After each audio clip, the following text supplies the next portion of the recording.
I gotta serve. Now swim my click, now you get what you deserve. We keep it tight, we keep it cool. They got me and I got them too. Renung tak basah, api tak kunjung padam.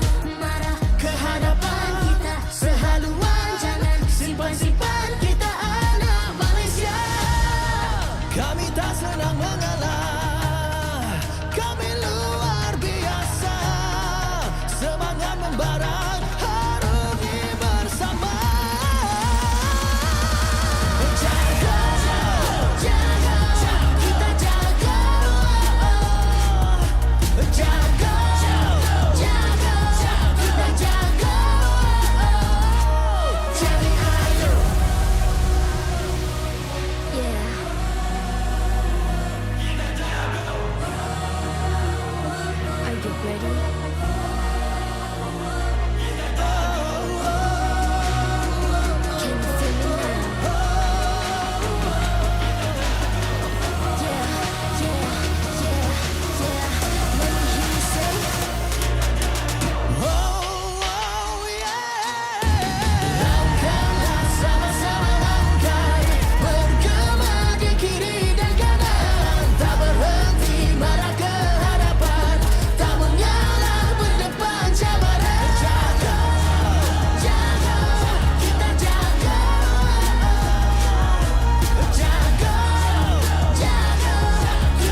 encourage me, hype me, gotta give it all. Don't matter how many times I fall, gotta get back up, yeah, gotta go. I can hear them calling, now I gotta serve. Mess with my clique, now you get what you deserve. We keep it tight, we keep it cool. They got me and I got them too. Dirundung tak rasa api tak kunjung padam. Marah Ke hadapan kita sehaluan, jangan simpan-simpan kita anak Malaysia. Kami tak senang mengalah, kami luar biasa. Semangat membara, harungi bersama. Jaga, jaga, kita jaga. Jaga, jaga, kita jaga. Jadi ayo. yeah.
Watch me, hype me, gotta give it all. Don't matter how many times I fall, gotta get back up, yeah, gotta go. I can hear them calling, now I gotta serve. Mess with my clique, now you get what you deserve. We keep it tight, we keep it cool. They got me and I got them too. Renung tak rasa api tak kunjung padam. Marah Ke hadapan kita sehaluan, jangan simpan-simpan, kita anak Malaysia. Kami tak senang mengalah, kami luar biasa. Semangat membara, harungi bersama. Jaga, jaga, kita jaga.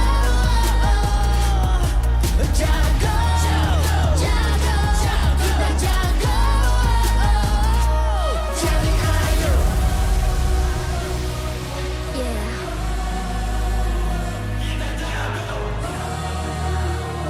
Are you ready?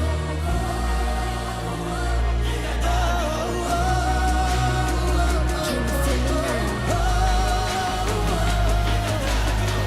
Yeah. Let me hear you say. Langkahlah sama-sama langkah, bergema di kiri dan kanan, tak berhenti marah ke hadapan, tak mengalah berdepan cabaran. Jaga, jaga, kita jaga. Jaga, jaga, kita jaga. Jadi ayo.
Aku hembus kata simat.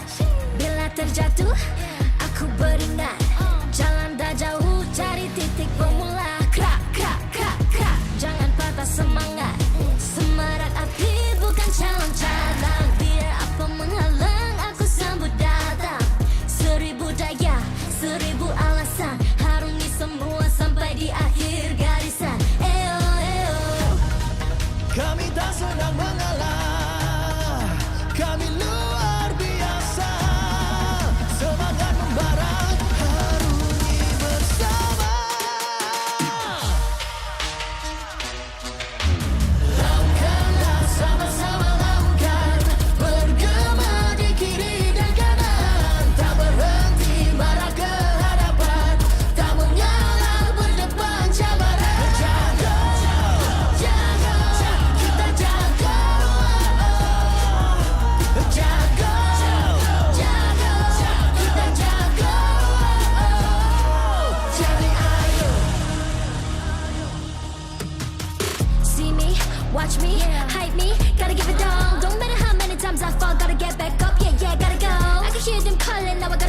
Wanna swim or click, now you get what you deserve. We keep it tight, we keep it cool. They got me and I got them too. Renung terpaksa api tak kunjung padam.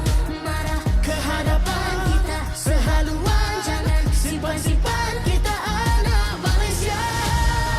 Kami tak senang mengalah, kami luar biasa. Semangat membara, harungi bersama. Jaga, Jaga, kita jaga. jaga, Jaga, kita jaga. Jadi ayo.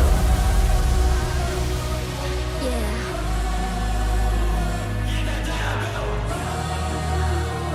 Are you ready?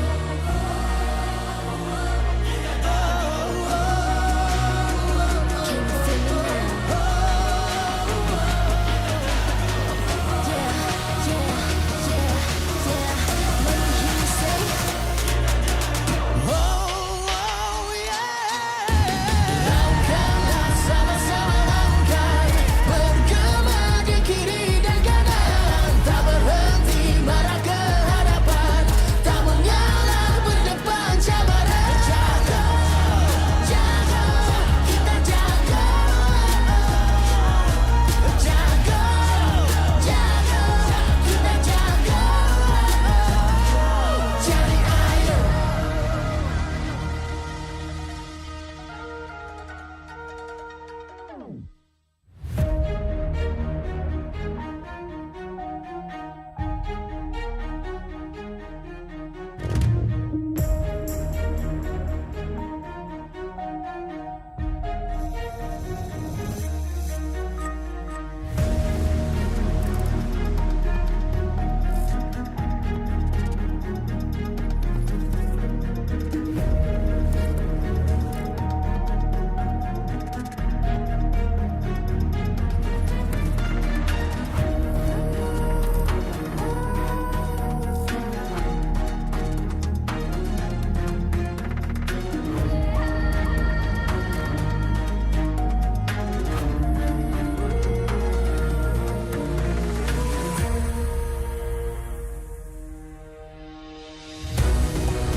Aku hembus kata simat. Bila terjatuh aku beringat. Jalan dah jauh, cari titik bermula. Krak, krak, krak, krak. Jangan patah semangat. Semarak api bukan calon cadangan. Biar apa menghalang, aku sambut datang. 1000 daya, 1000 alasan. Harungi semua sampai di akhir garisan. Eo, eo. kami tak senang mengalah, kami luar biasa. Semangat membara, harungi bersama.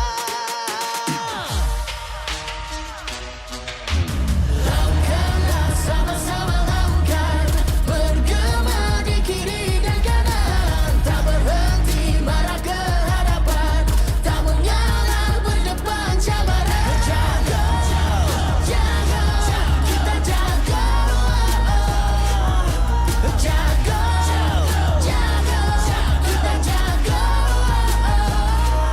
Jadi ayo. See me, watch me, hype me, gotta give it all. Don't matter how many times I fall, gotta get back up, yeah, gotta go. I can hear them calling, now I gotta serve. Mess with my clique, now you get what you deserve. We keep it tight, we keep it cool, they got me and I got them too. Api tak kunjung padam. Marah Kehadapan kita sehaluan, jangan simpan-simpan, kita anak Malaysia. Kami tak senang mengalah, kami luar biasa. Semangat membara, harungi bersama. Jaga, jaga, kita jaga. Jaga, jaga, kita jaga. Jadi ayo. yeah.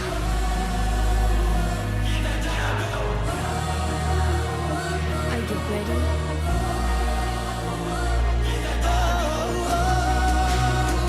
Can you feel me now? Yeah, yeah, yeah, yeah. Let me hear you say. Oh yeah. Langkahlah sama-sama langkah, bergema di kiri dan kanan, tak berhenti marah ke hadapan, tak mengalah berdepan cabaran. Jaga, jaga, kita jaga.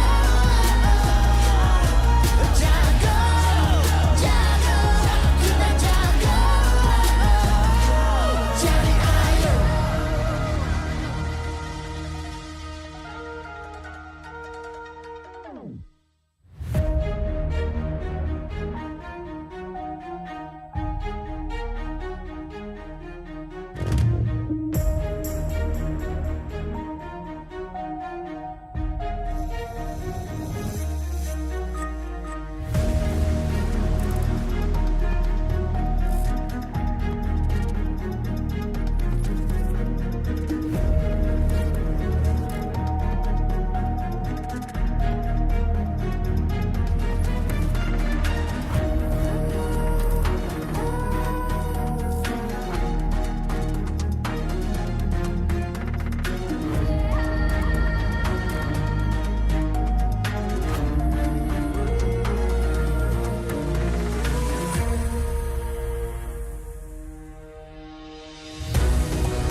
terjatuh, aku beringat jalan dah jauh, cari titik bermula. Krak, krak, krak, krak, jangan patah semangat. Semarak api bukan calon cadang, biar apa menghalang aku sambut datang. 1000 daya, 1000 alasan, harungi semua sampai di akhir garisan. Eo, eo,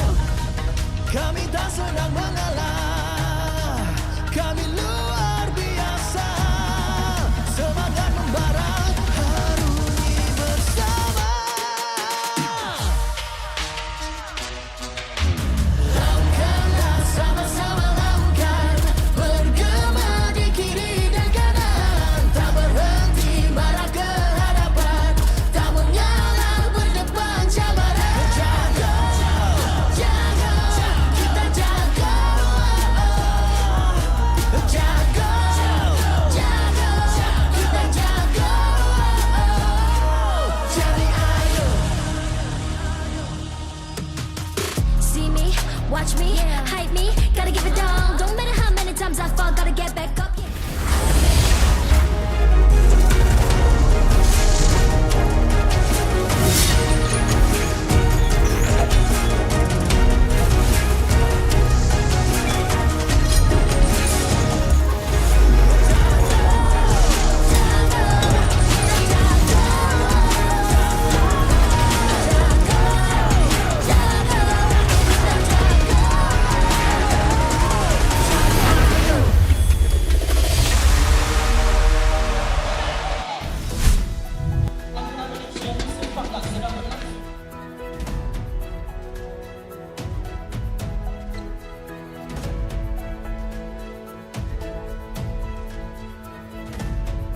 Yeah.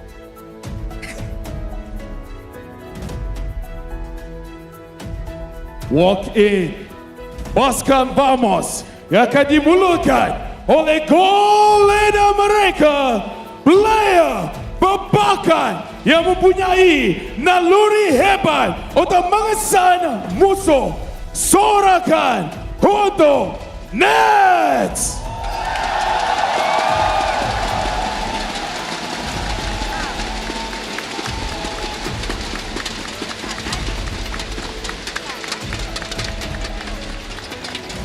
Tuan-tuan dan puan-puan, selamat datang ke Majlis Anugerah MPL Malaysia musim yang ke-14.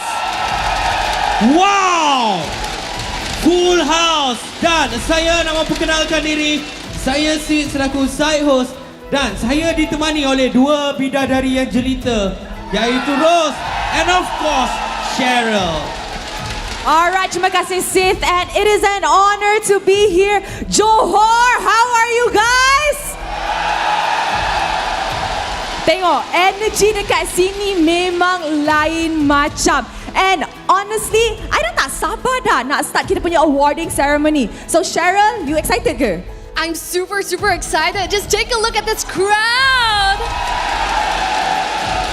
The energy is just simply electric. It's simply what I'm hearing right now is the roar of the Gaya Harimau right here at Educity Johor. So I'm so excited to be here. Now this is the first time I'm hosting an award ceremony here at MPL MY, and thank you so very much for giving me this honor. Nak tak Cheryl jadi host untuk MPL musim hadapan? Alright. Nampak diorang nak, Rose. Tapi Sith, kenapa awak ni lebih-lebih? Biasalah, dua kan lagi bagus. Tapi betul lah tu, Rose dah macam bosan lah host seorang. Best kan macam kita panggil jiran kita tolong Rose. Satu, bosan. Dua lagi best, betul? Cheryl, I think the Malaysians love you. Betul. Wow, betul. Wow. Okay, now guys, I nak tanya. Korang rasa korang dah ready ke untuk start award ceremony ni? Cheryl, I don't feel the energy yet. Not yet. Right. So let's feel from the crowd. As mentioned earlier, you guys did amazing.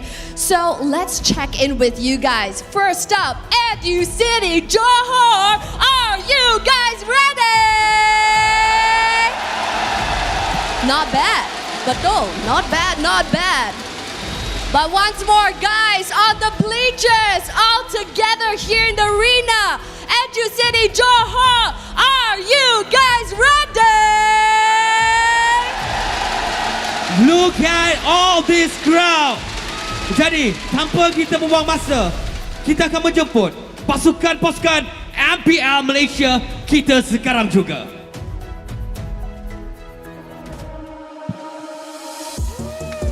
Kembali ke MPL selepas melayakan diri melalui MLBB musim yang pertama, membuktikan kehebatan sehingga berjaya mendapat tempat yang keempat.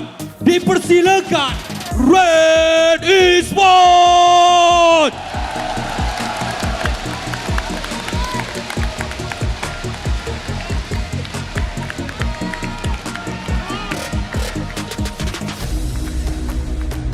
Tujuh kali mewakili Malaysia, 7 kali menjadi Grand Finalist dan 3 gelaran juara. Hampir ke Grand Final, namun tidak menyebelahi nasib mereka. Sang Raja Lautan, Toda!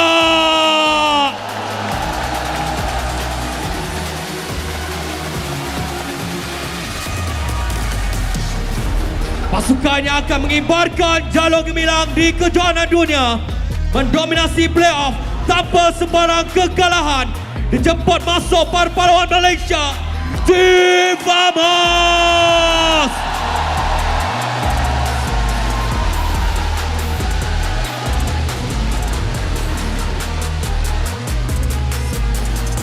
Satu lagi pasukan yang akan membawa jalur gemilang. Mereka membawa misi untuk mendapatkan gelaran jago dunia. Berikan sokongan kepada juara MSC, Selangor Red Giant!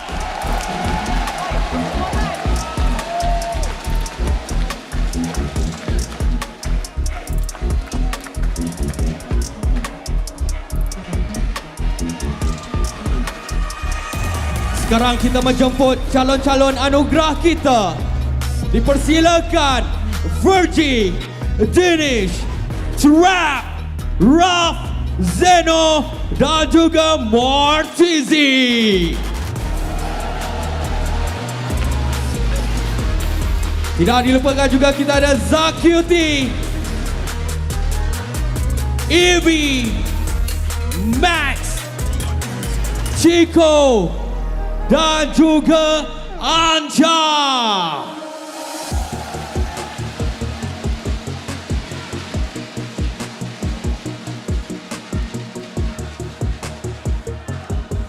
Berikan tepukan gemuruh kepada pencalonan kita ini. Mereka membuktikan sesuatu dan mereka telah berjaya menghasilkan kejayaannya.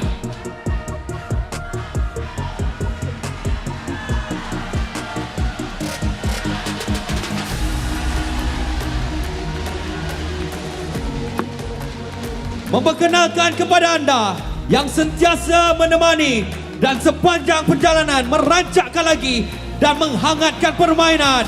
Dipersilakan barisan caster Bahasa Melayu.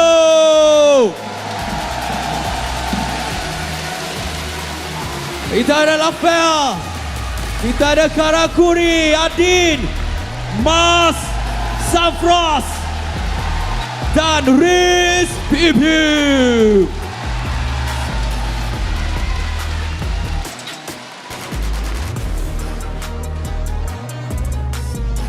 And we would love to welcome our very own English caster.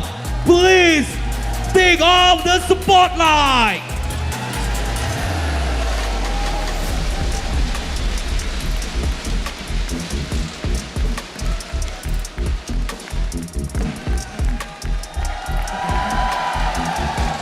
Gideon, Husky and Staffa.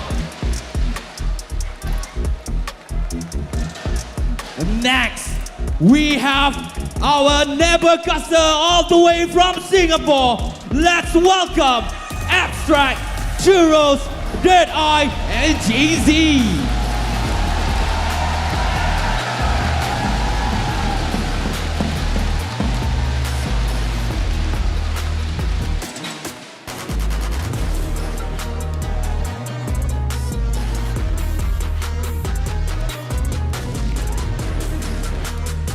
Banyak gaya kita punya casters. Memang stylish lah diorang punya entrance. And guys, kita dah ready untuk start awarding ceremony kita untuk musim ini. And of course, untuk award pertama, ini adalah award mana kita nampak macro skill kepada player-player. And of course, every week kita ada gameplay of the week. And now kita nak award gameplay of the season. Betul, Rose. Now we're gonna go through the gameplay of the season. Now what we're gonna do is recognize the player who has been making jaw-dropping, game-changing games. And with that, let's take a look at all of the exciting individuals. Dan untuk menyampaikan anugerah ini, kami membesar hati untuk menjemput Miss Crystal Tan, Business Development Manager of Moonton Games, untuk menyampaikan hadiah kepada pemenang. And now, let's take a look at the nominees.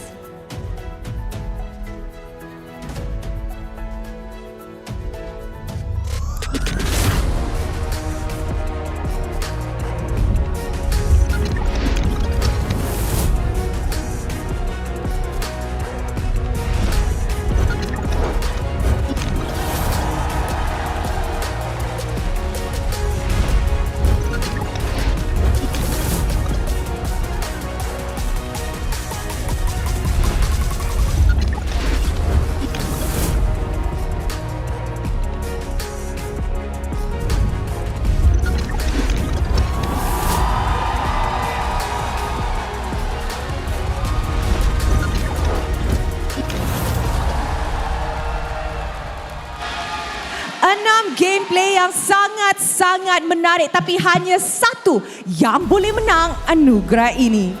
So yes, those are very exciting gameplays that we saw, but only one winner can emerge for gameplay of the season. And with that, Miss Crystal, the honor is yours to unveil who is the winner of this category. So rasanya siapa yang pemenang? Yes, Cedric. Okay.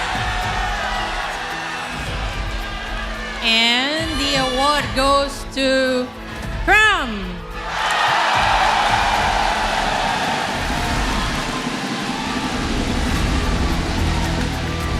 Congratulations kepada Kram daripada Selangor Red Giants. You may now come and claim your prize. Ladies and gentlemen, once more, presenting to you, Cram!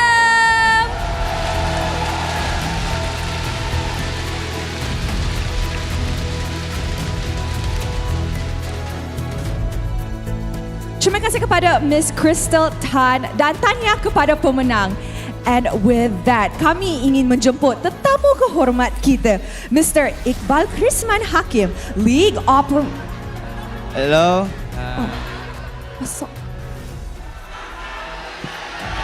Cram, we would love to hear from you, so please say a few words. Thank you for all the vote and for all the fans that supporting me. My gameplay sa muda, even my grandmother's grandfather can do it. Wow! Terima kasih kepada Kram. Did you hear that? Yeah. My grandmother, my grandfather can also do it. Wow. That sounds crazy. Wow. Alright guys, untuk anugerah yang seterusnya, gameplay. Sorry guys. Rose tengah excited ni. So, untuk anugerah yang seterusnya, kita ada Fan Club of the Season. And with that, kami ingin menjemput tetamu kehormat kita, Mr. Iqbal Krisman Hakim, League Operations Manager of Moonton Games, untuk menyampaikan anugerah Fan Club of the Season. Now this is very exciting because this award celebrates you, the fans. And with that, this recognizes the dedicated fan clubs who bring unmatched passion and spirit. So, korang rasa siapa fan club of the season for season 14? Louder sikit!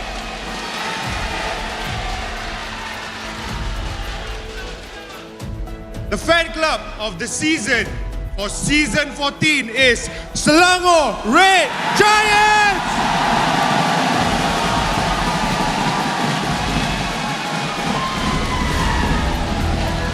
Congratulations kepada Selangor Red Giants for winning the Fan Club of the Season award. Now Cheryl, I'm not sure if you're aware, but every game they have back in KL, back in MBSJ, the crowd, the hype, the ultras are just really next level. I'm super excited and I can see that as well. We have all the family members here in the crowd as well. So this is truly an amazing sight to behold. Thank you very much to Mr. Krisman and terima kasih kepada pemenang. Congratulations. All right, you know what? Bismillahirrahmanirrahim. Alhamdulillah 4 tahun SRG Familia bersama tim SRG berbahagia. Terima kasih semua. Alhamdulillah. Congratulations once again kepada Selangor Red Giants.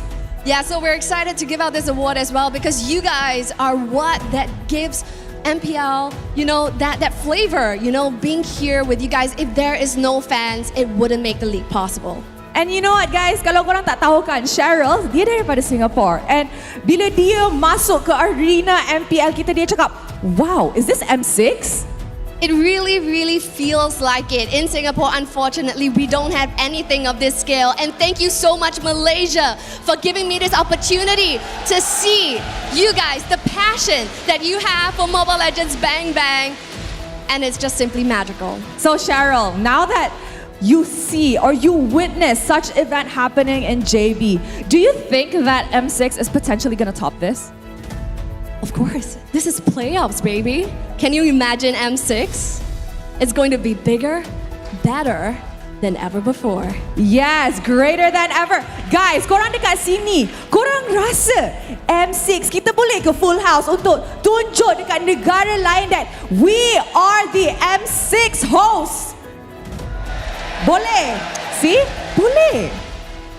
Betul. Alright, and with that, mari kita throw it to Sith. Sebab dengar cerita, Sith ada award lagi untuk nak bagi kepada siapa tu Sith?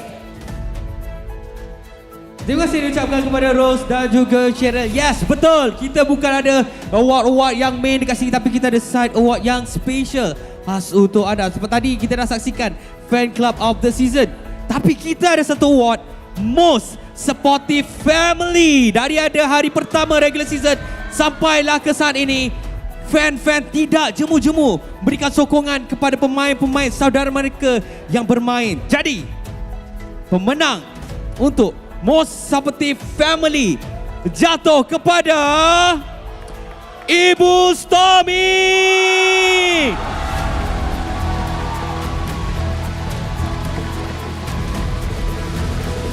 Thank you, Auntie. Thank you so much. Okay, anything to say?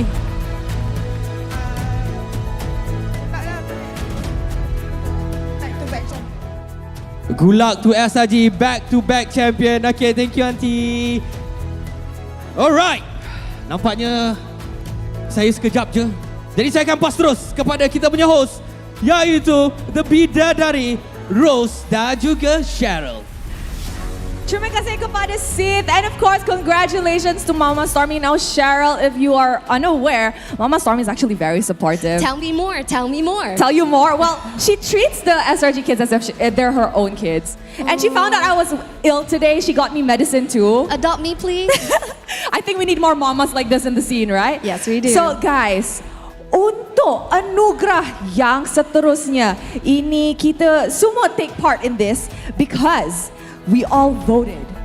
Anugerah yang seterusnya adalah Rookie of the Season. And of course, untuk present this award, kita ingin menjemput tetamu terhormat kita, Mr. Hernando Tanico, Southeast Asia Assistant Marketing Manager of JD Sports, untuk menyampaikan anugerah ini. So yes, let's unveil the Rookie of the Season. All right.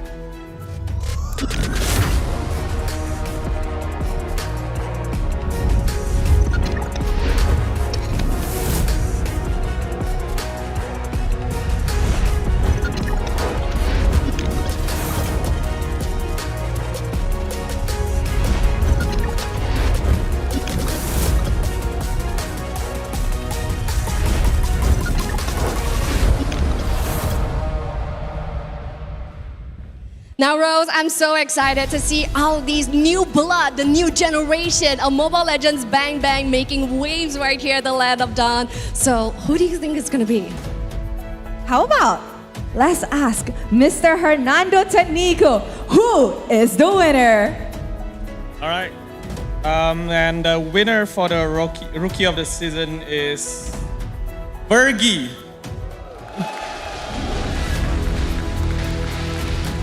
So Cheryl, our rookies earn points based on their in-game ratings throughout the season, and MVP also plays very crucial role in this point system. But though, now once we have the top 5 highest scoring rookies, a final vote is cast by Moontan crew, talents, team captains, and coaches to determine the ultimate winner.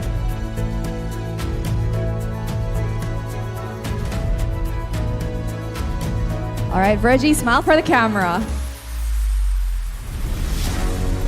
All right, Virgie, whenever you're ready. Tes.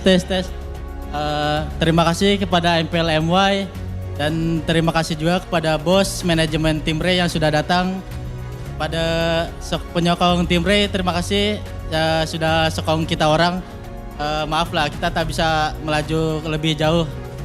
Thank you semua. Terima kasih kepada Virgie and of course to Mr. Hernandez. Congratulations Virgie juga. Dan sekarang adalah saat yang memang semua orang memang nantikan because this is a Dream Team Award. Now, honestly, I'm very excited for MPL SG. We don't have this Dream Team Award. I've seen it previously in MPL MY, and I'm so excited to be part of this. Everybody takes part in this Dream Team Award. The talent, Moonton, production, the crew, even the fans. So we're so excited to be unveiling soon this brand new Dream Team Award. Now, it's going to be a big one. I can't wait to know who's the winner. So let's jump straight into it and let's take a look at the nominees. And to present this award, we have Mr. Fikri Rizal Mahrudin, Marketing and Business Development Lead from Malaysia, to present this award. So let's take a look at the screens for the nominees.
And the crowd goes wild. So many nominees, but there is only one dream team. So I sincerely wonder who will be in this dream team for this season. With that, Mr. Fikri, what do you think?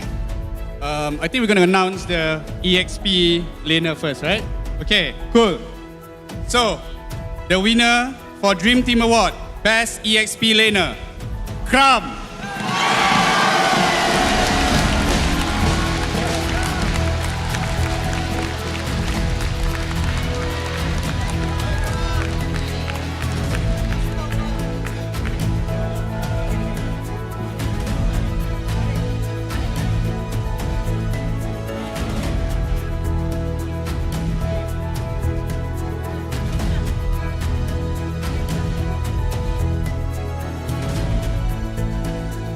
Congratulations, Kram. Come on over and join us here on the main stage.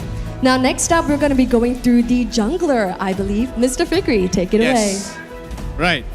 So, Dream Team Award, Best Jungler, Sakais.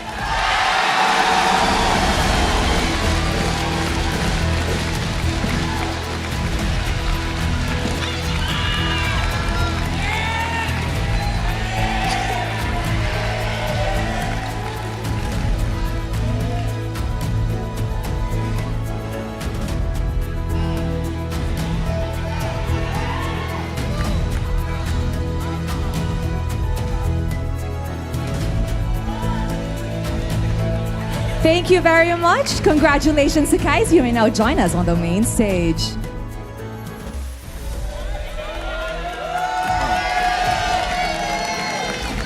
Mr. Fikri, Mr. Fikri, who is our dream mid laner?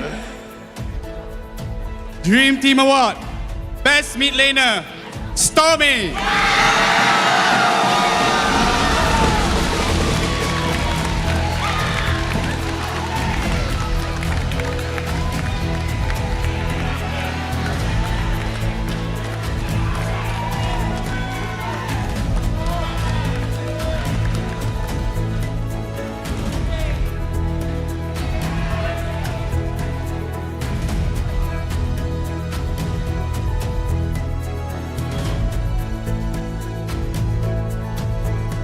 Congratulations, Stormy. Now come on over and join us here at the main stage.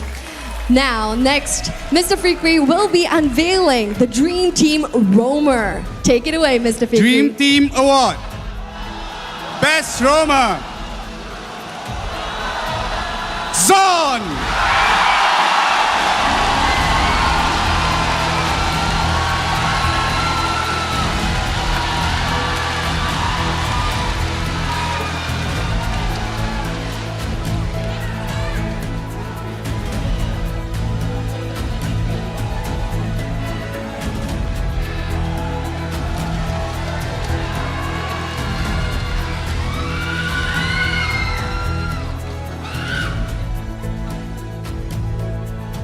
Congratulations, Zorn. You may now join us on the main stage. And of course, last but not least, Mr. Fikri, who is our gold laner dream team. Dream Team Award. Best Goal Laner. Season 14 Playoff MVP. Innocent.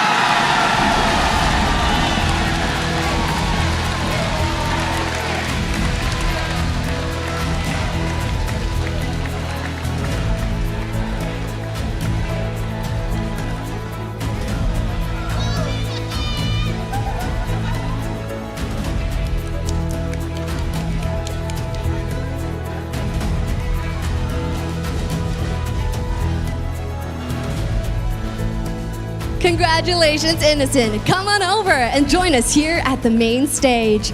Now, the next one is going to be the coaching staff of the Dream Team, the brains behind the teams that are playing. Mr. Fikri, do the honors. Dream Team Award. Best Coaching Staff. SRG. Coach Arcadia. Ozora Vecchi. And Chief D Gaming.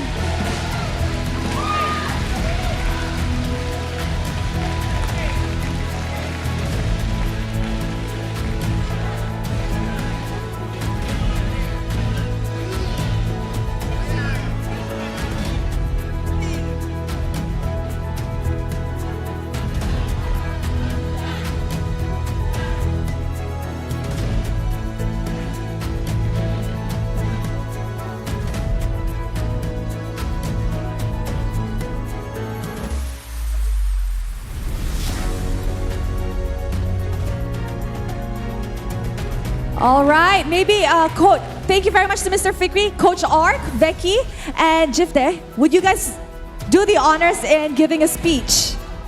Yes. Thank you very much. Guys, give it up for the Dream Team coaching staff. All right. First of all, I just want to say thank you for all the one who voted us. And thank you so much for all of the crowd that went here for the playoffs. This support means a lot to us and semoga kita back-to-back nanti. Thank you guys, thank you. All right, you guys may now join us on the main stage. And guys, kurang boleh nampak kita punya dream team of the season. We have Kram, Innocent, Stormy, Zorn,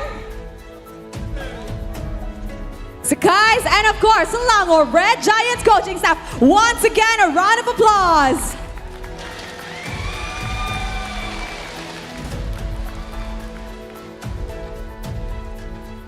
And with that, Educity Johor presenting to you MPL MY's Dream Team. Smile for the camera, guys.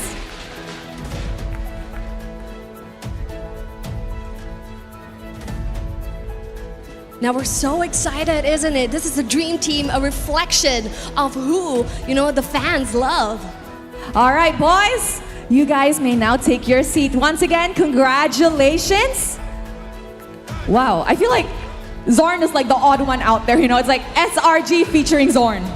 Yeah, SRG featuring Zorn, that's absolutely right. SRG featuring Zorn. That's kind of funny and it's kind of cute too. Yeah, and later on, they're gonna face off each other over at the Land of Dawn. So this is going to be exciting. It kind of reminds me of last season's Dream Team. It does. But still, nevertheless, it's nice to see what the fans think, who they want to see on the Dream Team. But before we continue with our main stage segment, let's throw it over to Sith. Sith, dekat mana tu? Hello Rose dan juga Cheryl, saya berada di tengah-tengah fans yang menantikan perlawanan terpenting kita untuk musim kali ini. Tapi sebelum itu saya ingin memberi satu lagi side award dan kali ini sedikit berbeza sebab side award ni adalah Best Wake Up Call dan pemenangnya adalah Sepak.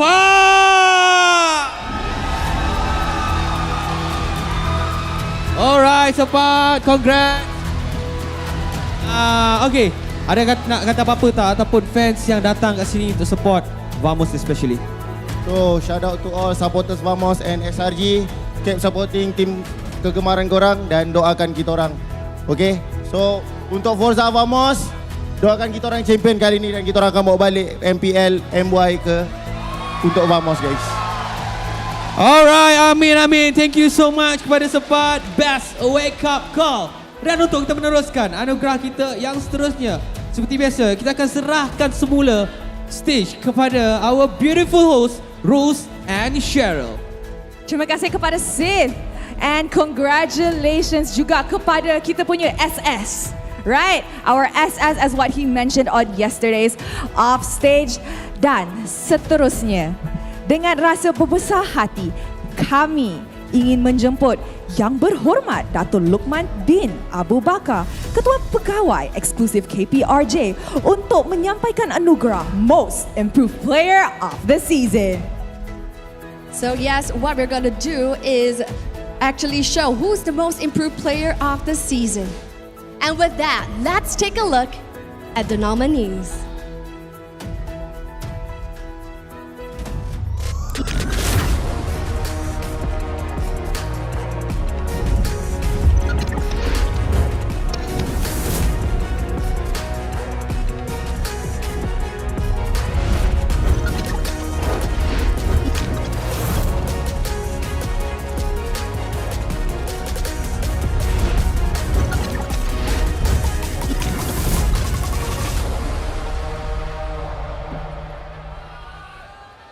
Wow, what an exciting lineup it is, Rose. Yes, now this is the reason is because they have performed and they have improved tremendously compared to their performance from the previous season. So yes, that's right. I've been watching them as well. You know, from regular season now to even playoffs, they have made improvements, leaps and bounds, may I add. So this is going to be something that everyone's looking out for. I completely agree with you, Cheryl. So yes, now we would love our VIP to unveil the winner of this segment of Most Improved Player of the Season.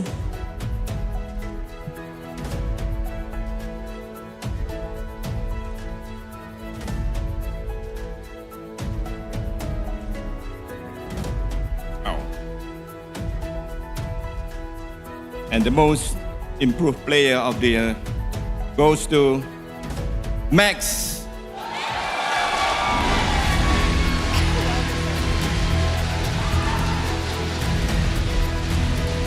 Pemain yang tercalon dipilih oleh MPL MY League Operation berdasarkan prestasi, dedikasi dan peningkatan kemahiran mereka sepanjang musim. Dan akhirnya, undian dibuka untuk komuniti memilih siapa yang layak menjadi Rookie of the Season.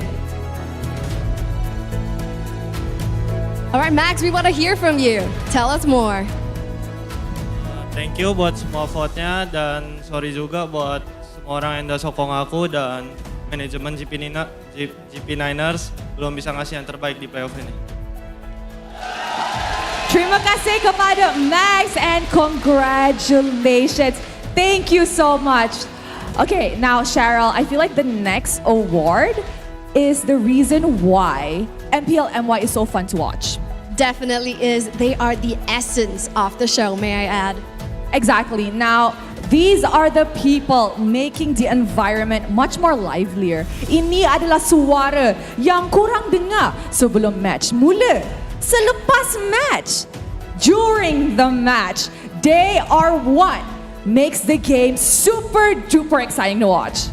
That's right. You can imagine watching the broadcast on mute. It wouldn't be as exciting, is it? They are the ones who give us the hype, who give us the storyline, who give us the reason to catch up to MPL MY week after week after week.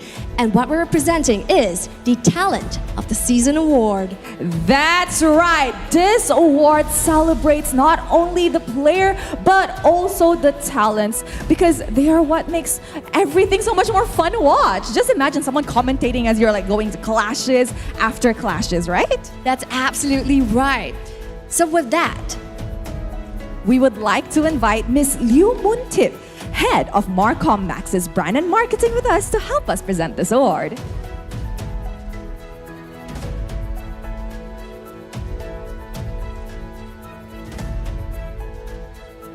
so let's take a look at the screens.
Incredible stuff. Now these are the faces of Mobile Legends Bang Bang MPL MY right here. So we're so excited to give them the recognition that they deserve.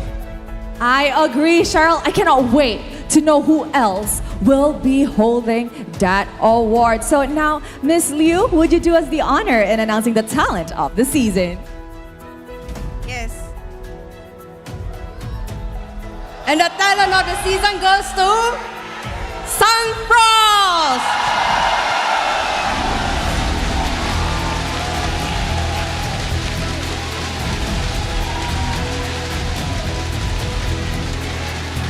Sunfrost, selepas beberapa season, our rap god of MPL MY, Educity. Give it up for Sunfrost!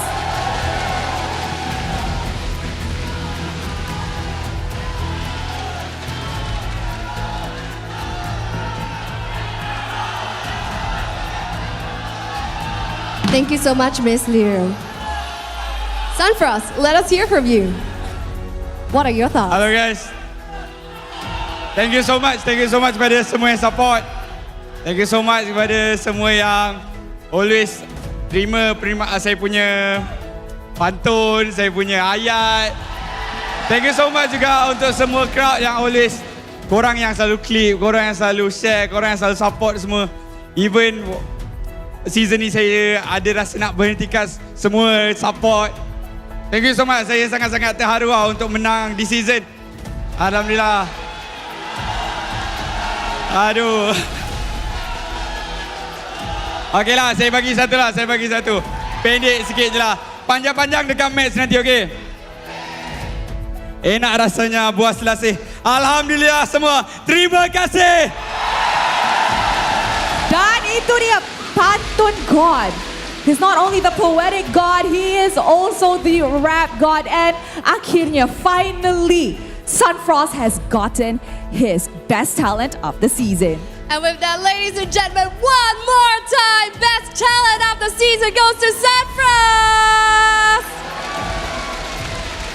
So, with that, I dengar cerita kita punya Sith has something for up his sleeve too. So, Sith, ada apa pula tu sekarang ni? Alright. Kalau Sunfrost ada pantun, saya pun ada pantun. Ikan kekek mak iloi-iloi, ikan gelama mak ilai-ilai. Sunfrost dah menang best caster, amboi. Tapi sayang, kita tak ada Faiza Ilai. Okay, alright. So next, kita ada side award kita yang seterusnya. award ini untuk menghargai pemain-pemain kita yang mempunyai bakat yang terpendam. Cuma saya tak tahu apa bakat orang ni. Jadi, untuk memberi anugerah kita, Best Hidden Talent Award goes to Zaid!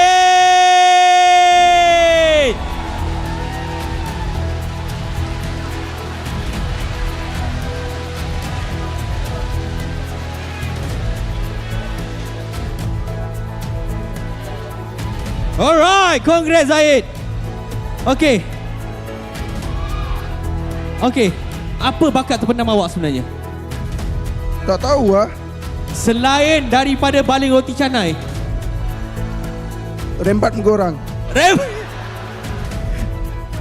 Okay, itu. Mungkin awak boleh menyanyi tak? Boleh. Boleh, okay. Nyanyi satu rangkap je. Satu rangkap je. Terus melangkah melupakanmu. Alright, berikan tepukan kepada Zaid. Thank you so much. Jadi itulah dia. Kita dah melihat Zaid menyanyi sambil lempar roti canai. Tapi kita akan lemparkan acara kita seterusnya kepada kita punya host, iaitu Rose dan juga Syara. Please take it away. Terima kasih kepada Sid and congratulations to Zaid. I tak tahu sebenarnya that dia actually boleh nyanyi. Sedap juga suara dia, tapi harap dia tak baling roti canai dekat Rose. And with that, untuk anugerah yang seterusnya, iaitu MVP regular season. Now this award celebrates the player who has demonstrated exceptional skill, resilience and impact throughout the season. Untuk menyampaikan anugerah ini, please welcome on stage our honored guest, Miss Ellie Chen, Country Product Manager of ACES ROG Malaysia. And with that, let's take a look at the nominees.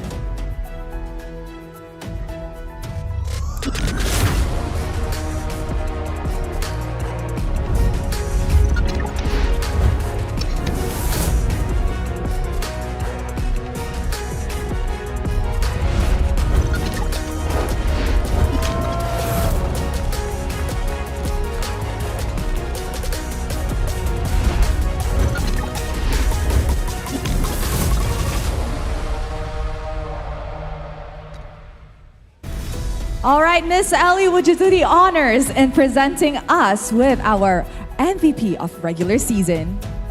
So, the MVP for season 14 goes to Innocent.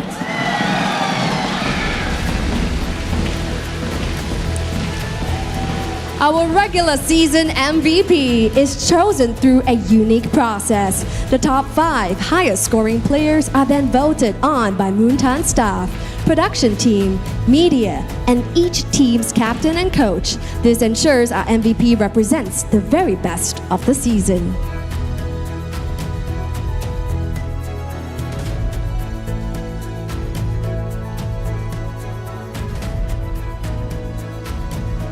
So yes, ladies and gentlemen, once more, our regular season MVP, Innocent!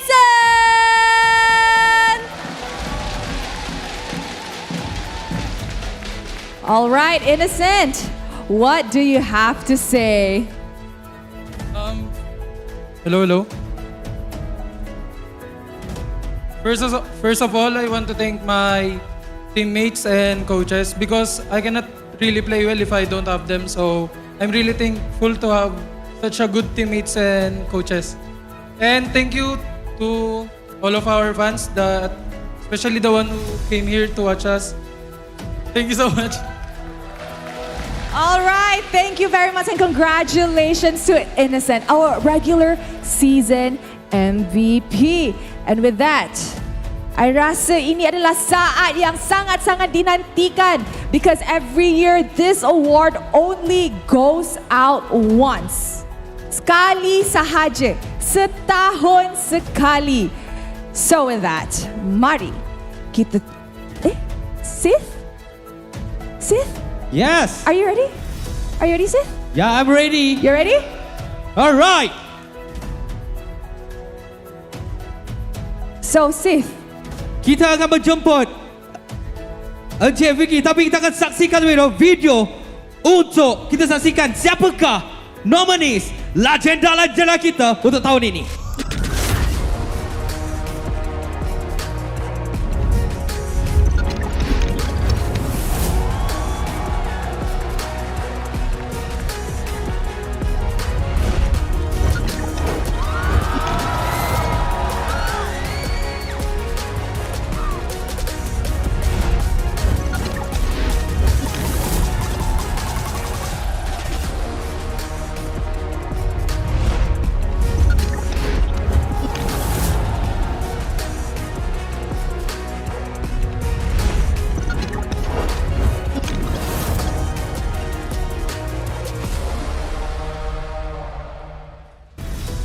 Inilah dia legenda-legenda kita. Sudah bertahun-tahun mereka menapakkan kaki di dalam arena MLBB Awards ini. Dan pastinya Encik Fikri yang akan mengumumkan kemenangan. Tetapi anda rasa siapa legenda untuk MPL Malaysia? Saya tak dengar. Saya dengar banyak nama. Siapakah legenda untuk MPL Malaysia? Okey, saya nak memanggil Zon lah. Zon, kita nak interview sikit, Zon. Alright. Menjadi salah satu calon-calon untuk legenda dan jadi the best dream team untuk Roma. Apa perasaan Zon selepas diiktiraf untuk menjadi salah satu calon untuk legenda kita? Rasa dihargai tu sih. Rasa dihargai Okey. Alang-alang dah rasa dihargai, ada tak kata-kata kepada semua yang menghargai Zon daripada season 1 sampai ke season 14 ni? Thank you guys. Korang semua yang daripada season 1 lah, especially yang support saya. Walaupun saya belum lagi di-announce sebagai legenda tapi dah kena announce So terima kasih korang yang sokong lah daripada awal sampai sekarang. Okay, thank you guys. InsyaAllah doakan semoga Zon akan dapat dinobatkan sebagai legenda. Okay, silakan ambil tempat dan kita akan interview calon kita yang seterusnya, Ciku guys, daripada pasukan Soda. Alright, perasaan menjadi salah satu calon untuk dinobatkan selaku legenda kita, apa perasaan awak ke Ciku guys? Perasaan happy sebab tak tahu macam mana cakap. Rasa dihargai juga. Sebab dah lama saya dari season 4 sampai season sekarang. Mungkin ada sedikit kata-kata kepada tunjang belakang Ciku guys, mungkin kawan-kawan, family, orang yang menunggu di rumah ataupun bahagian management pasukan Todak yang tidak putus-putus memberikan sokongan dan juga dorongan kepada Ciku guys. First kali saya nak cakap terima kasih dekat management Todak sebab menerima saya daripada season 4 sampai season 14. Dan terima kasih juga kepada kawan-kawan saya, teammate-teammate yang pernah bermain dengan saya. Especially Yum lah sebab dia akan main grand final So terima kasih semua. Alright, terangkan juga Ciku guys mungkin akan menerima anugerah ini. Dan saya nak menjemput my very own friend Lafel menjadi one of the caster yang ada dalam anugerah legend ni bro. So how do you feel man? Jujur cakap sih ada macam-macam perasaan yang tengah ada sekarang ni. Rasa nervous ada, rasa excited ada, rasa happy ada, rasa marah ada, semua ada. Kenapa marah? Ini hometown awak tau. Tak, dia memang kalau macam nak menang sesuatu, kita nak action, kita segalanya. Kena rasa takut, kena rasa excited, kena rasa malu, semua kena ada. Alright, saya nampak dekat awak punya Facebook, awak ada post gambar first awak cast dekat dalam MPL. Mungkin awak nak terima kasih kepada orang yang membantu sepanjang perjalanan anda sehingga ke sana ini. Kalau nak ucapkan terima kasih, jujur cakap terlampau ramai yang saya patut berterima kasih. First of all, of course, thank you very much kepada I punya family, mak, ayah, adik-beradik semua sebab mereka support sentiasa. To my wife, of course, Fai, dia pun support I since I started this journey. Kepada Jeannie dan juga Harrison, mereka yang bawa saya ke dalam dunia ni. Carmen yang mendidik saya sampai hari ini, eSports, Munton. And of course, my casting friends, semua bantu saya untuk grow, untuk jadi the person I am today. Alright, hopefully boleh dapatkan kejayaan ni. Thank you Lafel. Dan kita akan memanggil the next legend in line, Ripo. Sini. Alright. Soalan biasa. Apa perasaan berada di kalangan legenda future ini daripada Ripo sendiri? Sebenarnya perasaan saya sangat gembira sebab sebelum ni kan sebagai best EXP laner kan. Sekarang tersasul ke legenda. Tak apalah. Okay. Dia terlanjur jauh tau, tapi terlanjur yang bagus lah. Okay, alright. Any last word pada siapa yang menyokong daripada bermulanya kerjaya Ripo sampailah ke saat ini? Sebenarnya saya nak berterima kasih kat seorang lah. Mungkin sebab saya masuk ke eSports ni, dia lah tolong saya sebelum ni kan. So saya nak terima kasih kat kawan-kawan saya lama, macam contoh Fix, Zone juga time tu ada teammate saya, and then also my wife, my family. Diorang support saya dari dulu sampai sekarang. Diorang percaya kat saya. And thank you guys semua yang dah datang. And korang pun ada jugalah yang vote saya kan. Thank you so much guys. Okay, thank you so much Ripo. Semoga kita jumpa musim hadapan. Alright, the next one. Also my very own friend from Casting Desk. You give it up for Gideon Q. How are you, my brother? I think this is the first time I interview you. So how do you feeling, man? Honestly, I feel a little shocked to be amongst actual legends up on the stream. I'm just, one type C guy amongst many, many great people. Any last word to all your I just want to, thank all the fans. Thank you to everybody who has shown up here today to really show why MPLMY is different, why we are the best, and most importantly, thank you so much to, everybody participating. Alright, thank you so much Gideon. Thank you so much. Jadi, kita akan terus pergi kepada Fikri untuk mengumumkan siapakah legenda kita di kalangan legenda yang terbaik. Jadi, without further ado, please, Mr. Fikri. Basically, legenda ni, I think diorang semua memang ada tempatnya dekat dalam the nominees of legenda ni. Tapi pada untuk tahun ni, kita hanya akan award satu pemenang sahaja. Jadi, Legenda Award bagi tahun 2024 jatuh kepada Chiku Guys.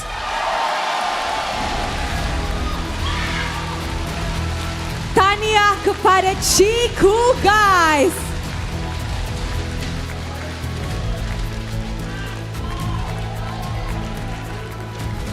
Chiku Guys with a 4-time M Series appearance. And guys, dia memang layak untuk jadi legenda untuk MPL Malaysia musim ke-14.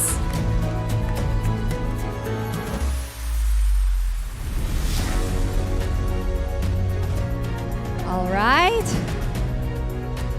And of course, Chiku Guys sebagai legenda akan menerima jam tangan Swiss made rasmi Mobile Legends edisi terhad M6.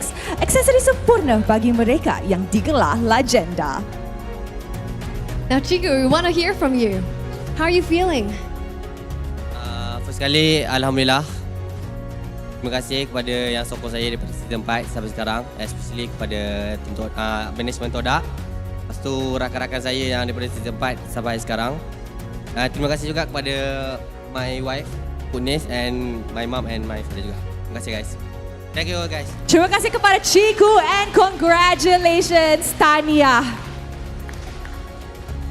So Cheryl, what do you think of the awarding ceremony today before we even begin our grand finals? I think it's really amazing because Mobile Legends backed by MPL and why essentially it's a show for us, and we want to really recognize all these individuals who has made this such an amazing program to watch. I agree. And of course, kepada semua orang yang hadir ke Educity and yang tengah tengok online, I'm pretty sure korang dah tak sabarkan nak tengok Grand Finals Selangor Red Giants menentang Team Vamos, betul? I cannot hear the energy. I nak dengar kalau korang dah ready untuk Grand Finals. Not bad, not bad. They're really hyped up already. Now, these two teams are going to the M6, that's for sure. But of course, only one can win the crown, and that is to be MPL MY Season 14 champions. Yes, Cheryl, betul. Adakah Selangor Red Giants mendapatkan back-to-back championship ataupun Vamos will take the win later on? So yes, it could go either way. Either way, it's going to be very exciting. And with that, this is Rose. And my name is Cheryl. Kita akan jumpa anda sekejap lagi di Grand Finals. Don't go anywhere.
Jagokan lagi dengan rangkaian 5G termantap dan tanpa lag. Gaming sepantas kilat. Menang di Land of Dawn. Tukar ke Holling Prepaid 5G sekarang.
semat. Bila terjatuh, aku beringat. Jalan dah jauh, cari titik bermula. Krak, krak, krak, krak. Jangan patah semangat. Semarak api bukan calon cadang. Biar apa menghalang, aku sambut datang. 1000 daya, 1000 alasan. Harungi semua sampai di akhir garisan. Eo, eo. Kami tak senang mengalah, kami luar biasa. Semangat membara, harungi bersama. Laungkanlah sama-sama laungkan, bergema di kiri dan kanan. Tak berhenti marah ke hadapan, tak mengalah berdepan cabaran. Jaga, jaga, kita jaga. Jaga, jaga, kita jaga. Jadi ayo. See me, watch me, hype me, gotta give it all. Don't matter how many times I fall, gotta get back up, yeah, yeah, gotta go. I can hear them calling, now I gotta serve. Mess with my clique, now you get what you deserve. We keep it tight, we keep it cool, they got me and I got them too. Rundung tak rasa api tak kunjung padam. Marah ke hadapan kita sehaluan, jangan simpan-simpan, kita anak Malaysia. Kami tak senang mengalah, kami luar biasa. Semangat membara, harungi bersama. Jaga, jaga, kita jaga.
now I gotta serve. Mess with my clique, now you get what you deserve. We keep it tight, we keep it cool. They got me and I got them too. Renung terbasa, api tak kunjung padam.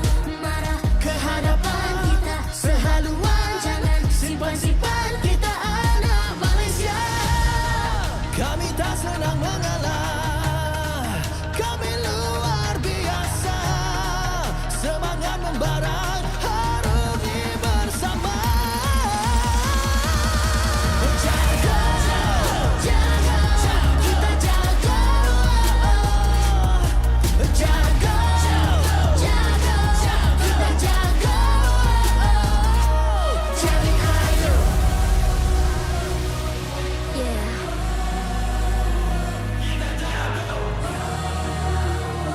Are you ready?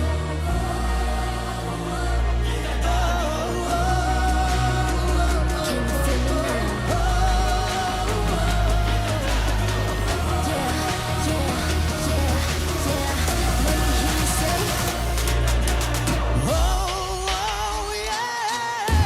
Langkahlah sama-sama langkah, bergema di kiri dan kanan. Tak berhenti marah ke hadapan, tak mengalah berdepan cabaran. Jaga, jaga, kita jaga.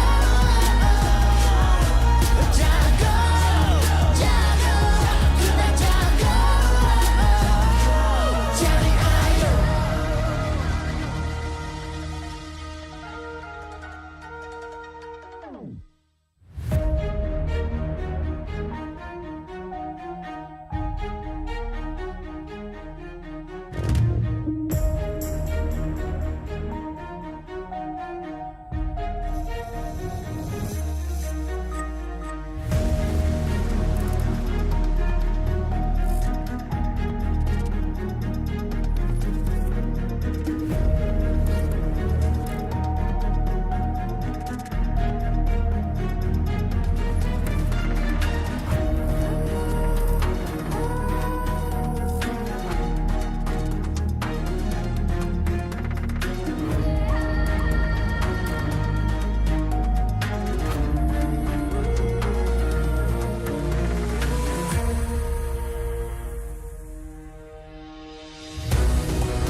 Aku hembus kata azimat.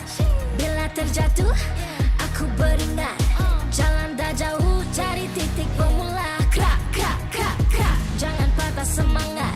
Semarak api bukan calon cadangan. Biar apa menghalang aku sambut datang. 1000 daya, 1000 alasan. Harungi semua sampai di akhir garisan. Eo, eo. Kami tak senang mengalah, kami luar biasa. Semangat membara, harungi bersama.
membara, harungi bersama.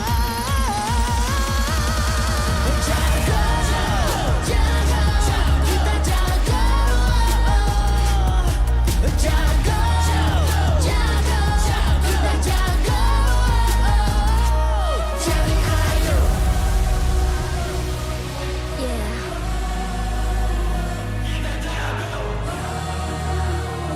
Are you ready?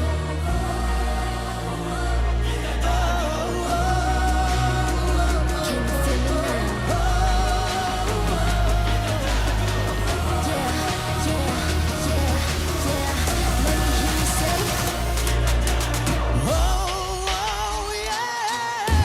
Langkahlah sama-sama langkah, bergema di kiri dan kanan, tak berhenti marah ke hadapan, tak mengalah berdepan cabaran. Jaga, jaga, kita jaga. Jaga, jaga, kita jaga. Jadi ayo.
Aku hembus kata azimat.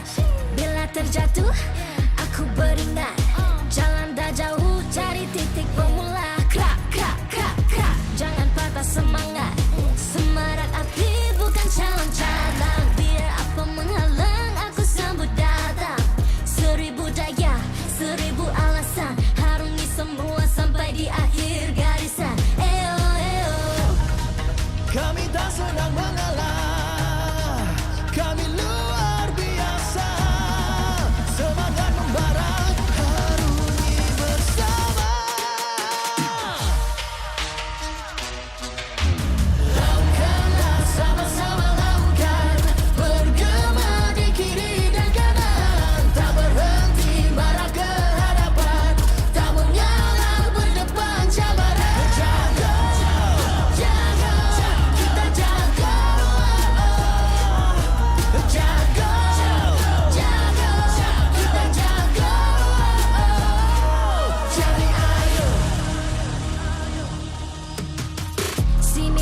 Watch me, hype me, gotta give it all. Don't matter how many times I fall, gotta get back up. Yeah, yeah, gotta go. I can hear them calling, now I gotta serve. Mess with my clique, now you get what you deserve. We keep it tight, we keep it cool. They got me and I got them too.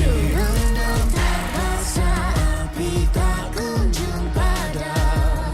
Marah ke hadapan kita sehaluan. Jangan simpan-simpan, kita anak Malaysia. Kami tak senang mengalah, kami luar biasa. Semangat membara, harungi bersama. Jaga, jaga, kita jaga.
Ku hembus kata azimat.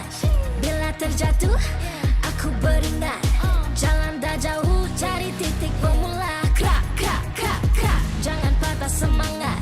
Semarak api bukan calon cadangan. Biar apa menghalang, aku sambut datang. 1000 daya, 1000 alasan. Harungi semua sampai di akhir garisan. Eo, eo. Kami tak senang mengalah. Kami luar biasa. Semangat membara, harungi bersama. Lakukanlah sama-sama lakukan. Bergema di kiri dan kanan. Tak berhenti marah ke hadapan. Tak mengalah berdepan cabaran. Jaga, jaga, kita jaga. Jaga, jaga, kita jaga. Jadi ayo. See me, watch me, hype me, gotta give it all. Don't matter how many times I fall, gotta get back up, yeah, yeah, gotta go. I can hear them calling, now I gotta serve. Mess with my clique, now you get what you deserve. We keep it tight, we keep it cool, they got me and I got them too. Terasa api tak kunjung padam. Marah ke hadapan kita sehaluan. Jangan simpan-simpan, kita anak Malaysia. Kami tak senang mengalah. Kami luar biasa. Semangat membara, harungi bersama. Jaga, jaga, kita jaga. Jaga, jaga, kita jaga. Jadi ayo. Yeah.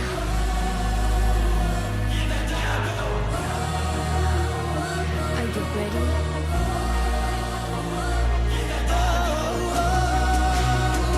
Can you feel me now? Yeah, yeah, yeah, yeah. Let me hear you say.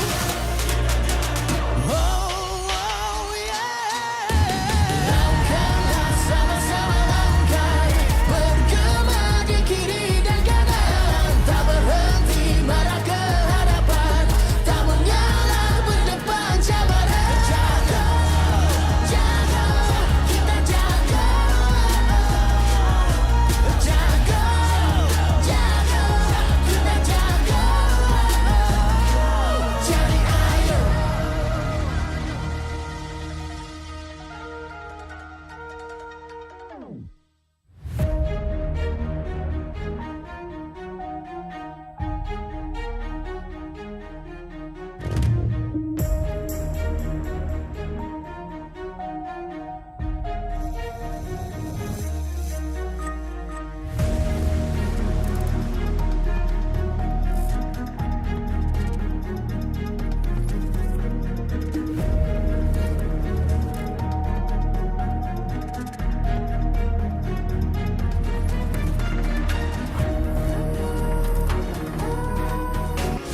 Para hadirin dipohon untuk duduk kerana majlis akan dimulakan sebentar lagi. Mohon kerjasama semua hadirin untuk meletakkan telefon bimbit dalam nada senyap dan ataupun silent mode sepanjang majlis berlangsung. Sekian, terima kasih.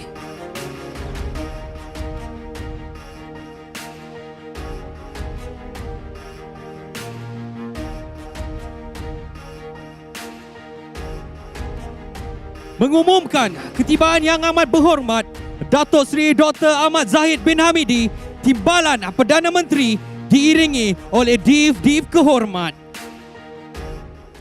Yang amat berhormat Datuk On Hafiz bin Ghazi, Menteri Besar Johor.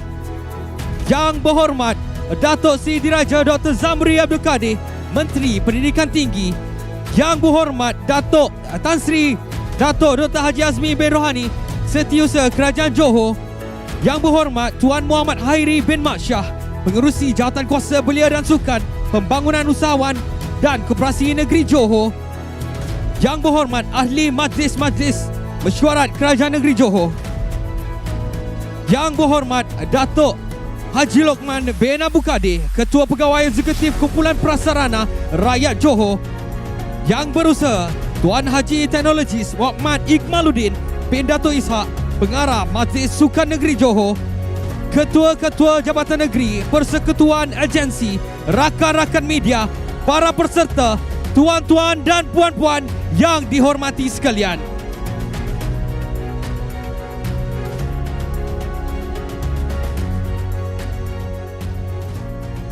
Diminta yang berhormat bersama dengan div-div terhormat untuk berada di atas pentas untuk kita meneruskan majlis kita yang seterusnya.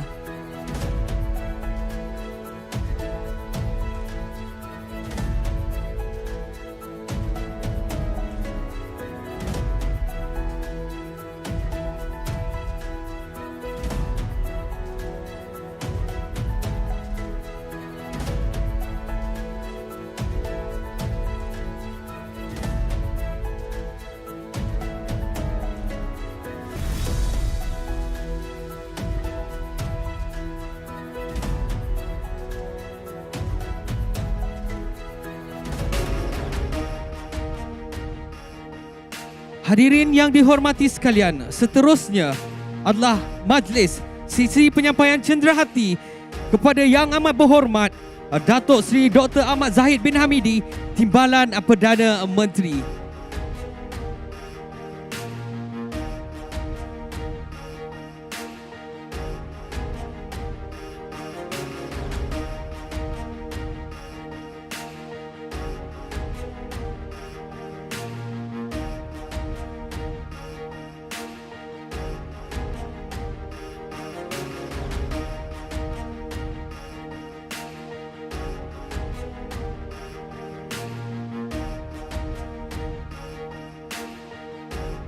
Terima kasih diucapkan kepada Yang Amat Berhormat Datuk Seri Dr. Ahmad Zahid bin Hamidi, Timbalan Perdana Menteri, atas kesudian hadir dan menyempurnakan majlis kita pada petang ini, dan dipohon Yang Amat Berhormat Timbalan Perdana Menteri serta div-div terhormat untuk berada di atas pentas bagi majlis yang seterusnya. Terima kasih sekali lagi diucapkan ke atas kesudian Yang Amat Berhormat. Dan diminta Yang Amat Berhormat Datuk Seri Dr. Ahmad Zahid bin Hamidi, Timbalan Perdana Menteri bersama dengan Div Terhormat untuk turun daripada pentas utama. Terima kasih.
Jadilah buang masa. Ayo kita saksikan SOND Lantaklah.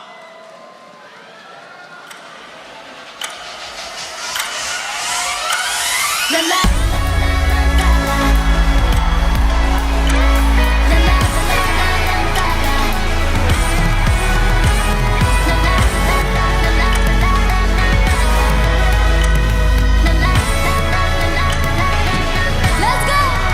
Kejap ini kejap itu, kenapa ku ragu-ragu? Bukan kini di tapak tangan, ruangan angan. Mungkin ini mungkin itu, semua yang ku mau ku lihat di depanku. Bersatu tunggu, dulu ku asyik-asyik terasa takut. Jika tunggu dulu saja, namun kini aku buat apa ku tahu. Ku tahu semuanya kan okay. I know I'm gonna play it cool. La la la la la la la. 'Cause I know I'm gonna be just fine. Apa saja ku mau, I know just what I gotta do. La la la la la la la la. 'Cause I know I'm gonna be just fine. Listen, all the funny games, gonna get it out my face, out of my way. Now I'll be all the real biz, 'cause I was born to slay the stage. It's my playground. We got a bit found, I'm the real diva. You wish you could have been, yeah. Flying higher, sorry for the clouds. You ain't gonna catch me like it. Screwed every gold, don't miss it. Cause we better, and I'm gonna name it, baby. Put it on stage. Remember, I'm the Lisa K. Yeah. Asyik-asyik terasa takut. Jika dulu ku tunggu dulu saja, namun kini aku buat apa ku tahu semua kan okay. I know I'm gonna play it cool. La la la la la la la. 'Cause I know I'm gonna be just fine. Apa saja ku mau, I know just what I gotta do. La la la la la la la. 'Cause I know I'm gonna be just fine. 'Cause I know I'm gonna be just fine. Oh, tak mau.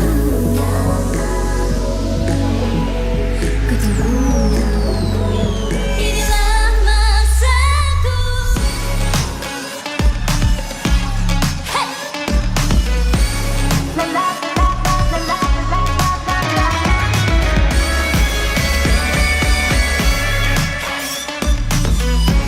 La la la la la la la la.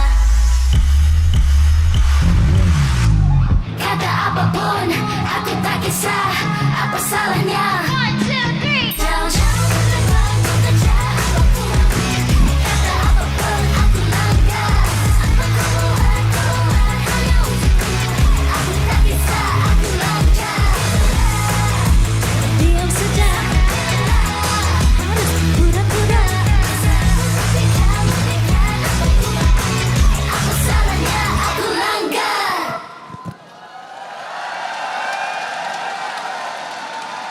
Give it up for SOND. Thank you so much. Alright. Kita dah saksikan Nelly, kita dah saksikan Elia performs untuk lagu Lantaklah. Sekarang kita akan memanggil persembahan kita yang seterusnya. Seorang jejaka yang baru saja merakamkan album terbaru beliau, iaitu MPL.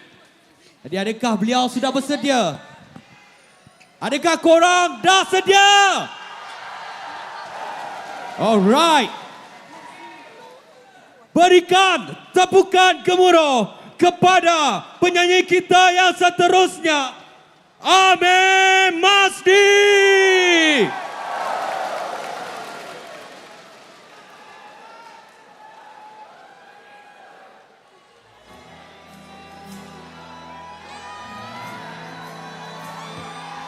Assalamualaikum and hello everyone. Tiada luahan dapat ku ucapkan jika kau dah memilih dia. Tinggalkan ku jadi kenangan, berakhirnya jodoh kita.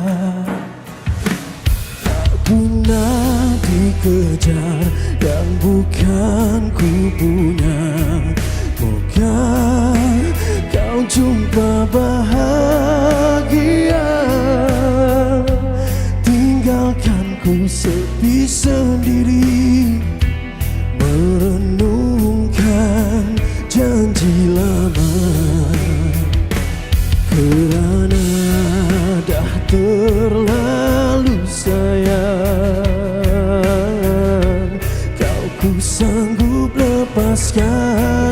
Thank you.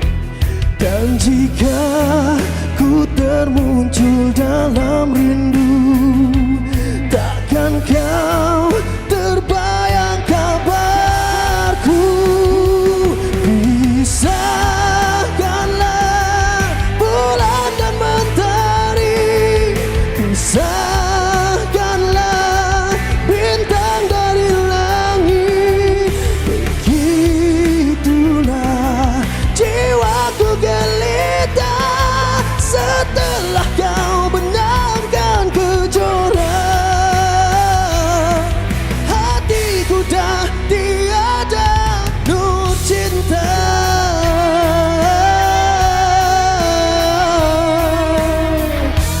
Thank you for the flashlights. Please put them on your phones.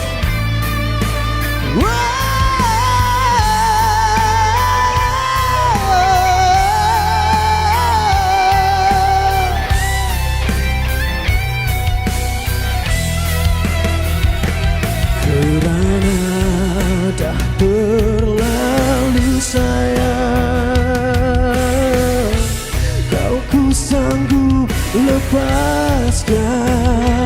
Dan jika ku termuncul dalam rindu, takkan kau terbayang kabarku. Pisahkanlah bulan dan mentari, pisahkanlah bintang dari langit. Begitulah jiwaku gelita setelah kau benamkan kejora. Hatiku dah tiada nur cinta.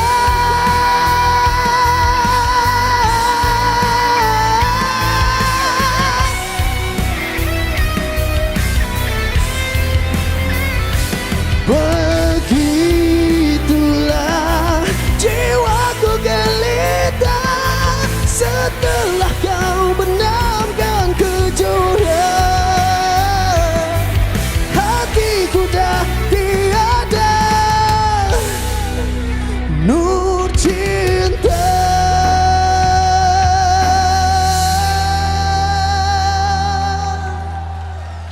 Thank you so much. Assalamualaikum.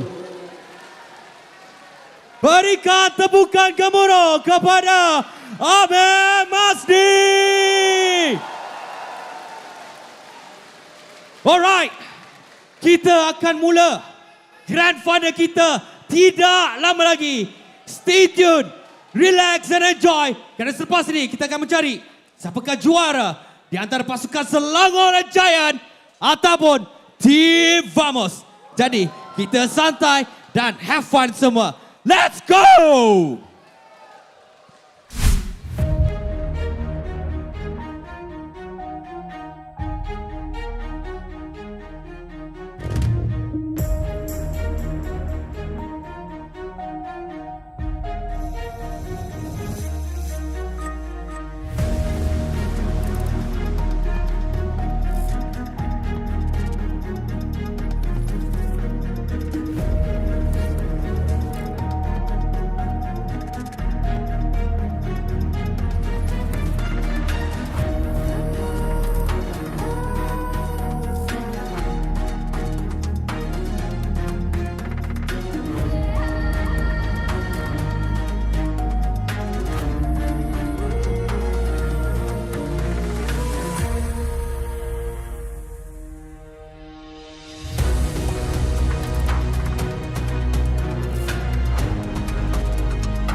emas. Bila terjadi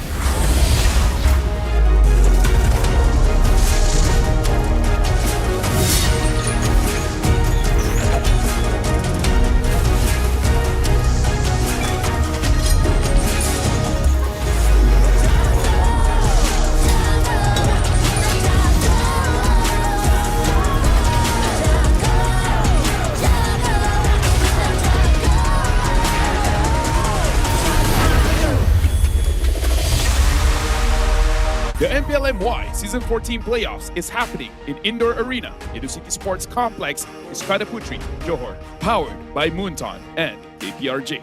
Official 5G mobile internet hotline. Best for 5G lightning fast MLBB gaming. Official gaming phone, ROG Phone 8. King of performance for mobile gaming. Official lifestyle fashion partner. Up your game with JD Sports. And thank you to all our partners in eSports and strategic partners. Welcome everybody, it's Championship Sunday here on the MPL Season 14. Playoffs day number 4 already under its way, and most importantly, the award ceremony is finally done, so the grand finals is the last thing that we have to cover. My name's Gideon Q, and introducing the desk with me today, we have our panel with, of course, MPL SG. Introducing Abstract as well as Churros here on the desk. How you boys feeling today? One thing's for sure, I am definitely happy because this is MPL SG Takeover. There's definitely one thing for you know. But this grand finals, the way that it's all set up, absolutely flawless and amazing. Yeah, you're taking all the words out of my mouth. This is electrifying. The entire stadium filled with people from Johor, and not only the people of Malaysia watching, the world is watching, because this is going to be the last grand finals of all the MPLs of all the regions, and I can't wait for it. It's an exciting time. Today we have both SRG as well as Vamos in a best of 7 matchup, a true test of skill, and most importantly, this is not a sprint, it is a marathon. We're expecting changes to happen in the middle of the game, most importantly adaptation, to really wonder which is going to be better during M6. Of course, this is all going to be a testament of how Malaysia is going to fare when it comes down to going into the international scene. Of course, we all have seen SRG and we think that, yo, they are strong. But Vamos, they conquered the upper brackets, and that is definitely something that we cannot underestimate. Yeah, honestly though, the way I'm looking at it, both teams have actually international experience. Zorn, the Chibi, the entire lineup from Vamos used to be homeboys with the exception of Warlord coming in. And I want to see like how well they fare, or how far they can go with SRG coming into the international stage. Remember, both teams already have the M6 slot, so which one will be better? The truth is there is a lot of history coming into this. The first time ever, or the first of many. We could potentially see from SRG the first back-to-back champions in MPLMI, which has not been done in our history. The closest we've gotten is when we were still MYSG, and unfortunately EVOS SG stole that away from MY. Well, you're welcome. Oh, well, thank you very much. We're building up the storyline all the way from the start to the end until today, Season 14.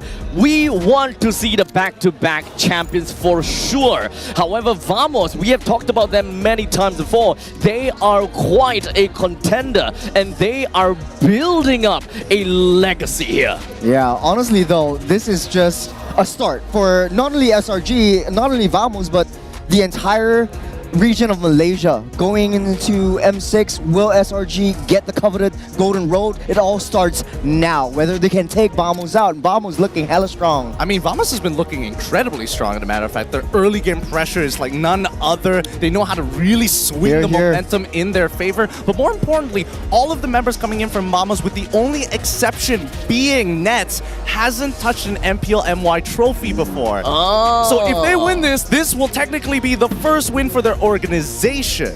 And the fact that Nets gets to touch the trophy. Oh yeah, absolutely. Oh, heck yeah. So Vamos definitely will have this idea. Look, Nets, you may claim that you are the best goal laner in PH, but we are going to be helping you to get the MPL MY trophy. I don't know. At this point, he might be considered Malaysian at this point. I mean, he did learn quite a lot of PM, so let's be honest here. He did. But what do you think about the imports generally, right? Both teams are going to have like imports of their own, but the one big difference here are going to be the junglers. Pull it up, because right now the jungler showdown between Sakaisen as well as Chibi is looking neck and neck. The very strong comparison, and I like the fact that the jungle showdown is the first thing that we see on the screen. Both their KDAs almost the same. Actually, honestly, every single stat pretty much similar, except the notable heroes, if I could say. Sakai's actually changed his hero pool quite a lot. We talked about adaptability yesterday, and he hasn't picked up the Fanny or the Ling ever since. He's always going back to the Suyo, always going back to the Alphas, and right now Chibi needs to be able to adapt to that situation. We saw that Martis pick come out. Will he bring out another new flavor in the jungle for Vamos? I'm worried about that too, right? Because again, if he's willing to bring out Martis, I feel like he's willing to bring out Paquito. If he's willing to bring out Paquito, I'm sure he wants to play Leo more. So it's just an never-ending cycle for them. Now, I will say at the very least, Sakai's may look slightly better, but that's purely on the performance, his like high-end performance of Ling. Yeah. But I think one thing that we need to remember also the fact that they managed to show a little bit of weakness when it came down to the assassin games that we saw them fighting against Todak. However, they did reclaim themselves with the Suyo, with the Alpha. One thing's for sure, Sakai's looking very dominating, and he's really scary when he's rocking these two heroes. And I honestly think that Vamos might want to respect that. Like, if you play these two heroes, we might be afraid. So why not we take it away? That could be the direction we'll be looking out for during the drafting phase. Well, I would like to believe you, but at the same time, mid laners have been such a huge issue. The Shin, the Lo Yi, and of course, the Eve. Yeah, I gotta agree with you. And honestly though, Stormy as well as Warlord has been playing heck of a game with both these heroes. So expect the mage picks to be highly contested on both sides. But I want to go back to Sakai's. We talked about this yesterday off the stream, and it kind of seems like Sakai's kind of does better if Cram does well. So Selangor Red Giants likes to bring in that EXP lane into a lot of these team fights, especially heightening the aggression in the early game. So whether or not Cram will be on form today is really up to really the mid lane trio of SRG. But for the side of Vamos though, it's all down to Zorn, and he's been playing so aggressively. He's such an annoyance, especially in the jungle, and Sakai really has to watch out for him. But here's the thing, I've seen GB for a while. The way that he plays it, even on the international stage during MSC, prior to that, even in M5, the big difference is that Zorn or not, EXP or not, he will try to hard carry this game, even if 4 of his members are dead weight. And I'm hoping that they're not going to be dead weight this time round. I mean, let's draw some parallels to the Dream Team, right? As much as I don't want to say this, that is quite literally, the Dream Team is, well, SRG featuring Zorn, right? Yeah. So it definitely speaks volume that what kind of person Zorn is, what kind of player Zorn really is. It really just goes to show that you need the right mix of players to make it work. I'm nervous for them. I'm very nervous for them. But here on the panel, you can feel the energy from the crowd. Everybody's in anticipation for this game. Unfortunately, we don't have lights for specifically the crowd, but they're pushed up all the way to the caster's box. That's how packed it is here today at Educity. So come on down. If you are in Malaysia, specifically in Johor Bahru, please check out the show. For our international viewers, don't worry. We got you guys covered with full coverage of the game. We got casters as well. So when we get into the game, we'll throw it over to them. But in the meantime, at least we get to talk a little bit more about this matchup, because I feel like no matter who wins this, yes, it's a good title, but they've already succeeded in qualifying to M6. So how do we, as the Malaysians, fare up against this star-studded lineup of M6 representatives? You know, to be honest though, SRG or Vamos, they have not faced up against either of these new teams, because it's all totally new, and there's not the same, like, a team that is the same that entered the MSC into M6. So for the Philippines and the Indonesia, Fnatic, Onyx, PH, Aurora Gaming,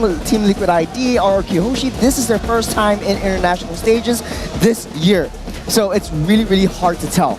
I find it really nice to see the fact that when it comes down to the Philippine side and the Indonesian side, we have been looking at kind of like a dark horse run, right? The ones that we are looking out for didn't qualify. While in the meantime, for the side of Malaysia, this is the result that we are expecting. That also speaks volume as to how M6 is gonna look like. So at least for my prediction, we know for sure Selangor Red Giants will make it far. As much as I don't want to cast and curse this, but facts be facts. SRG, they will be dominating in the M6, given all of these teams may be slightly less experienced than SRG themselves. Yeah, you know, I gotta agree with you. And we talked about this in MPL Singapore, where like facing up against local teams is very different from facing up against international teams. And it sort of feels like SRG is built for international tournaments. That's why they needed to adapt to Todak and that loss, because they were very, very focused on the late game, very focused on the macro decisions, but not the micro adaptations that come into play when they face up against the local teams, especially for Vamos. If Vamos can take Todak out, and Todak really, really struggled against Vamos, it really shows that the level of competence for both teams is kind of equal. I say we... Oh, it's tough to say that it's kind of equal, because keep in mind that the M6 format is going to be a Swiss format.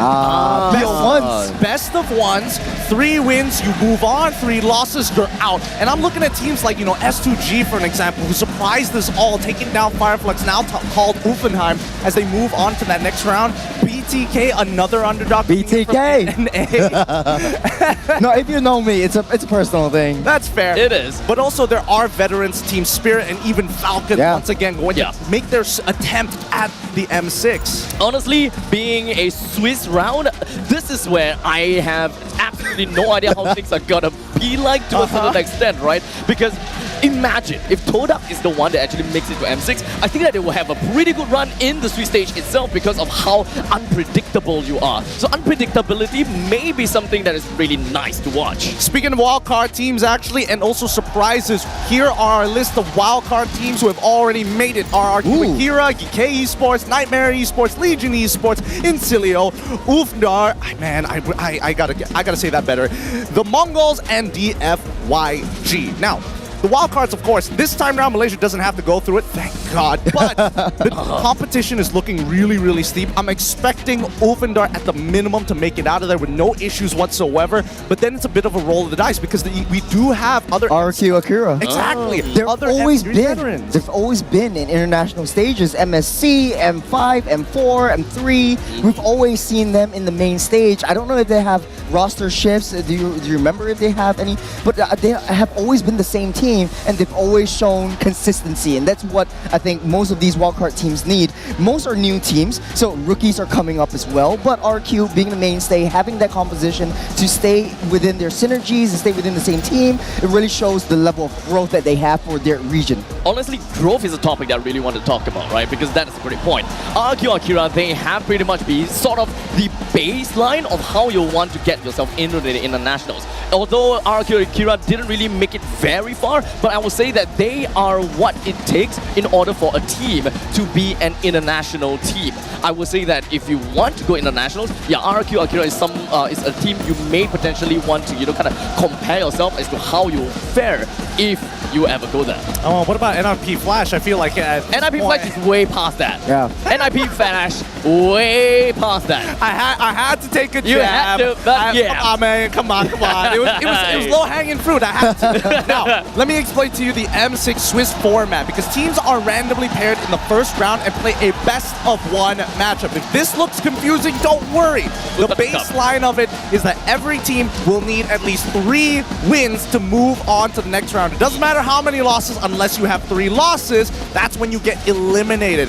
Every single time they move to the next stage, they will randomly pick with teams who have also won or also lost with the same scoreline as them until we finally filter it down to the very last. You know, it's interesting because with this Swiss format, we might see a Malaysian versus Malaysian matchup. Exactly. And this might be foreshadowing their No. I don't want to go that way, but like... I'm helping you. No. Yeah. I'm with Singapore on this one. You guys only got 1 team, so it's like, that's all we're going to go with. Don't have to play against countrymen. Oh my goodness.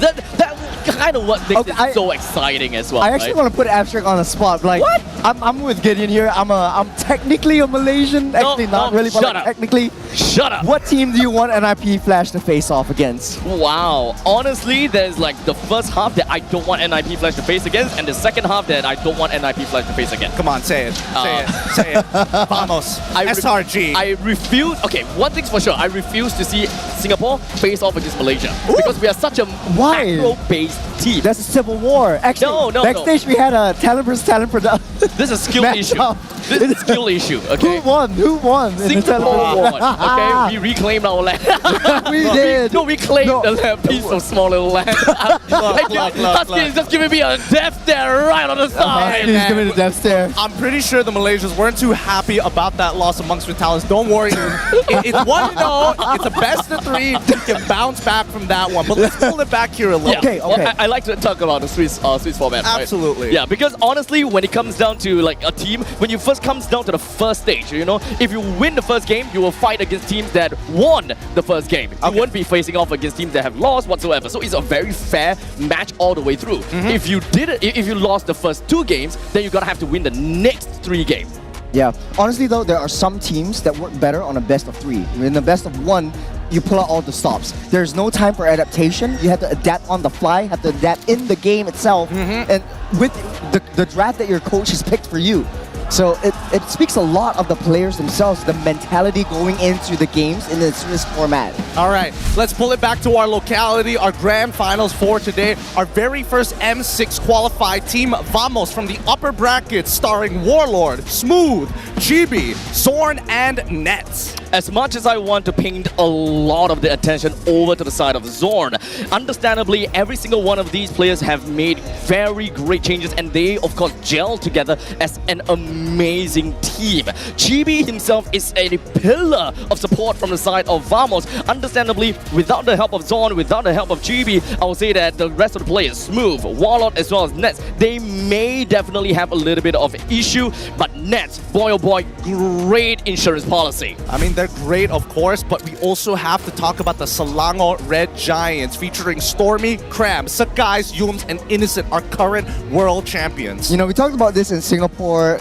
The same team that stays together wins games, because that's the experience that you need when you're playing against your brothers. And right now, Selangor Red Giants, they're looking like family. Every single team fight, they're always together. They're always playing like 5. And it's going to be hard if you want to break down the main damage dealers of the rest of the team. It's going to be super, super strong within the entirety of that game. The fact of the matter is, I want to add on to Abstract's point. For Vamos to actually win this game, no doubt the fundamentals are good. They need to have discipline. I remember that one kill for Chibi was chasing the Sicilian, and he basically like, okay, I want to ego challenge that. I want to at least get a maniac, but you know, that's just rough on that game. What was it, like a 2K bounty at that point? It was, it was. Bounties we've seen, he was like, yeah, that was 8 kill. 1. It was an 8 kill bounty. Oh, it was an 8 kill bounty. 8 kill bounty. Oh. The Sky Piercer max stacks. Hey. To anyone but the Sicilian. It's tough. It honestly really is tough to see some of these teams actually, you know, not make it to this point. But at the cost of these teams getting better, and to make sure that Malaysia is looking good for the internationals, I hope that you guys in the audience can quickly join the fight. If you missed out that QR code, pull it back and use that code. Make sure you get some in-game goodies while you're watching the MPL MY. But coming back into this, I do think that, you know, SRG is in a pretty unique position. Previously, and based on what I've heard from the coaching staff, they had a different preparation for the playoffs. But all of a sudden, when they lost to Todak, something snapped inside of them. They had to sit down, and then they had to think, we need to make some major adjustments, which is what we saw when they decided to come back into form. I think that that's very nice to see, because it's all about psychology as well, right? It's not all just about the game. It's not about who's got the greatest mechanic and all that kind of stuff. You gotta have a team that could work together. And of course, if there's certain kind of grudges, like based on the previous game, yeah, you didn't do a certain thing, I'm gonna hold on to that grudge and I can't let it go. Until you have a trash out session, they identify one problem at a time, and then they go for a complete complete reset. Yeah, I want to bring back that quote that I shared yesterday. The wolf on top of the hill is not as hungry as the wolf climbing it. We all thought the SRG was on top of the hill with that win in MSC.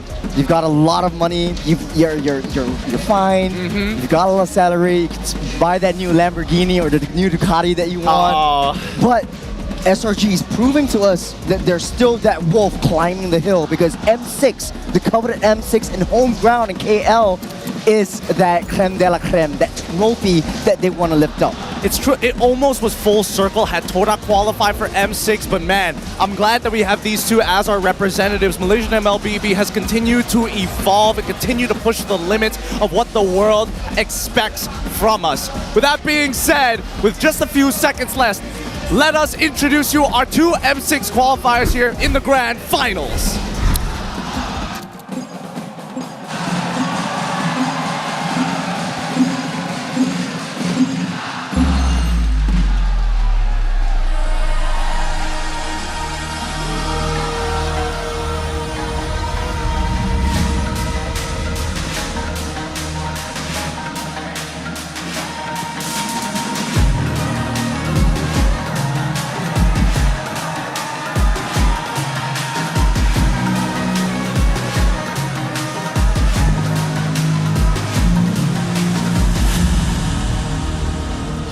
Aku hembus kata azimat. Bila terjatuh aku beringat. Jalan tak jauh cari titik bermula. Krak, krak, krak, krak. Jangan patah semangat. Semarak api bukan calon-calon. Biar apa menghalang aku sambut datang. 1000 daya, 1000 alasan. Harungi semua sampai di akhir garisan. Eo, eo. Kami tak senang mengalah, kami luar biasa. Semangat membara, harungi bersama. Langkahlah sama-sama langkah, bergema di kiri dan kanan. Tak berhenti bara ke hadapan, tak mengalah mendepan cabaran. Jago, jago, kita jago. Oh, semua sekali. Jago, jago, kita jago. Oh, jadi ayo.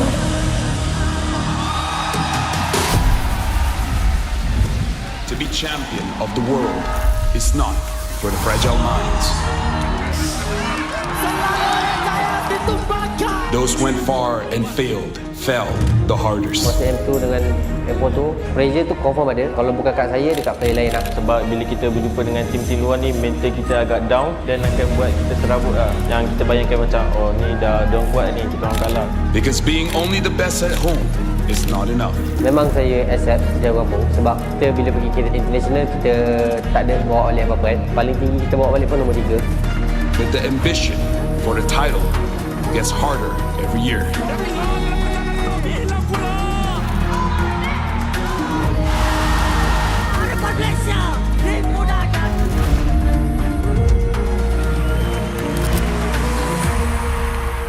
Even when we're told we couldn't make it, we've always put up a fight. You can still come back.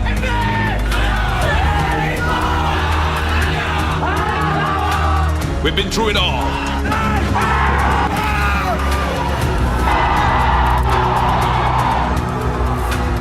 And we're ready to sacrifice it all again.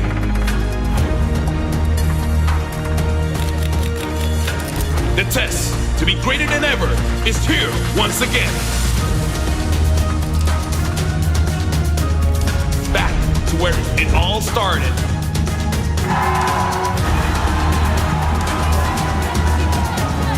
Dari awal kita orang ada satu goal je, iaitu break the back-to-back curse. MPL yang kali ni bagi saya special sangat. Jadi pertama untuk diri sendiri dan yang kedua ni trust untuk next. Our time is now. This is our golden road.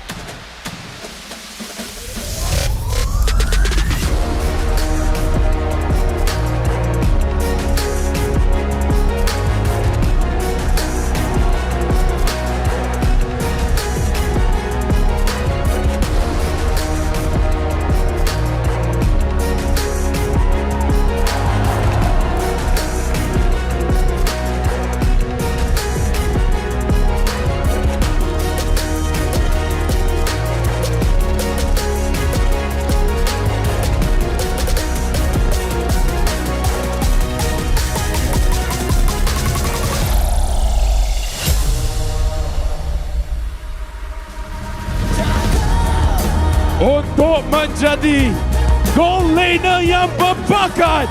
Perlukan naluri hebat untuk mengesan musuh. Berikan tumpukan. Raja Samud next.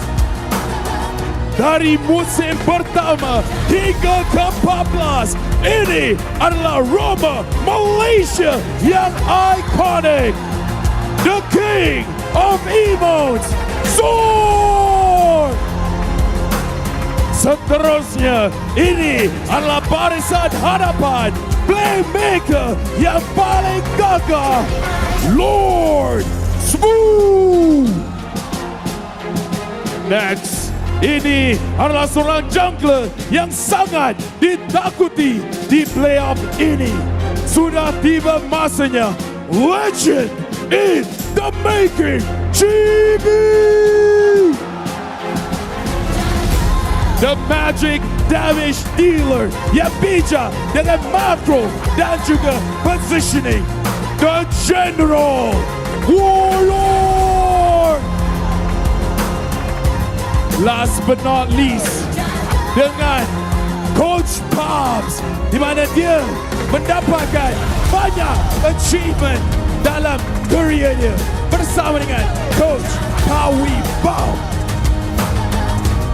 Ladies and gentlemen, this is your first Malaysia representative, Vamos! Leading the charge, you don't need further introduction. Regular season MVP, the one and only Innocent! Seorang player yang sentiasa melakukan momen keajaiban untuk musim game untuk Selangor Red Giants. The moment maker, you! Seorang EXP laner yang sangat versatile, yang membawa peranan yang besar di setiap team fight. The Dream Teammate, Crab. Kemudian, hari ini kita akan saksikan prestasi Finals MVP di MSC. The Sky Prince, Skies. Ini adalah grand final untuk dia. This is my boy.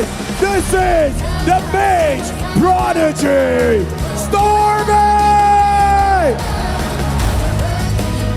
Akhirnya kita jemput Coach Arcadia dan Coach Ozora Becky, jurulatih Dynamic Duo.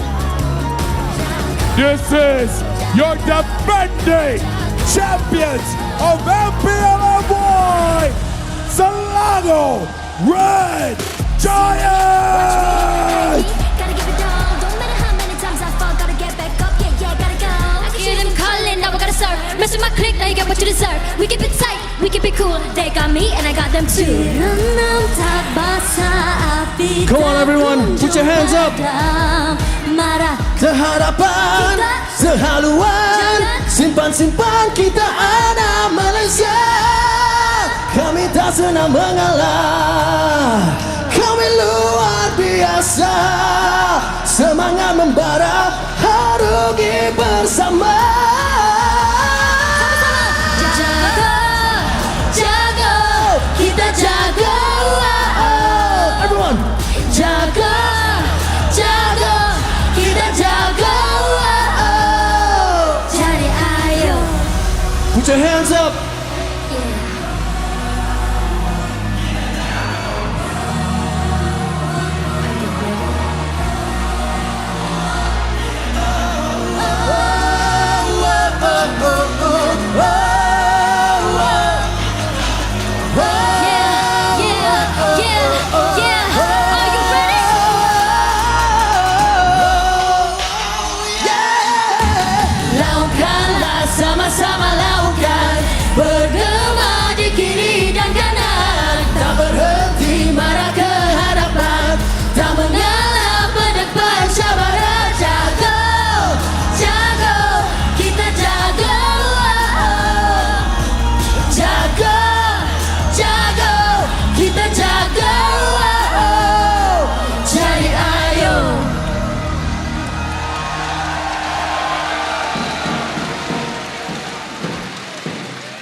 kasih kepada Hotlink for sponsoring Jago that was performed by Soeni dan juga Amir Masdi. And now, the moment that everybody has been waiting for. Kedua-dua grand finalist kita sudah bersedia dekat battle station mereka. And they are ready to fight it out in a series of best of 7. But Educity, are you guys ready? Absolutely amazing. Now, ladies and gentlemen, fair warning as we're about to hit turbulence over at the Land of Dawn. Make sure that you're seated with your seats upright, seatbelt fastened, but feel free to scream and go crazy right here at Educity Johor. Now, right here, we are jumping straight into the grand finals. Teams have toiled, have bled, have cried for this trophy that stands behind us. 2 teams are about to enter the Land of Dawn, but only one will emerge champion and take the crown. That is MPL MY. I agree, Cheryl. The vibes here in Educity is unmatched. And guys, kita ada full house this grand finals. And for that, I want you all to give yourself a big round of applause. Now this won't do, ladies and gentlemen. We want to not just hear your applause, but we want to hear your screams as well. One more time, Educity Johor, where you at? What we're about to witness in a couple of moments' time will be an intense battle, epic gameplays, crazy mayhem is gonna break out at the Land of Dawn. And remember, and don't forget to share all of these wonderful gameplays with your friends, either on socials or even ask them to come on down and join us here at Educity Johor. Yes, Cheryl, I agree. Ini adalah last MPL sebelum kita mulakan M6 yang akan dibuat dekat Malaysia. And guys, I love the crowd. So, I want to ask if our ultras are ready. Selangor Red Giants, I want to hear you guys roar! Now over on my side, this side, you are the home ground heroes. Give it up for Viva La Bamba!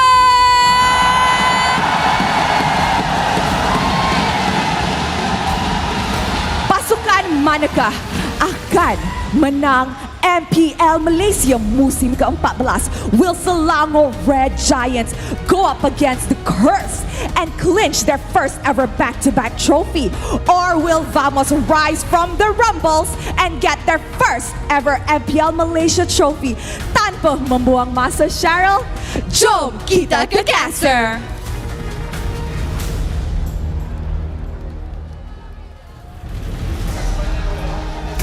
And now, as the drafting phase begins, the grand finals has now been officiated here at Educity for MPL MY Season 14. Once again, thank you to Rose and as well as Cheryl, as we're going to be bringing it back to the drafting phase. SRG on the blue side, up against Vamos on the red side in this best of 7. Ooh, what a start!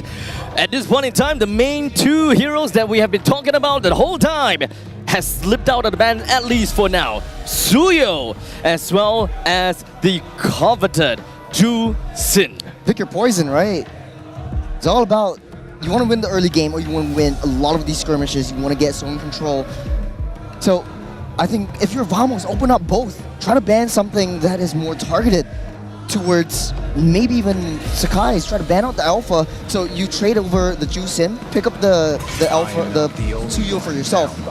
That's what you might want to achieve for Vamos? I mean, they're looking to achieve a lot of things here, and I think that Vamos is making a very smart choice of getting rid of this Phoveus. Now, power picks that are open, Suyo sounds like a good idea for SRG, but keep in mind that Loyi is wide open as well. Two strong power picks for Vamos as Red Side continues to skyrocket in terms of their win rate. Honestly, it looks kind of scary for the side of SRG, considering the fact that there is a Gato Kacha that's available as well. So now that the Juicing is given away to the side of SRG, the ball is back onto the court of Vamos. As such, this is what I expected. A Gato Kacha as well as a Suyo. Great draft all the way through for now. They got great burst, and let's not forget about the fact that Gato Kacha, he's just plain annoying and does wonders in everything. Very useful ults as well. I mean, look at the stats here. Vamos leads the league with the highest first turret rates at 58%. And using the Sky Guardian's avatar as a way to zone their opponents is a good idea. But in comparison, SRG has the highest first Lord rates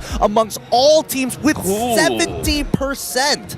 And they have the lowest amount of games played as well. Let us remember that, let that really sink in. SRG, they made sure that they have all of these objectives, or rather, more specifically, the Lord. Because every now and then, you know, some teams, they may not want to prioritize the turtle so much, right? But yeah, let's move on. Focusing onto Hylos as well as an alpha pick. Yeah, this was actually the same draft that SRG picked up against Todak yesterday in the lower bracket finals. The Loyi was open, but they want to go for the 1-1 first. It's actually honestly a very good option right here because with the Hylos and with the Alpha, you have a very beefy front line. You can proc the weakness points, giving Alpha the crossbow tank super easily. Let's not forget about her inbuilt Purify, especially against Rushin. A lot of marksman players have to blow their Purifies to ensure the kill. Wan has an inbuilt one, so this could be pretty dangerous. Now Vamos making sure that they get rid of the counter matchups here, making sure that Irithel is now gone. SRG looking to respond. So at this point in time, both sides, they have quite some boots to fill, right? So mid lane is definitely something that Vamos will want to look out for. Loyi, we talked about that before. It is still currently open, but for now, Aurora, Vexana, all of these highly contested, not quite picked yet. I was gonna say Joe because Zorn's signature pick needs to be taken off. You have to respect that SRG knows they've done their homework. Looking to ban out a lot of the Zorn heroes, and I think for Vamos, it might be possible that they just ban out the Natan right here because it's been so disastrously. You've already got two tanks and one kind of semi-tank on that Juicing. You have a beefy front line. Just Nathan has an easy job just whacking onto the back line, but it will be the Claude. Innocent might be a little bit more comfortable on that and taking off the table. I suppose, yeah, I guess it's getting rid of a comfort pick, right? If they were worried about scaling, Natan probably would have been the choice. Or maybe Vamos is hoping that SRG picks Natan. You can see on Innocent's face, he's not 100% sure about it, right? Yeah. Claude over the Natan, they're targeting me, but I don't know what exactly they have in their pockets. There's definitely this level of confusion onto his face, like, oh, what the hell? But at least when I saw SRG, Coach Arcadia may just opt to just focus ban onto Zorn, considering that for the mid lane, there's still so many mages that is currently available. You can't exactly tackle on every single one of these. You could ban out the Franco. Okay, Franco is being banned out right here. So then Vamos could pick up the Loyi or go for something a little bit more easier to execute because Loyi is kind of committal. If you want to go into your diversion, you go a little bit too deep and then you get punished for it. So something like an Aurora or a Vexana might work well. It doubles down well with the Gato Gacha as well. But for SRG, they have a lot of tricks up their sleeves as well. They could pick up a Tigreal, or it could go into the hands of Vamos. Tigreal has been so instrumental in setting up, especially for team fights. But they want to go for the Angela instead. I'm liking this quite a bit. So Angela in the mid lane, it gives a lot of options right here. You could go Angela into the Suyo, but then I don't know. So they have slow mid for both sides, right? Yes. So technically kind of on a pretty okay route for an Angela per se. But when it comes down to, you know, 5v5 or maybe in the later stages, I was really just hoping for, you know, AoE heroes, big out hero, considering the fact that you have a Gato Gacha, you have a 1-1, you want some beefy front lines to really be able to knock some people off, be the bruisers for 1-1 so that 1-1 can fly into the air and just execute everyone. Yeah, Krem could go into the Thamus, maybe. Then Hylos. I suppose they need. Yeah, it feels the Tigran Natanya. It feels like they want something with vengeance, but at the same time, they can basically, when they're fighting against Vamos, it's a 4+1, right? This Angela is not really going to be in that fight, and is really just supercharging one of their members. And I think that SRG understands that. Hard CC at this point is going to be extremely valuable, scaling as well, because their main conditions are going to be underneath Zushin and as well as Natan. Everybody else is to initiate and to slow down the pace of the game. All I'm looking out at for the side of Vamos is that they are a very aggressive team, right? Yet the way that they're drafted thus far is not necessarily super hyper aggressive or a lot of damage, right? I can understand, yes, Angela, you are a first blood queen, and if you just kind of go together with your roaming trio, which we haven't really quite seen, okay, never mind, roaming trio, Gatokacha, Angela, as well as Suyo. Angela on the CC. Angela on the CC is super scary. You could zone out the Juicin. You could take the hits from the Lantern. You could get thrown left, right, and center, and you just don't care because you're a CC. Build that vengeance or build the revitalize is really up to you. I don't know. I'm a little shaky on their overall drafts. But with that being said, that's the drafting phase. We're gonna head into the game as we throw it over to your casters. Husky, Staffa, please take it away. Thank you very much to the desk. Man, I don't know if I'll ever be ready for this moment, but here we are, the pinnacle of MPL Malaysia Season 14, a rematch of the familiar Selangor Red Giants against Team Vamos. Game 1 kicking off with just a little bit. Vamos on the blue side, Vamos on the red side, Selangor Red Giants on the blue side. I mean, if you are ready to tear up, you better save that for the end of the series. Sadafa, how are you looking at this right now? I am looking at a very interesting start to the grand finals here in MPL Malaysia Season 14 playoffs. It is our best of 7 series. So a good start means a good journey. SRG or Vamos? Which of them is going to come out on top? I am excited to find out. We're about to pen the chronicle like never before. Potential for first back-to-back champions and up against the challenges. It's a new empire, but familiar faces. Mid lane priority, of course, going over to Team Vamos with that Gatokacha and Angela. Absolute oppression. We already see taking a lot of damage in the mid lane. Interestingly enough, Cram and Yooms starting in the mid lane with Stormy taking EXP. Oh, you're gonna love this, right? You're gonna love the change. Topside down, innocent. Dances with death once more and gets out alive. That is insane right there, timing the regen just to get that one singular proc. Chibi though. Can he lift Chibi up in time? Stormy into the turret. It's going to be the decision. And zone around and Revitalize ready. That could be an opportunity for it to kind of go off. And we just got to see what happens, right? Seems like it's going to be a bit of a suspense. We're looking down at what's supposed to be a potential first blood as we call this to a halt. But there it is. No first blood will be attained. Stormy gets out with his light. Doesn't even blow the flicker. And I think that's the most important part, Dafa. Yeah, definitely is the case right now. SRG trying to be a bit more aggro early on. We can see that they specifically even traded lanes mid and EXP so that Cram wouldn't have to go up against Moo. The taunt, two-man Chibi is in the vicinity. Seems like SRG calls a response and the kid so tough to fight against Vamos in this pocket, especially when the hard guard is going to come out available for Warlord in just a little bit, right? Level 4 will be that tipping point. Turtle fight going on. Smooth down low. Hard guard ready. Smooth is going to get it. Yooms with the flicker pushes Warlord away. Cancel the hard guard transfer, but still, Vamos fights Turtle. Stormy with the ultimate. Here comes Crab to the back line. Sukai trying to stay alive with the lift. Sukai will get out for now, but Vamos with the snipe. Turtle for Vamos. 2 kills for him. An impressive play right there with Vamos coming out on top with 2 kills as well as the objective. It seemed like SRG tried to go for a little bit of zoning, but Vamos had a better control overall on how things were going there. And because of that, we can see they're going to have a slight lead early. But it's only 2 minutes in. We still don't know what's going to come next. And again, when you talk about Team Vamos, it's always about go, go, go. It's always about being fast, being furious, and being able to step on the gas no matter the situation. And in this case, looking at SRG, how can they stop it? We know that there's a good roadblock with the Juicin, but can you stop Team Vamos enough to let the rest of your team kind of come online if you're SRG? That is the question right now. We can see Vamo is going to be upping the ante right now, already controlling the river area. Chibi with 1 level lead over on Skies. In terms of scaling, we also have to note Selangor Red Giants should on paper be a little bit better into the mid game. Vamos, they have a lot of late game scaling, but Chibi alone should sustain more than enough damage to actually take control of a lot of the DPS in the team fights. Get a stalemate. Innocent once more escapes, this time having used the Purify. You see backup coming in from Yums and Stormy, the guys coming in from the back as well. They need to lift Chibi up though and will not be able to do so. So once more Vamos finds to disengage. Oh, so far so good here. Network lead still not very different between both teams. And we already know from past history that SRG has a tendency to be a little less aggressive compared to Vamos in the first couple of minutes. So as Vamos, their goal here is to maintain this control going forward and try to snowball as much of a lead as they possibly can. Only one way to find out SRG have a chance to start this fight. It's going to be Smooth being drive back and it's going to use the Vengeance, but unfortunately he might just end up going down. It's going to be a tough fight though. I mean, Vamos is going to keep on going. In this case, Chibi loses his life. Selangor Red Giants finding opportunity.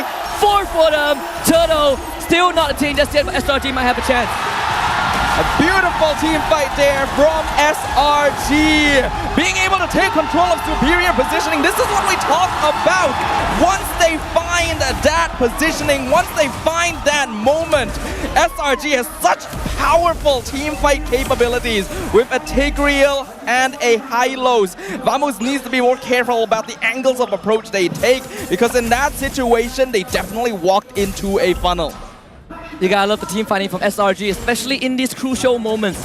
We know it's the first 5 minutes, but that 1K goalie is gonna be setting the foundations for the team to start building up. And I want to quickly call back to the first moment, right? We see that lane swap. Yums Cram mid side, Stormy bottom side to pressure Smooth. Is this something that you kind of saw coming?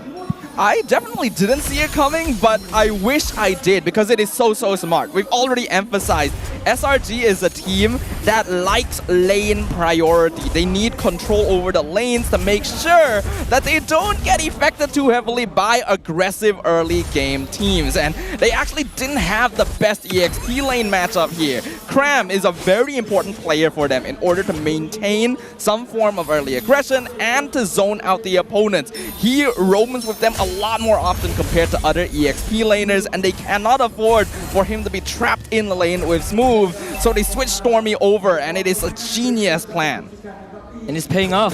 2K goal advantage. Look at jungle difference. This can be a bit jarring. Sakai's level 10, Chibi just hit 9.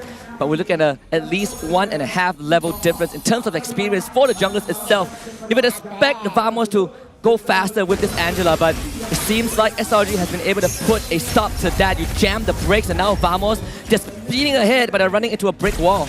My issue with the draft coming from Vamos here is that while the Angela can combo well with Suyo and CC, they really don't have the heroes that can lock someone in place for nets. We saw the Cho 1-1 combo very frequently towards the end of the regular season because it's so easy to set up that crossbow of Tang. However, there's no solid, reliable form of CC on the Vamos side, which means that it is a complete skill performance coming from nets on this 1-1. Consume should be detected. Vamos have sharp eyes. So they get forced to the top side, perhaps getting the tier 1, but SRG will find the second turtle and the final one of this game. But SRG, they want to kind of spill that lead elsewhere, right? Find an advantage. The opening might just be close by. They even keep the top turret alive. Best case scenario.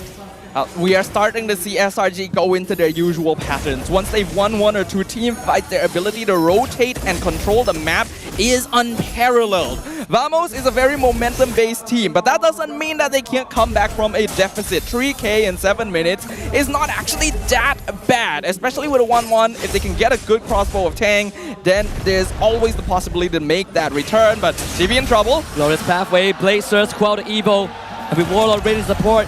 We'll see if SRG wants to take this. It seems like that will be the option. Chibi now forced to fight, and it's going to be Stormy trying to lift them up. It might be a 2-4-1. He gets brought back into the sweep, and Has Chibi gone? Warlord not able to save his jungler. Very well played here from SRG. Even catching a Suyo normally should be able to escape from situations like that, but the rest of his team was just not nearby to assist him. The rest of the SRG members making sure to keep an eye on them so that they could go as deep as they needed without worrying about potential retaliation.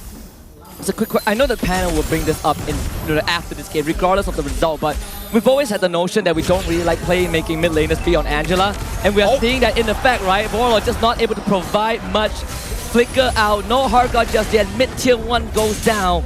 Is this kind of the pain point that SRG is going to continue going for? I don't have too much of a personal issue with Angela mid. We've already seen it can work well with the right combo, but I don't think this is the right combo. Warlord as a player has been shifting more into utility mages, so I don't think he's out of his element here. But again, not enough setup for Nets to get easy crossbows of Tang, and they're very heavily relying on hard guard to just close things out when SRG are right now in a position with more CC and more damage thanks to their gold lead. Stormy also just finished a Sky Piercer on a Zusin, so that is going to be a pain in the butt to deal with. With this score coming in, pressure will mount, but at least Team Vamos, they will find some solace in the bot side, right? An attempt to take down the bot tier 2 will end in nothing, but they caught Zorn. The man that I think we are going to look at from Team Vamos to set up most of the plays because he's the only one with that reliable AoE crowd control, right? You don't want Chibi to be the first one to go in, but situation right now tells us that it's not going to be possible. Gatot is absolutely not meant to be your main form of initiation. You always need like an EXP laner that can start fights so that Gatot can follow up with the Avatar, the Guardian, just because it's such an unreliable ability. And in this case, you have CC. In cases like this, if you had maybe a mid lane or a jungler that could set up, you could still make it work. But Vamos does not have that. This team composition is highly reliant on getting early momentum, and they were not able to find that. Since SRG has already planned out that route, it's to the bot side. Chibi will proxy that mid wave, but SRG will do the same. So we got a neutral state down mid side. See if Vamos can defend this though. They need to wait for Chibi to come back. It's a bit of time. Entropy used. Holy Shield Pop is straight with an implosion from Yume to find Cram the kill. Yume will take out Zorn. As Chibi now have to do as much as he can. It's going to be the Winter Crown. Cram takes it. They split the damage. And everyone from SRG is going to get out. Warlord wants a commitment. Finally takes out Cram. Stormy in the follow. Vamos now once more. But Chibi cannot go on forward. Innocent can. And that is what you want from the star gold laner. So much forward thinking from SRG. Skies and Cram literally both bought Winter Crown at the same time just about 1 minute ago because they knew that they were planning to go for a base dive and the crossbow of Tang would be a lot easier for Nets to set up. Having both of those available means that it just does not matter at all that damage coming out. They definitely didn't need to lose 2 members to that ult from the Suyo, but Innocent turning around and picking up Chibi in return more than makes up for it. A 4k gold lead, double the kill score, and Holy Crystal already completed on this Natan means that SRG are fully in their power spike, and Vamos, they really just need them to make a mistake, otherwise SRG is gonna walk away with this. They're trying to walk down Team Vamos in their own jungle. Maybe there's an opening with Chibi on the flank. Innocent to be gone on. Here comes the AOG. Chibi forced away. They're going to turn on him. He's alone. He has help. Help arrives. But it doesn't matter, does it? Warlock can't take the trip. And now SRG has 4-5 men burning down mid. Conceal is used. Yume, 25 seconds until flicker, but Implosion is always ready. Dawn being caught out, absolutely blown up. Disintegrated by the magic output from Innocent. Smooth, he will try, but he's forced to retreat once more. The panel mentioned how confused Innocent was that they allowed the Natan through and prioritized 1-1. And we are seeing where that confusion comes from. This hero just does so much damage. Chibi tried to go for a flank kill. That doesn't work quite as well on a Suyo, especially if you're behind. Maybe if he was Nolan, he could have been more of a threat. For SRG right now, they are perfectly comfortable. And Vamos going for a bit of a poking, poking movement. Second Lord for SRG.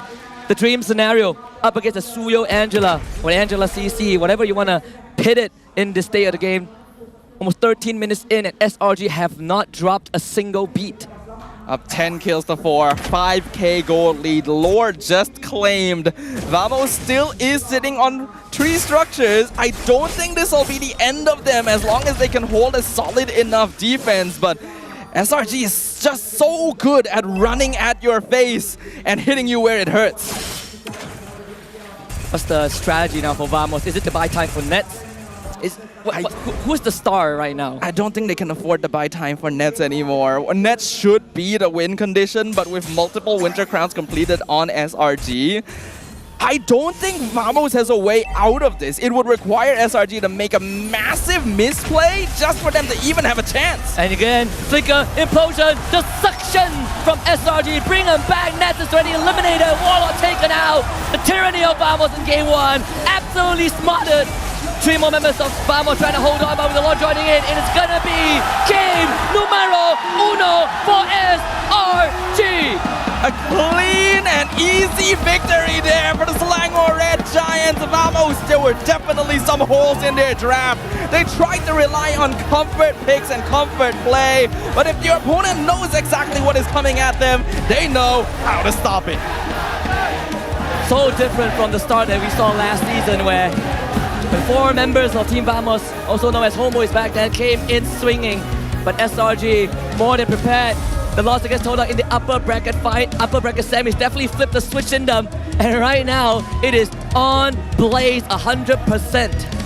Beautifully played, an excellent game number 1. That's gonna affect the mental just a little bit, but knowing Vamos, they're gonna adapt. Well, let's hear what the panel has to say because we made predictions and I want to know how correct I am.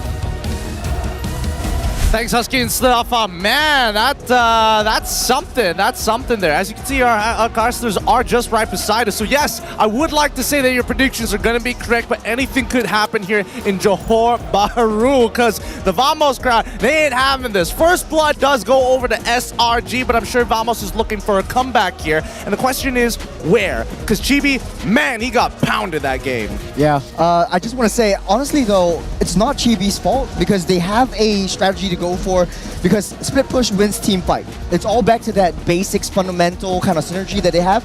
Chibi was constantly split pushing. If it's not Chibi, it's Nets. If it's not Nets, it's that CC coming in as well. But to be honest though, I want to bring back what Husky said. The playmaker in the mid lane was on an enchanter, does not deal enough damage, and it's always a 2-for-1 special. But of course, Sakai understands this issue, and he is the MVP.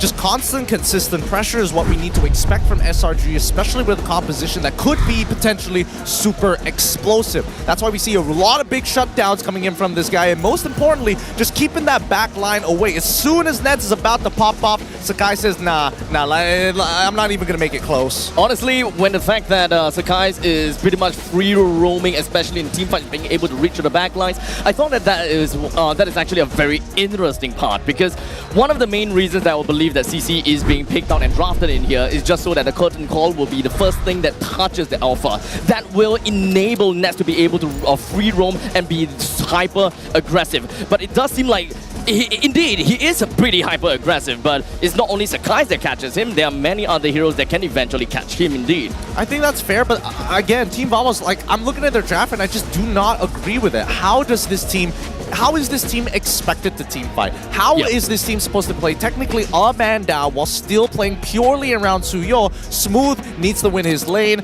Zorn, you can basically just all in him because he doesn't have Purify, and if you have long enough CC, he just goes down anyway to the true damage coming in from Sakai's. Honestly, this kind of feels reminiscent to when Yenlord played as the Gato Gacha. They are all just all-inning onto this Gato Gacha, and it doesn't seem like he has a very good answer to this. Yeah, honestly though, it was SRG's change in rotation in the early game from minute 1. Knowing that you're facing up against the Angela, what you notice is Cram and Yooms in the mid lane, throwing the Chu Sin, storming down in the EXP side. What this gives is 2 things. Chu Sin can take down that CC, deal so much damage, force CC back, and just snowball the EXP advantage, get that level 4 before that first Lord, and you get that early game split rotation. Stormy's on point. He's built that Sky Piercer as well. So honestly though, from minute number 1, SRG's new rotations coming in is honestly the first time I've seen it in all the regions. What do you think, Gideon? I think because Jushin is so long range, especially deadly in the early game, especially against CC, like what is CC supposed to do? I think this lane swap was absolutely absolutely genius coming in from SRG, really taking from our forefathers before us. Generally, I would imagine that Vamos is going to look in this draft and be like, okay, guys, we kind of messed up here. Like, it did not go well. But also, Jushin probably needs to get banned, especially when you see from SRG's side being the initiator saying, no, we're going to take away Yves and let you decide what we get. Well, it's like the draw. Like, once you're second pick, you either ban both or open both. There's no just ban one, because like you're just giving it over to them. So it's either Suyo or Jusin, and like we talked about this backstage, Jusin is a monster. Honestly, it just kind of feels like Vamos is trying to go for a little bit of a gamble, right? Giving away the Jusin. Yeah, we can kind of deal with it. Like hope Sakai gets the Suyo? I think it's more of the fact that, yeah, if they want to go give Sakai the Suyo or give Stormy the Jusin, I think it's an either or. The main thing is that they want to guarantee the Gato Gacha as well as another priority pick, and then they kind of like play around that all together. Because honestly, when it comes down to Suyo, he's very self-dependent. He doesn't have to rely on to anyone.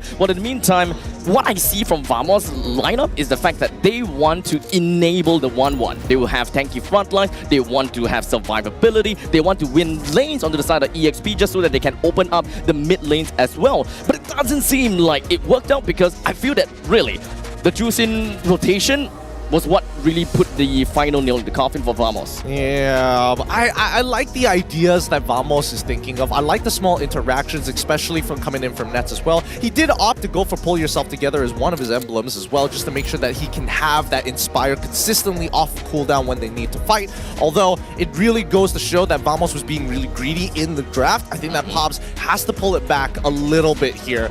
Really start focusing on what's important for the composition and build a core before he starts thinking about, hey, I want this, I don't want this for your team, and I want everything. I just think it's too greedy. Yeah. Greediness is definitely what Vamos maybe you would want to go for, because I mean, they are an aggressive team. I want to go all in. It's all in the early game and just kind of like...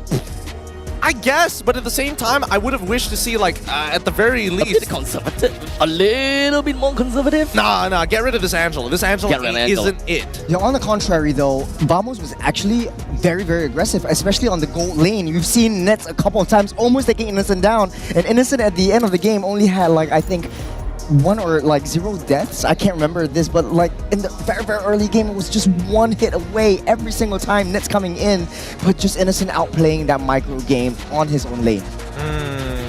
Could this have changed in the second phase? I feel like in terms of it really just boils down to draft, right? In terms of like micro and macro, I would like to say yes, there were a couple of outplay moments, especially for humans with some really big engages overall, but he's got so many free targets. Angela did not take Purify. Zorn has to use AOG to get on out of there. If not, he basically dies. Nets has an inbuilt Purify, but then we cut back to Smooth and he's like, nah, he's not a main target, so he doesn't need the Purify. At the end of the day, I feel like SRG has gotten Vamos beat right from minute 1, as you mentioned, Churros. So let's talk about adaptations coming into game number 2, because Vamos most likely gonna go to blue side. Yep. Okay. So with the fact that if they were to go to blue side, it's kind of still on the court on the side of SRG. Do they want to ban the Juicy? Do they want to ban the Suyo? All these kind of games is what makes the drafting part really fun. And so far, when it comes down to, I believe, when it comes down to Vamos, they are very happy with using either or, the Juicin or the Suyo, but there is still definitely quite a bit of priority when it comes down to the Cho, Gato Kacha. So the B1, B2 and B3 pick is still something that we definitely want to look out for. I think always pay attention to early game tempo, especially since like you want to try to go for the kills or try to zone out for objectives. SRG seems like, okay, I don't really need those kills in the early game. I'll just wait till Innocent comes online and then we start that snowball action going in. Vamos was a little bit too over-aggressive. They're always going in, always hunting for the kills, and they're always bloodthirsty. I guess I can kind of see the idea here. I think that SRG played the first 3 minutes, I think for both teams, really crucial 3 minutes to actually find that lead. But unfortunately, the rich guy, the carry, obviously going over to Innocent as Karam and Sakai take Sandbag and Best Wingman. Of course, main idea is just play around Innocent as well as Jushin, Sakai's in that mid lane, find those big chunks and whittle them down. outlasting their opponents just feels so easy to do when you've got that high loss on your side, and Alpha, who is already gaining a lot of space, and more importantly, gaining a lot of tempo. And this is what I want to boil it down to. I feel like even if we're not talking about the drafts, the tempo felt really good from SRG. You want to see Vamos kind of like bounce back. SRG is immediately there to respond. Honestly, when it comes down to tempo, it really felt as though Vamos would have been able to take the early fights and be able to do something about that. They got great counter engager or even engagement if you want to talk about AOG. When it comes down to the hard guard from the side of Angela, I thought that that would be enough to kind of save people in the 5 minutes mark and so on and so forth, but there's just way too much progression from the side of SRG for Vamos to realistically be able to drag the game a little bit longer, even though I don't think that is their purpose, but it's more of like beat the lanes down and then we push everything clean. And one thing I want to point out is that this item build actually tells us a lot of the story. The only player to get their first power spike is Nets coming in the gold lane. This shows a lot about Innocent and Nets laning phase, where Nets was always taking control, Nets was always pushing in the turrets, and it kind of seems like SRG doesn't really mind that Innocent stays on top alone. And how many times have you remembered the entirety of SRG coming up to help Innocent? Not a lot. And they're always coming down into the EXP side, win the EXP lane, push it in, make sure that CC can't get that farm to protect Chibi, and then Chibi's just like a stray animal just walking around on his own, just trying his best to split push, proxy that wave down, and there was nothing much that 1-1 could do to capture that snowball effect and scale to the late game. Yeah, I think that SRG took a really good approach here. Macro-wise, first 3 minutes really, really important. But even so, I would say that like Innocent, had he died once in that lane, it could have skewed it into the favor of Vamos, honestly. Yeah, because then now it's like, okay, now I don't have to just hard guard Chibi. I have a second out to actually play around. Although I will say that 1-1, as of right now, doesn't feel like she is the best scaler in the world. Teams like to play it because at the very least you're able to kind of dodge a lot of these assassins, and especially, well, in this particular matchup, when you're up against an Alpha and as well as the Tigreal, as well as the high loss, I would like to kind of stay back. That's why I think the Angela should change, maybe into Aurora. That'd be a good idea. But keep in mind, we've hit our next Pew, pew, pew. Jago! Jago! Jago! Jago! This is all thanks you guys! Jago! All you! Jago! Come inside, man. Sanafa is just inside there. Yeah, get in here. Thank you so much for letting us hit our next PCU goal. I was not expecting us to break last season's one with 631,000 of you checking out MPL MY. Let's keep the score going. This is only game number 1. Game number 1 only. And it's all the way up, guys. Yeah, it's only up from here. It's going to be a marathon, and we're hoping that Vamos at least is going to bounce back. Speaking of which, we do need to see adjustments. I really hope they don't go back to the Angela, because man, when you have a phone like the ROG Phone 8, which is by the way the official gaming phone of the MPL MY Season 14, that has helped the pros to consistently be at the top of their game, it feels really bad when you only press 2 buttons when you can honestly abuse retaining the crown as the king of performance. It now comes with a sleek new design and improved cameras as the ROG Phone 8 goes beyond gaming. I'm just saying, put him on something more mechanically intensive, more so, at the very least, put him on an Aurora, Faramis even. Take Purify, it's not that hard. I'm gonna cut off the conversation for a little bit because I gotta have to say that was a smooth segue in and out. Sorry, I digress, but that was amazing. Thank you. But still, I need an answer on this because right now, Vamos, again, giveaway game number 1, not that big of a deal. It's a best of 7 anyways. Yeah, okay, at least for the side of CC, I can definitely back it up, right? I will say that, okay, there is a reason for this, there's a reason for that. But when it comes down to the Angela, I personally say that there are definitely great users of Angela, especially when it comes down to global presence as well as split pushes. But this is not necessarily something that Malaysians like to do, which is global presence and split push macro kind of thing. So it's very uncharacteristic of Vamos. All right. With that being said, Churros, do you have any final words before you send you off here? We've got a WhatsApp text here. Please, by all means. Yeah, I just want to say that, man, this is going to be a very interesting series. I'm going to watch it backstage because this is going to be a heck of a game. I want to bring a new analyst to see what he has to say about this as well. All right, let's get that new fresh opinion on the board. But quickly, how did the team manage to adapt so quickly? We asked SRG Yums, and he said, when we lost to Todak, we realized the pick-on meta was no longer relevant, so we just switched immediately to the revitalized meta. We had already learned this meta during the 2 weeks before playoffs. 1 week we trained with sustained meta, 1 week we trained with pick-off meta. That's actually kind of interesting. Now, here at the desk, Deadeye, our new analyst for, a fresh new take on the look here. Do you agree with this? Is the pick-off meta dead? Is double revitalize the way to go, just to sustain? I mean, well, I'm gonna compare it to MPL SG. We did a double revitalize, and it actually turned the battle around in one clutch play. The base itself is only one hit because of the double revitalize. It just sustained the team fight, turned around the battle, and make it a comeback. All right, that's fair enough, but we gotta ask the hard-hitting questions. SRG versus Vamos, which team is better in a Swiss format? Abstract, I'm gonna lead with you on this one. What do you think? Oh man, this is kind of like a tough question, isn't it? It's a bit of a loaded question, to be fair. I mean, honestly, both teams, they have their pros and cons. SRG, I would say that they are pretty consistent, right? So no matter how they play, they will want to adapt as much as possible, but it's a little bit more detrimental to them because they need time to adapt, as we saw from the entirety of the MPL MY. In the meantime, Vamos, they have this very linear gameplay. We run it down to you. If you don't have an answer to our head-on approach, then you go down. So at least for Vamos, we play our own game. You have to stoop down to our level to really contest against us. Do you agree with this, Deadeye? Because, I mean, IESF World Esports Championships 2024 it's just around the corner with the MLBB men's division happening between the 12th to 15th of November and the women's division the 16th to 19th November. And out of those 88 countries, only 16 will arrive in Saudi Arabia. Only one will be crowned as the world champion. So tune in and support MY teams. But coming back to it, as a Swiss format, I'm thinking of consistency. Do you think that Vamos and SRG have what it takes? If not, who has better odds?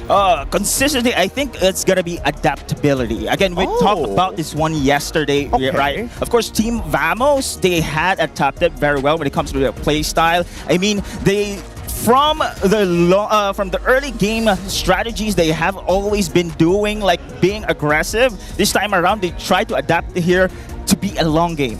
Now, it is one of the spices they want to achieve here, but unfortunately, of course, SRG, again, on the playoffs in the day 2, they have lost their way in. And now, suddenly, you mentioned this one, guys. What happened? Adaptability. They just regained momentum once again. Being aggressive from the hunkered down strategy now became aggressive again. This is just shows that Swiss format, you don't know what team you are facing. It's about how you change your playstyle against your facing. Taking your point here of adaptability, for Vamos coming into this game number 2 against SRG, especially when you're on blue side, what is the opener we're expected to see? I'm just going to assume that Jushin is not going to see the light of day because SRG knows how powerful it is. So what does that mean for Vamos? Are they still going to lean into Chibi, or do they start playing for different outs? For an example, Smooth has been giving a lane dominant hero in game number 1. I would say that even Nets technically wanted to get a lane dominant hero in game number 1 as well. Do they just play for their side lanes? Side lanes, I think, personally, again, for me,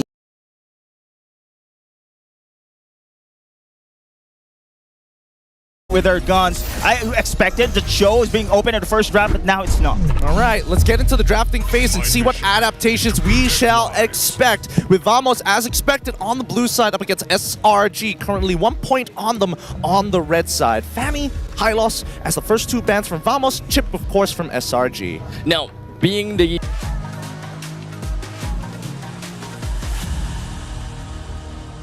Aku hembus kata simas. Bila terjatuh, aku beringat. Jalan dah jauh, cari titik bermula. Krak, krak, krak, krak. Jangan patah semangat.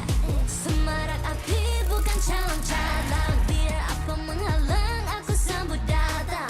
1000 daya, 1000 alasan. Harungi semua sampai di akhir garisan. Eo, eo.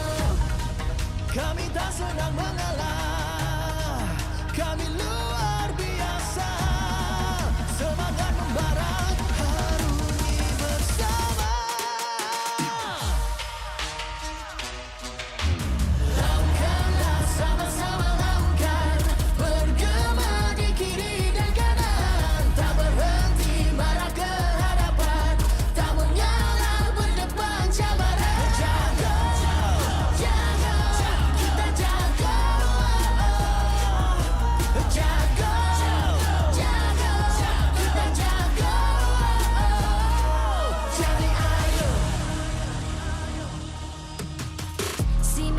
Watch me, hype me, gotta give it all. Don't matter how many times I fall, gotta get back up. Yeah, yeah, gotta go. I can hear them calling, now I gotta serve. Mess with my clique, now you get what you deserve. We keep it tight, we keep it cool. They got me and I got them too.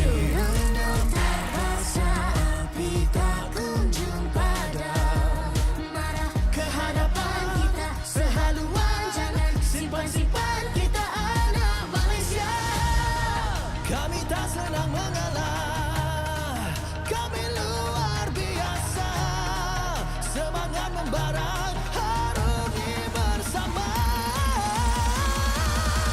Jaga, jaga, kita jaga. Jaga, jaga, kita jaga. Jadi ayo.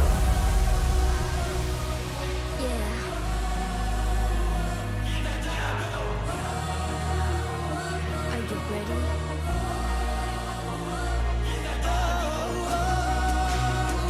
Can you feel me now? Yeah, yeah, yeah, yeah. Let me hear you say.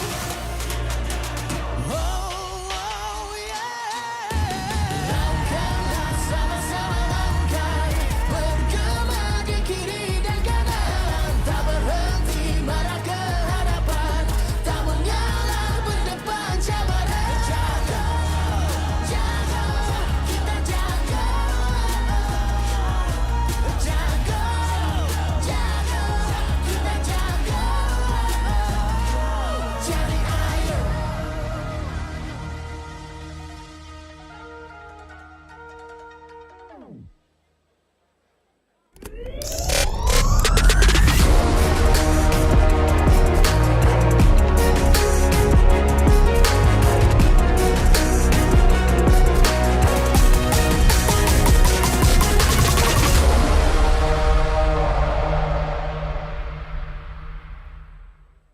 Okay, Assalamualaikum. Anda masih lagi bersama saya Sid dan juga pelakon-pelakon untuk movie MLBB di mana kita ada Zik, kita ada Ikmambi dan juga encik saudara Fauzi Nawawi. Memang dah terkenal, dah lama dah berlakon dekat industri Malaysia ni. First of all, apa khabar? Baik. Sihat, Ini saya percaya ini merupakan kali pertama anda semua berada dekat pentas MLBB ataupun Liga MLBB. Apa perasaan? Kita mulakan dengan Zik dulu. Sangat teruja. Ini first time tengok face to face game yang sangat best pula tu. Perasaan macam nervous bila tengok ramai orang macam kita tengok game bola, macam tak sangka MLBB sebesar ini, so macam proud lah to be a Malaysian. Saya nampak vibe dalam eSports ni makin maju dah 2024 ni. Yang paling penting vibe juara tu wujud pada hari ni. So tak rugi kita orang datang lah. Boleh jangka tak yang sebenarnya nanti satu hari nanti, which is hari ni, game ataupun eSport boleh jadi sebesar ni sampai dah ada movie? Sebenarnya bila awal-awal Mobile Legends Bang Bang ni berada di Malaysia, saya tak expect bahawa penerimaan masyarakat khususnya peringkat remaja ni boleh sampai ke tahap ni. Ini dah boleh challenge bola dah ni. Sikit hari lagi saya tak heran 2025 yang akan datang population Mobile Legends ni akan jadi lebih besar. Kita tahu anda bertiga sekarang ini terlibat dengan penggambaran untuk movie terbaru khas untuk MLBB. Boleh tak cerita sedikit sebanyak pengalaman untuk shoot movie tersebut? Pengalaman dia best, sangat unik sebab saya rasa for Malaysia ini movie MLBB yang pertama kan. So untuk kita orang pun dapat duduk di stage macam player, it's an amazing experience lah for us. Pengalaman sangat best lah sebab berlakon dengan kawan-kawan dalam industri, and then ini macam impian saya lah menjadi seorang pro player walaupun berlakon je. So macam excited lah nak tunggu filem ni keluar. Ya, itu semestinya apa yang kita ingin harapkan. Alright, kita masih lagi bercakap tentang movie. Boleh tak cerita sedikit sebanyak watak ataupun karakter yang anda bertiga dan mungkin Puan Lisdawati juga bagi tahu apa yang terlibat ataupun watak dalam filem tersebut. Okay, so kita orang sama team. Kita orang daripada pro player daripada Singapore. Yes sir. So saya tak nak cakap banyak tentang watak saya bawa watak jahat. Sangat-sangat paling jahat lah. Okay, orang akan menyampah lah tengok dia sebab saya sendiri pun menyampah tengok dia masa syuting. Okey, watak Cik Fauzi? Tanyalah buat saya pula. Ibu kepada watak hero dalam story. So, dia sebenarnya ada true story yang telah di-blend untuk jadi lebih menarik untuk tayangan filem Mobile Legends. Alright, jadi anda semua dah dengar daripada pelakon-pelakon sendiri. Terima kasih diucapkan kepada Zik, Ikmah dan juga Fauzi Nawawi bersama dengan isi Puan Lisdawati. Jadi stay tune keep in touch dengan kita orang punya social media untuk saksikan movie terbaru untuk MLBB. Nak tahu dengan lebih lanjut, stay tune dekat kita punya social media. Bye-bye. Alright, Assalamualaikum, anda bersama saya Sid, dan sekarang ni kita ada tetamu istimewa iaitu pelakon terkenal daripada Pascal. Iaitu saudara Hairul Azrin. Apa khabar Hairul? Alhamdulillah, sihat bro. Okay, so apa perkembangan terbaru? Ada filem ke ataupun ada drama ke upcoming? Sekarang saya dah tak berlakon. So, saya sekarang tengah cari tim lah untuk nak main ML. Faham. Okay, alright. Bercakap tentang cari tim, saya dah tengok awak pun ada bermain sama dengan pasukan Selangor Giant, tapi berlakon cerita-cerita yang gempak. Tapi kenapa pakai Nana bro? Ni banyak baca komen Tak lah, sebab saya tahu pakai tank, saya tahu pakai mage je. Yang lain saya tak tahu. Faham. So kalau tanya saya, Nana paling senang nak ni lah. Sebab sebelum ni saya biasa pakai Cyclops, lepas tu Zaz. Tapi sekarang Nana macam dia kena dengan jiwa lah. Sebab Sky sebagai itu saya, kalau nak jadi jungler yang terbaik, kena training pada Nana. Itu dia punya skill dia. Permulaan Nana barulah boleh jadi macam Sky. Yeah. Okey, tadi dah kita tengok pasukan Selangor Giant dapatkan kemenangan 2-0. Bagi pendapat Hairul sendiri, adakah itu satu perlawanan yang sengit ataupun Hairul memang dah jangka Selangor memang boleh menang 2-0? Saya tengoklah SRG punya game, sebab saya tak pandai sangat, tapi saya tengok daripada apa yang diorang main tadi. So memang diorang ada je cara ataupun ada je teknik yang nak masukkan kalau kata sesuatu problem tu. So untuk tengok first game tu cakap ni menang mudah ni 2-0. Tak boleh nafikan SRG antara tim yang sangat kuat lah di Malaysia sekarang. Ya, kita pun memang dah boleh nampak sebab mereka pun dah menang untuk kejuaraan dunia pada tempoh hari. Alright, tadi Hairul Azrin pun ini kali pertama datang dekat venue MPL. Saya first time sebab saya tak pernah sangka macam tengok perlawanan bola sepak di final tau. Ini bukan final kan? Ini bukan final. Bukan final tapi dah macam final tadi. Dia ada tukang sorak daripada tim SRG. So best lah. Best lah. Memang ini vibe. Benda ni dah berlaku dah few season dan kita boleh nampak lepas kemenangan Selangor Giant dekat tempoh hari, tambah lagi vibe tersebut. Right, sebelum saya nak lepaskan Hairul, mungkin ada kata-kata terakhir ataupun kata-kata semangat kepada pasukan Selangor Giant sebab kita ada beberapa minggu sebelum kita pergi ke peringkat play-off. Betul. Okey, untuk tim SRG kat dalam tu semua kebanyakannya yang saya kenal dan diorang kenal saya. So saya nak wish korang good luck. Dan untuk Mobile Legend ataupun Montun, saya rasa sekarang ni artis ramai main Mobile Legend. So mungkin kita boleh buat satu tournament ke. Come on lah Montun. Sebab kita ada ramai Fat, Aceh, Challenge Zero, Paulina Wawi, Iqmal, semua boleh main Mobile Legend. So kita boleh fight lah. Saya rasa untuk nak lawan tim pro player tak susah ke untuk kami. Tapi diorang tak boleh nak berlakon. Nanti diorang tak ada job. Korang dah boleh berlakon, korang boleh main game. Alright, thank you so much Hairul. InsyaAllah kita akan jumpa lagi dekat playoff. InsyaAllah. Okay, alright. Alright, thank you so much. Jadi apa-apa, stay tune dengan MPL Malaysia.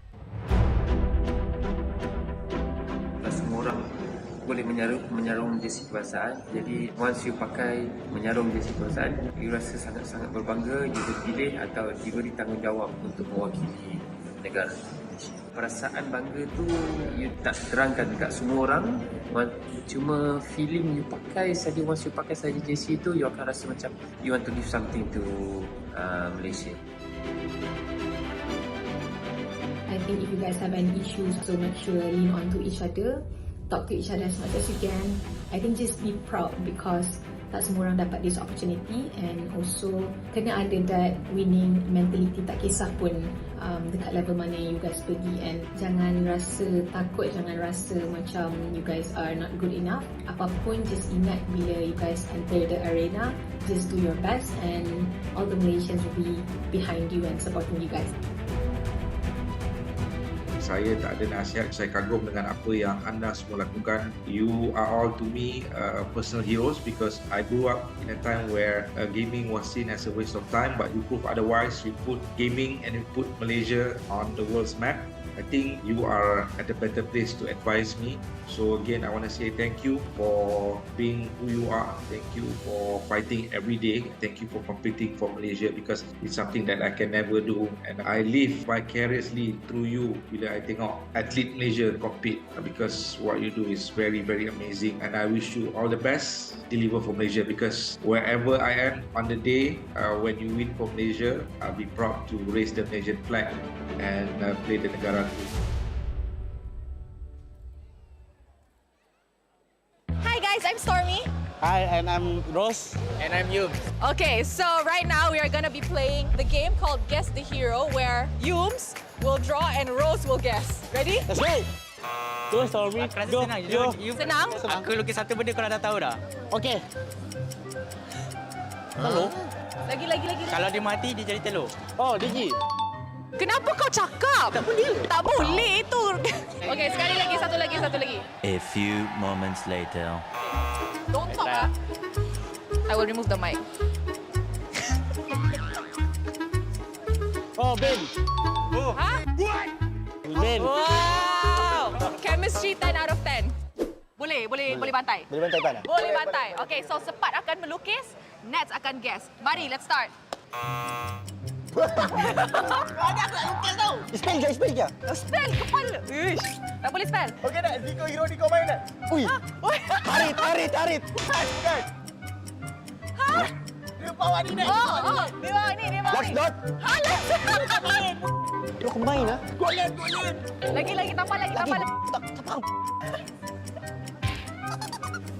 Keluar.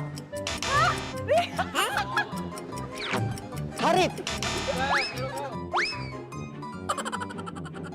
Ruby. Ni Ruby ke? Macam tak Ruby. Macam Algus. Sini. Kalau dapat diamond, serius. 5 second je. Okay, ready?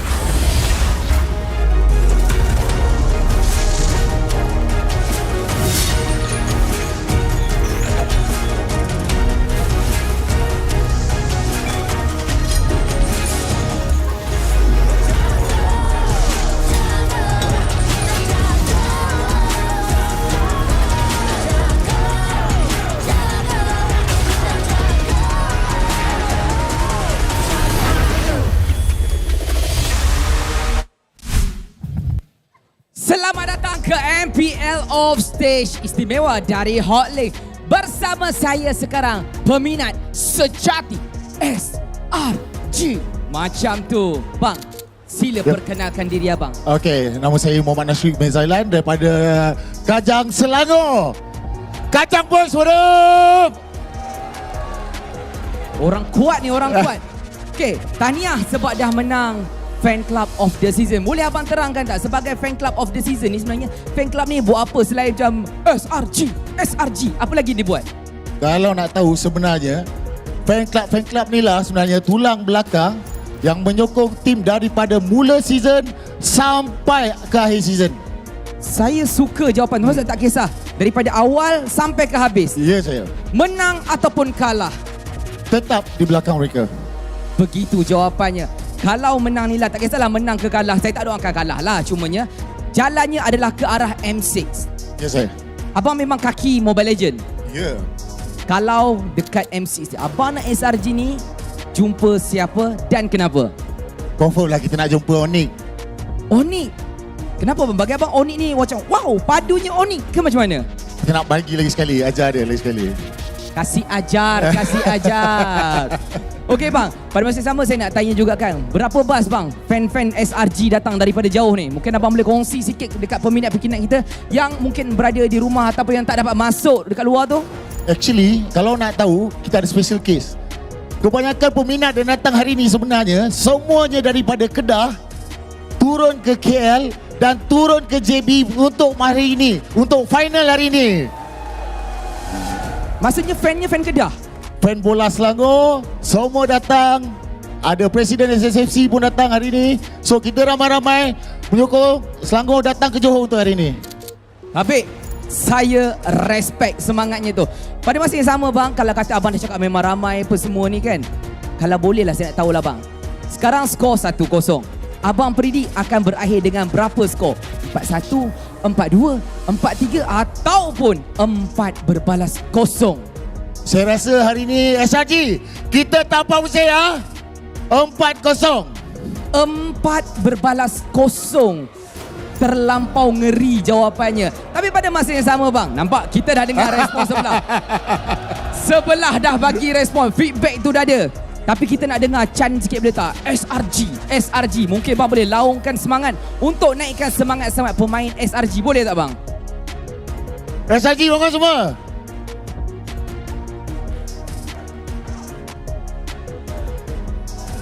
Kasih faham satu kali. Steady. GG RSG. Salah. Oh sorry. Salah. Oh Selangor. Okay, ready ya? Ready? 1, 2, 3. Oh Selangor.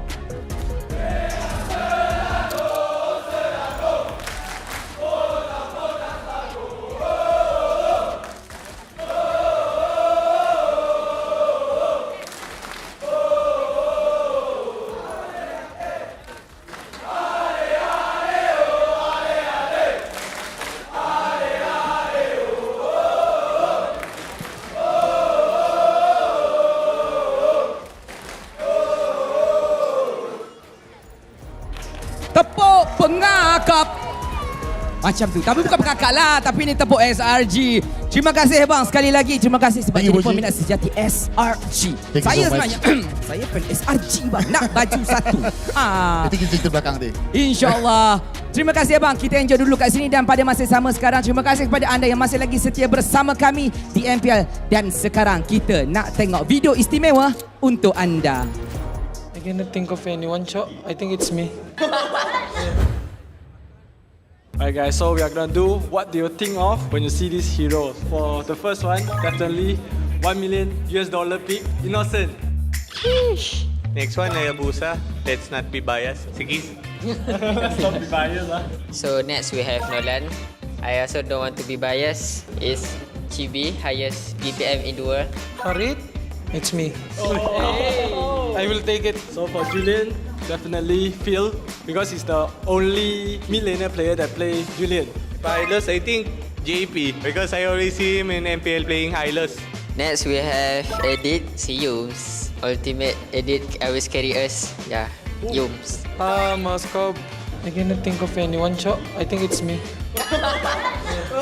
Ling, you know the final MVP MSC? I don't know who is it, but I think I'm gonna give Kyle TZ. This one, so hard to think. For sure, Stormy. He's been playing this hero since birth.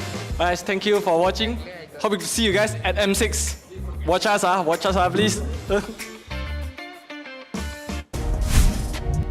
All right, let's build that momentum all back up again. Lights on. Thank you very much, production. Welcome back, everybody, to the MPL MY Season 14 Playoffs. Championship Sunday continues. And yes, we did have a couple of technical issues, but we're already resolving it. Remember when I said there was an internet issue? What I've heard, apparently a bird flew into an electrical pole. Oh, I don't know how big that bird was, but at least we solved it, right? Is the electrical pole okay? I don't ask too many questions. All I know is that it's been resolved, and I am thankful for that. Remember, despite all the technical issues that we're having, the infinite dimensions and infinite possibilities, Nolan's new skin, I'm not saying the rest of that. Nolan's new skin will be available in-game from November 6th, so don't miss out.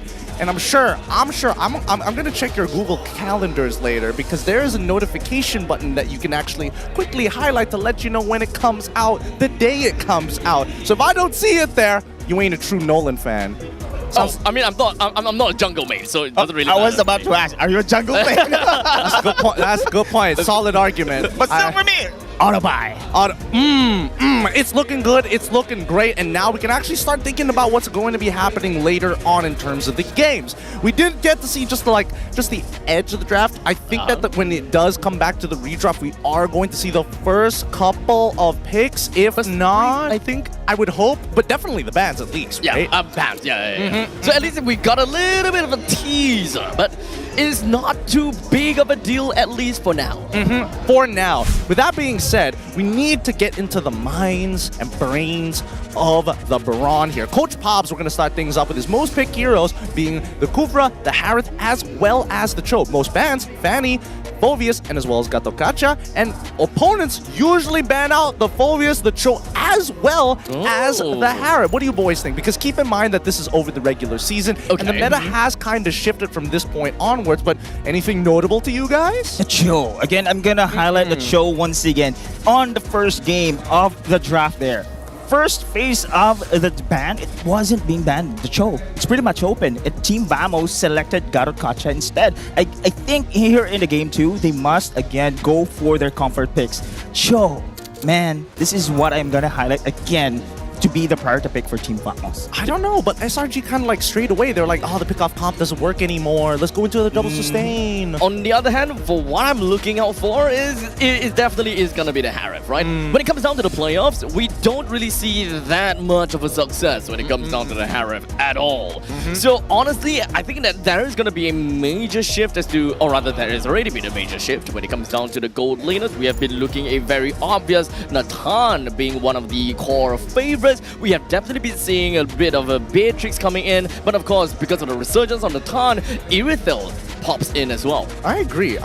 Although I think one of the more interesting picks that we've seen here at the playoffs, coming specifically from Todak Chiku guys, the independent gold laner in Lunox hasn't really been touched by both SRG as well as Vamos. We did see them actually whip it out during the regular season, but after that, kind of hasn't seen any kind of play from either team. Because usually we see a Lunox for the counter of the Harif. Usually. Yes, but and it also does help a lot if the opponent is an assassin and you don't necessarily have an answer to it. Well, that's fair. But let's now look over to our MSC champ here, Coach Arcadia, with an all-time win rate of 81%. That is a ridiculous number, but now let's address the most picks, most bans, and even the opponent bans.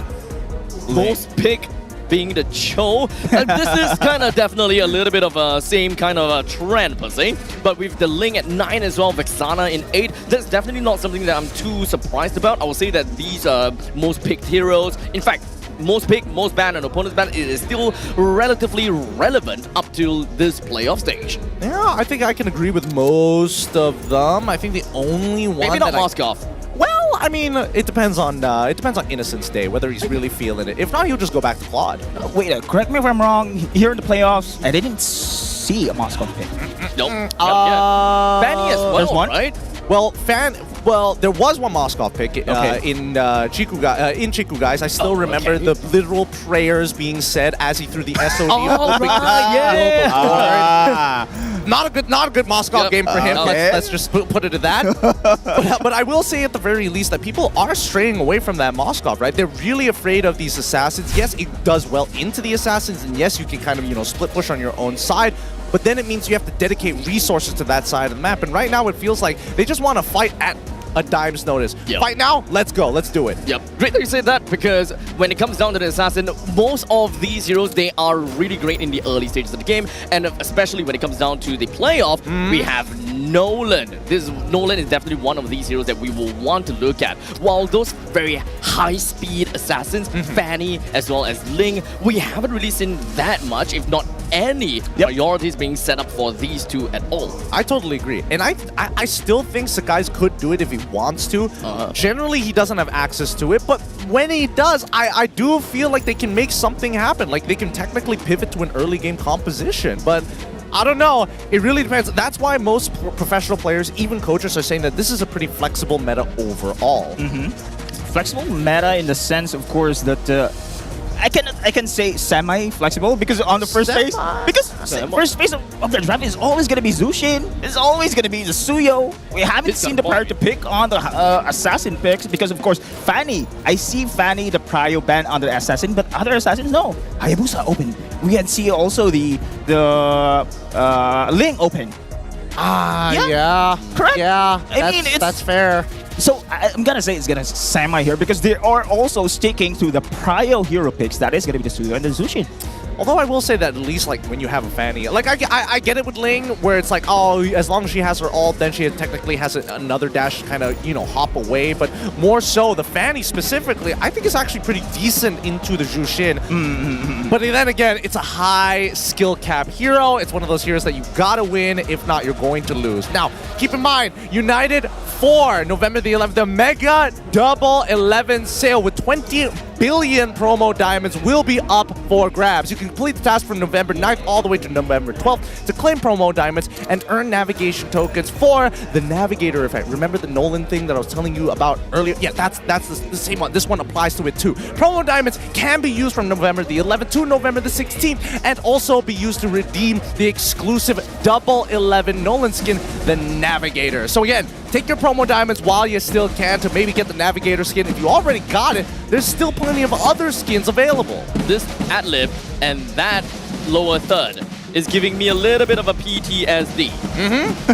Wait, what? wait, what? Wait, what? Yeah. I remember it was just yesterday where I almost need to be sent out by an ambulance because of what the fell said.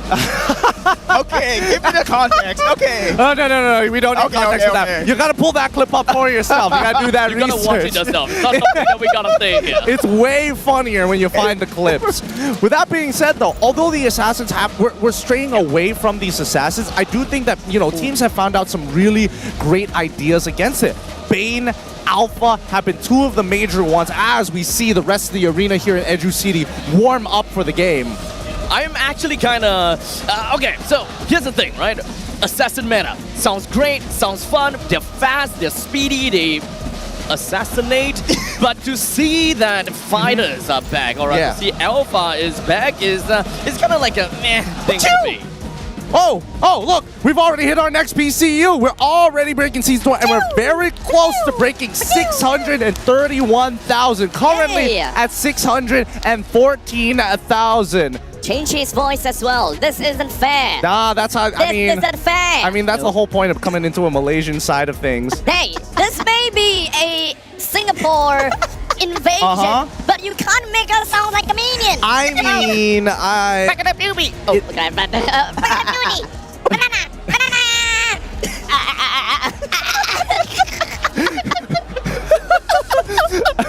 W, Brad. I'm telling you, if it's not crazy to be in the Navy, if they sound like that, it's hard to take them seriously. That's what I can say. That's all that I can say. Guys, please enjoy the redemption code down by the bottom right side of your screens on stream, and hopefully you get some in-game rewards. If you get a legendary skin, do let us know and post it on social media and tag the MPL MY in all of our socials when you do so. Now, coming back into it, as we were mentioning, we were talking about the assassin previously, and now moving into the fighters, there's a big correlationship between the mid trio, as Deadeye mentioned. Do you have any hidden techs that could help break that trifecta? Hidden text. I'm thinking maybe like Gold feels a little limited right now. I'll throw his hands down that Gold is one of the harder lanes to play as of yet. EXP, I think, can make a difference, but I haven't really dug into it. Now that Gideon mentioned it, in MPLSG, our time of playoffs, EXP played a major role. Actually, it was the Wilderness Blessing, Agility, EXP, going into the roam, actually helping the invasion, including the mid trio over there. But here, it's the mid laner and the roamers doing the hard part. Yep. The roaming trio seems very important for the side of MPL MY, and to be fair, I can definitely understand that. I mean, I do think that it can go either way here. Now, guys, keep in mind, as much as we are having MPL MY and MPL SG here together on the desk to give you some insight about the internationals, the M6 pre-sale tickets are now open. So don't miss out on the exclusive items this I can't believe that this crowd is this excited for M6 already. I want them to calm down, but they're excited about the lucky draw. The prize is worth 80 diamonds, and the pre-sale tickets are available from October 31st to November the 5th. So get it now while you still can at www.tickets2u.com.my. Man, Gideon, I'm excited for the M6 because this is still the MPL MY Season 14 Grand Finals. How much more? M6 event. Oh my goodness. Yep. Honestly, I have said this way too many times, but honestly, I have to say it because facts be facts, right? This MPL MY is the biggest that I've ever been in, biggest that I've ever seen. I am appalled, which makes me think that if this is MPL MY, M6 is gonna be over the top. I mean, if you weren't there at Axiata the very first time, if you think this hall is gigantic, let me tell you again, it gets better. So yeah, if you guys can get those tickets, get it as soon as you can. Now, I mean, there's also wildcards that we have to worry about here. Luckily, Malaysia doesn't have to be part of it. Thank goodness, of course. We don't have it as well. At least they gave us one slot we for the don't have it as well. Hey, we're the host country, okay? We get this benefit. Hey, look, you guys lost the wildcard slot because you guys have a main slot. So, you know, we being neighbors, you know, we're just across the causeway. You can just kind of like, yeah, you know. Y'all had 2 M series in your country already, all right? I think people have had enough of going to Singapore. Maybe not the players, of course, but definitely those who have to pay for those flights. Now, I can't defend that. It's true. It's I can't true. defend that. With that Yeah. being said, what do you see in the new patch? We have little tidbits of what the new patch is going to offer us. We don't know what the M6 patch is going to be, but I've been hearing a lot of things. Changes to Rose Gold Meteor, for an example. Even some teasers of new heroes. Lucas, right? Was it Lucas? The new hero? The new hero? I'm sorry, but comes into my mind is the rank game battlefield additions. Like when you kill the Lord, there's super minions going in. I don't know if they're gonna go. I mean, I'm not sure if they are gonna adapt that of the M6.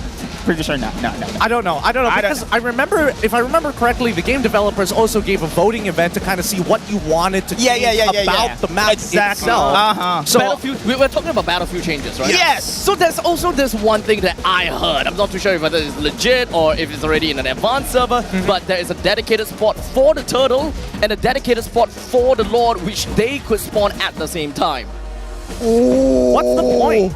I mean, it's gonna change the priorities of the team. Yeah, but most teams here are like, okay, I mean, if you get the turtle, it's kind of like whatever. As long as you trade like 3 heroes, maybe get a turret while you're at it, gold plating, like. But wouldn't it be different because of the what do you call it? The permanent buff? The permanent buff? What are you talking about here? I've never heard no permanent buff, no nonsense about turtle. The rank game, but the rank changes have the permanent turtle buff. That was the first phase. If you kill the turtle, that shield buff, it's gonna be permanent overall the game. You're absolutely right. It still feels a little irrelevant. I'm not gonna talk about it. Yeah, I mean, it's kind of wonky to me too. Personally, I think that as long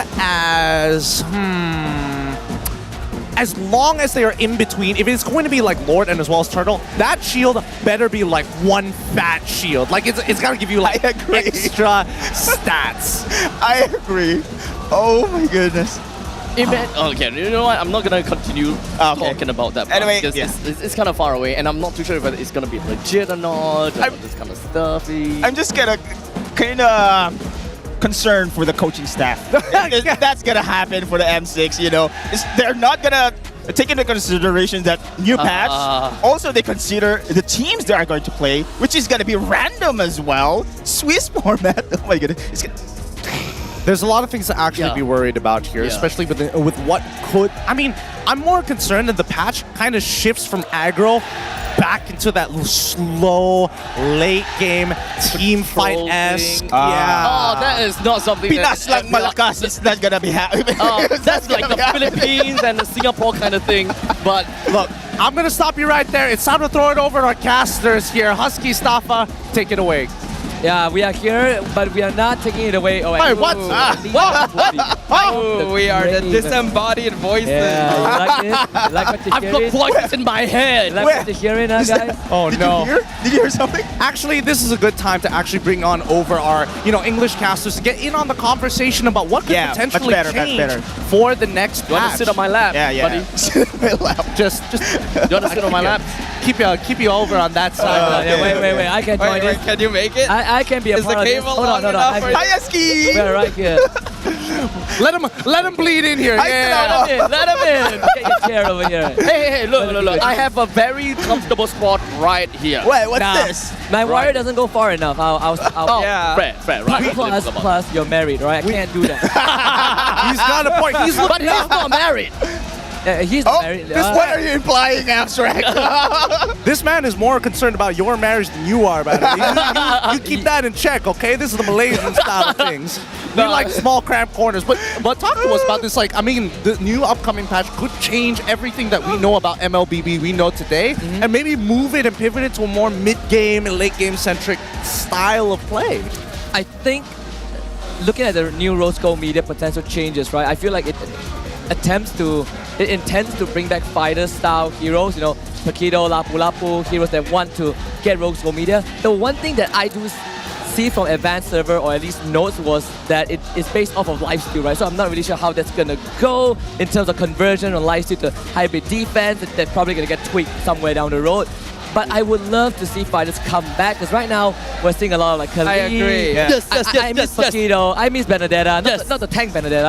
I want the damage Benedetta. Paquito so much. Oh yeah, I miss Paquito. Look, okay, I'm gonna ask Stafa because I know he specifically, not you, Stafa, EXP's knowledge. Is this Rose Gold Meteor going to make that difference? Like, are you expecting the threshold from that conversion of lifesteal, specifically lifesteal, not spell vamp, lifesteal, be the difference maker here? Now here's the awkward part. I actually was not aware of that. Oh, well, now that you're informed. I haven't actually looked up anything about the new patch. Okay. But if Rose Gold Meteor does become, I feel like I need to know a little bit more. Like, converting it to lifesteal, okay. Does it still do the same thing otherwise? I mean, I would assume so. Let's just assume it does. Lifesteal and then some shield. So it converts it converts your lifesteal into raw tank stats.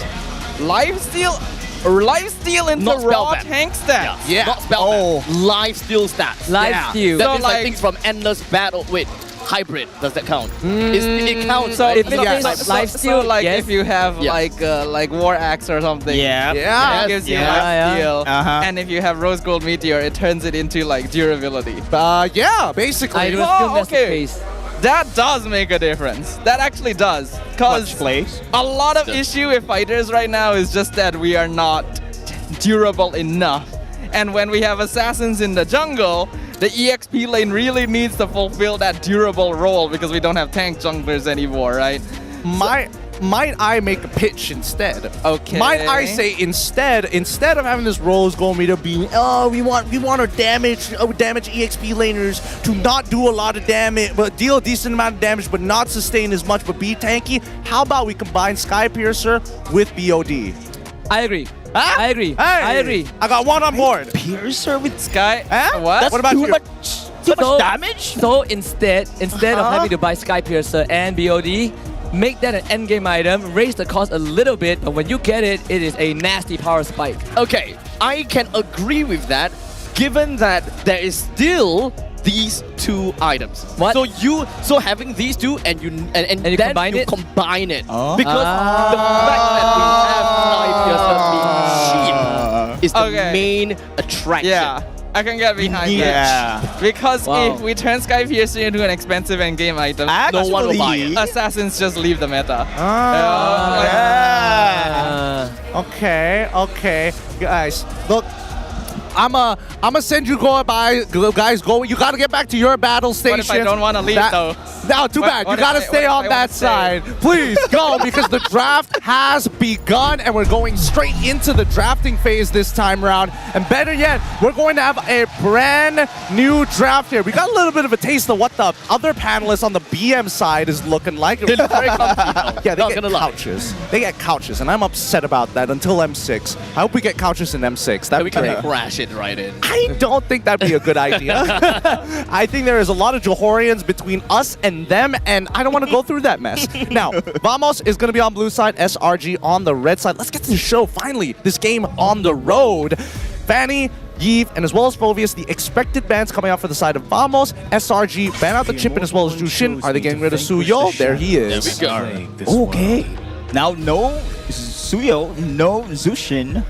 So we talked about that Gato Kacha as well as the possible Cho pick, right? So it's more on the fact that it's more on Vamos. Which one do they prioritize more? Do they want to give Zon that comfort pick, or do they want to play based on the current meta whereby people are just looking for counter engage over and over again, with Gato Kacha being very high priority and being high pick rate, not necessarily on the B1 that much.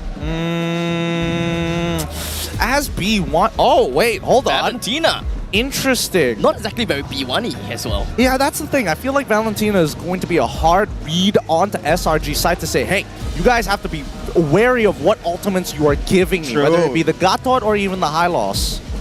And I haven't seen for a while, we are having a first pick Valentina. It's usually a respawn pick.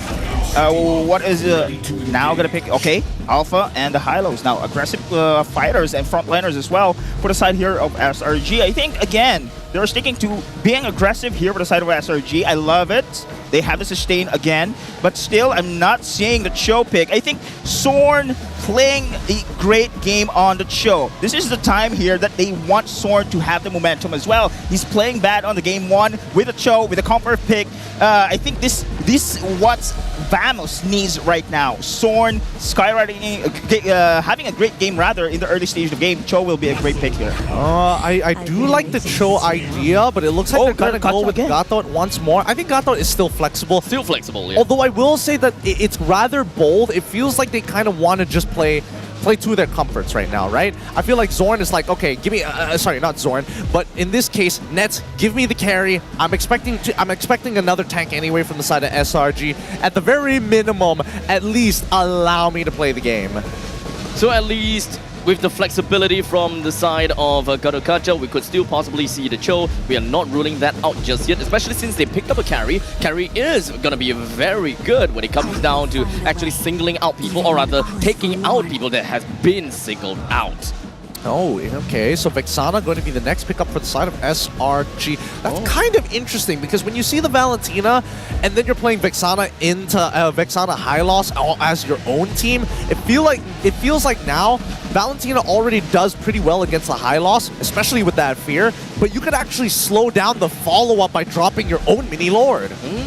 Okay, I can see that. I can see that one. But again, mobility is still in favor here for the side of Vamos. If they can catch, of course, for the side of SRG, we know the Glorious Pathway has slows, and with the follow-up here with Eternal Guard, yes, they can catch one. But is it enough, though? I think Alpha, yes, will prove the additional damage here, but the mobility, again, for the side of Vamos, they can escape.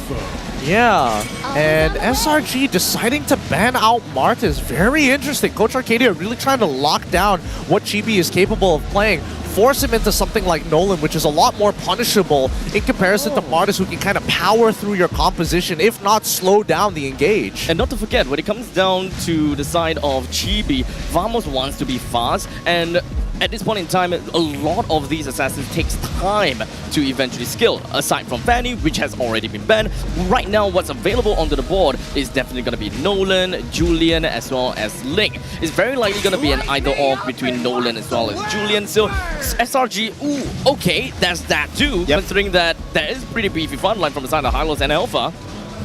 Okay, alright. Guys, do you think Bane is viable here for the side of Vamos? I think Bane is really viable here. Yeah. I think it's really good as well. Because again, they've already got Carry as their dedicated tank buster. Having the X-Borg as well might feel like overkill, but at least they kind of work in tandem with each other. One peels, the other one is able to kind of create space, and then Carry is just going to shred the rest of them. Yeah.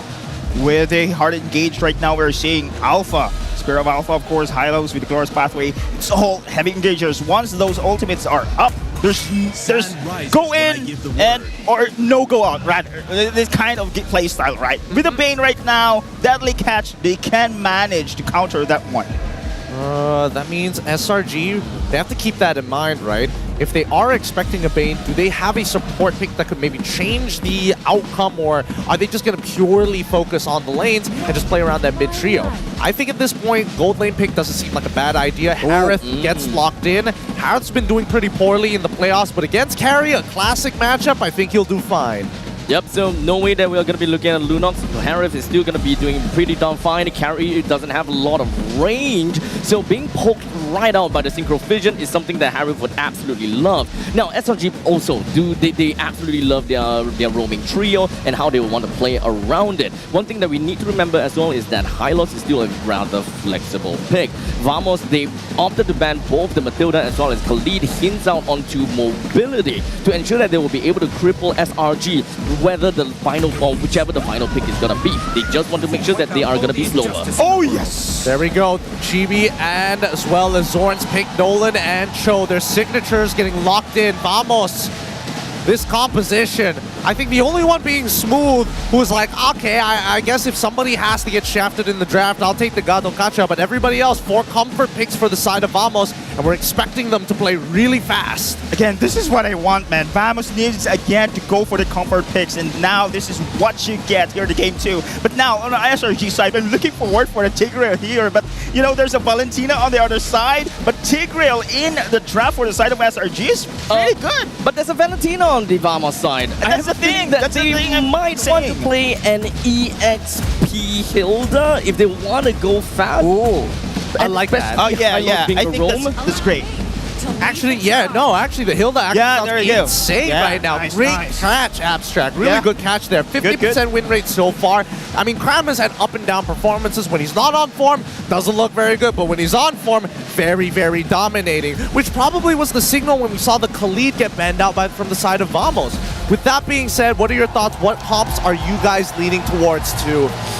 Oh, honestly, both are great, but honestly, I just like a fast-paced game coming from the side of SRG. Well, with that being said, let's throw it over to casters. Husky, Staffa, take it away. Thank you very much to our panel again. Hard work tonight, but like I said, right, Staffa?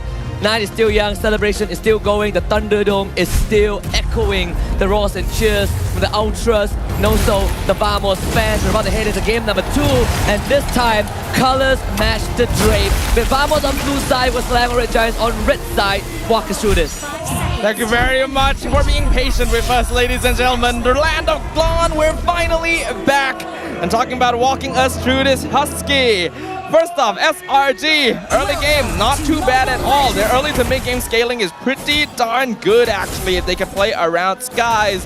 Vamos, they've got some tools to work with themselves. If Cho and Nolan can start making things happen, they can definitely find the early game momentum they are looking for. But they've got a Hylos Hilda double revitalized comp to deal with. Yeah, I agree. I mean, we're looking at a parallel jungling path. And the panel, they mentioned something important, right? 4 out of 5 picks on Team Vamos' side are at signature. Carry, Cho, Nolan, Valentina, whereas for SRG, we're seeing, Innocent on that Harif, but everyone else, well, maybe Stormy or Vexana, but everyone else is not really what they're known for, but it's something that they have been very comfortable with.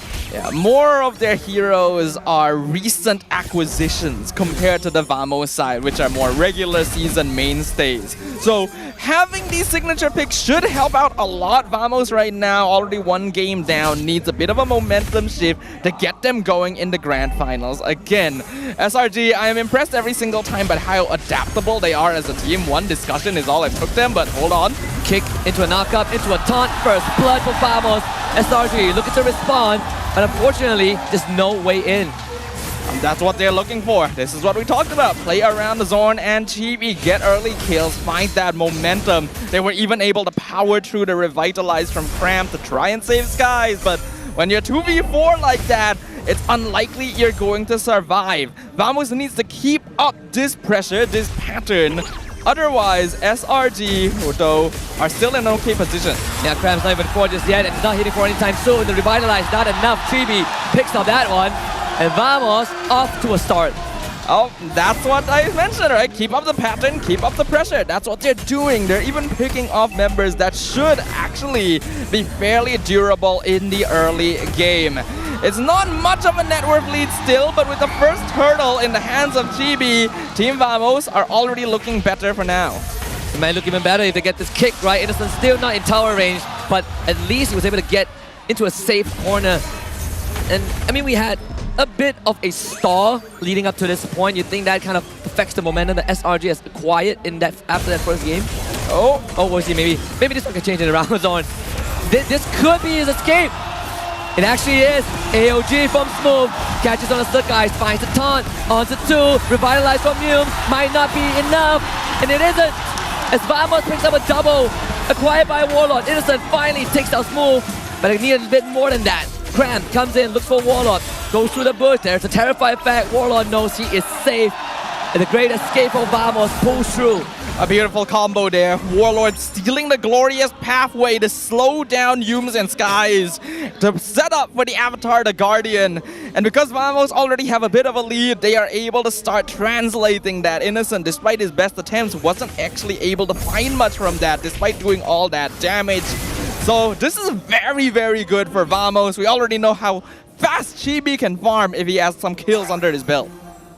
So this is Vamos' favorite position, right? Being able to go fast and step on the gas. They fight when they're ahead, they fight more when they're behind. But in this case, when the turtle is in their control and all these lanes have potential to collapse, it feels like they are definitely in that zone. Innocent chasing for Zorn. Zorn wants to look for the kick, can't find it. Innocent now has help with Humes. Unfortunately, no follow-up, so Nest and Zorn both get out. Very close though. Zorn, if he hadn't been stunned by Law and Order, would have gotten a great angle to kick Innocent into nets. So Yum saved him there, but wasn't able to continue the pursuit to take out Zorn either. We are seeing why this Cho is his signature, why he is the originator of the Jeet Kune Do. He's so good at dashing in and out of these fights. He knows his limits. And that's the full combo onto Zorn. Revitalize, keeps him alive, and GB finds a chance to come in with Smooth. And everyone from Vamos comes in for the pickup. Collection onto Sakai, the jungler of SRG, just got killed the third time. It's not often you see Valentina stealing Gloria's pathway, but in this game, combined with the Gatot, it is such a good combo. And it's so tough, even for Cram to move. They want to help each other, but they might as well reunite in the grave. Yum falls, Mega Q for Warlord, second turtle for Team Vamos. At this point, Vamos is officially outpacing the Selangor Red Giants. Very good use of combos and utility. And Zorn being the one to set things up by wasting resources. SRG need to learn that they just don't have enough burst yet to actually take him out before the fight starts. There needs to be a different angle of approach. Otherwise, Vamos is just gonna keep going. And Sakai is going to get locked out of his own jungle. Top tier 1 falls. Nets finds space. 2 assists. Deathless at this point. But look at Vamos' goal lead. 3.5k as a baseline. 3.5k in 5 minutes is huge. It is very, very good. And Chibi continuing to expand that with a killing spree. Take a lot of that. That's the first death for Stormy this game. Just fractured in an instant. SRG, what's the plan right now? Because they have no control over majority of the map, including the objectives. The play with this draft was just to survive any early attempts that Vamos would throw at them with Revitalize and overall bulk. But very early rotations with 3 or 4 members to gank lanes and deny lane priority, something that Red Giants always look for, has given Vamos exactly the position they want in this game. Selangor Red Giants, they do still have some scaling in Innocent, but overall they are going to fall behind Vamos in the late game. They have to make something happen quickly, or this game too will go to the blue side. Even when you look at the gold lane matchup, Ness is a level ahead of Innocent. Sakai had to use that ult to escape. Top tier 2 going down means that Team Vamos gains majority of the access on the top side. So far, the theme has been, whichever team gets a big lead wins the game. What is the comeback condition for SRG? For SRG, ideally you want to slow down the game and avoid taking team fights to allow yourself to get 1 or 2 more items. Then Yums and Cram will be tanky enough and Innocent will be able to do his DPS. Vamos though is not a team that's going to let that happen. So space needs to be forcefully created, and that may mean sacrificing 1 or 2 players to becoming irrelevant. Zorn just prepping on the Jeet Kune Do. Smooth getting stunned up by the Law and Order, but there's a stolen Glorious pathway. Flicker kick on a 2. Sakai gets caught, but SRG, they want to collapse. Chibi fights the turtle, but Smooth goes down. Team Vamos, have they put it on more than they could chew? It seems like that's the case. So SRG gets away with 1, but Innocent once more. It's all about going forward. It's all about stepping on the gas, but he himself will fall in the process.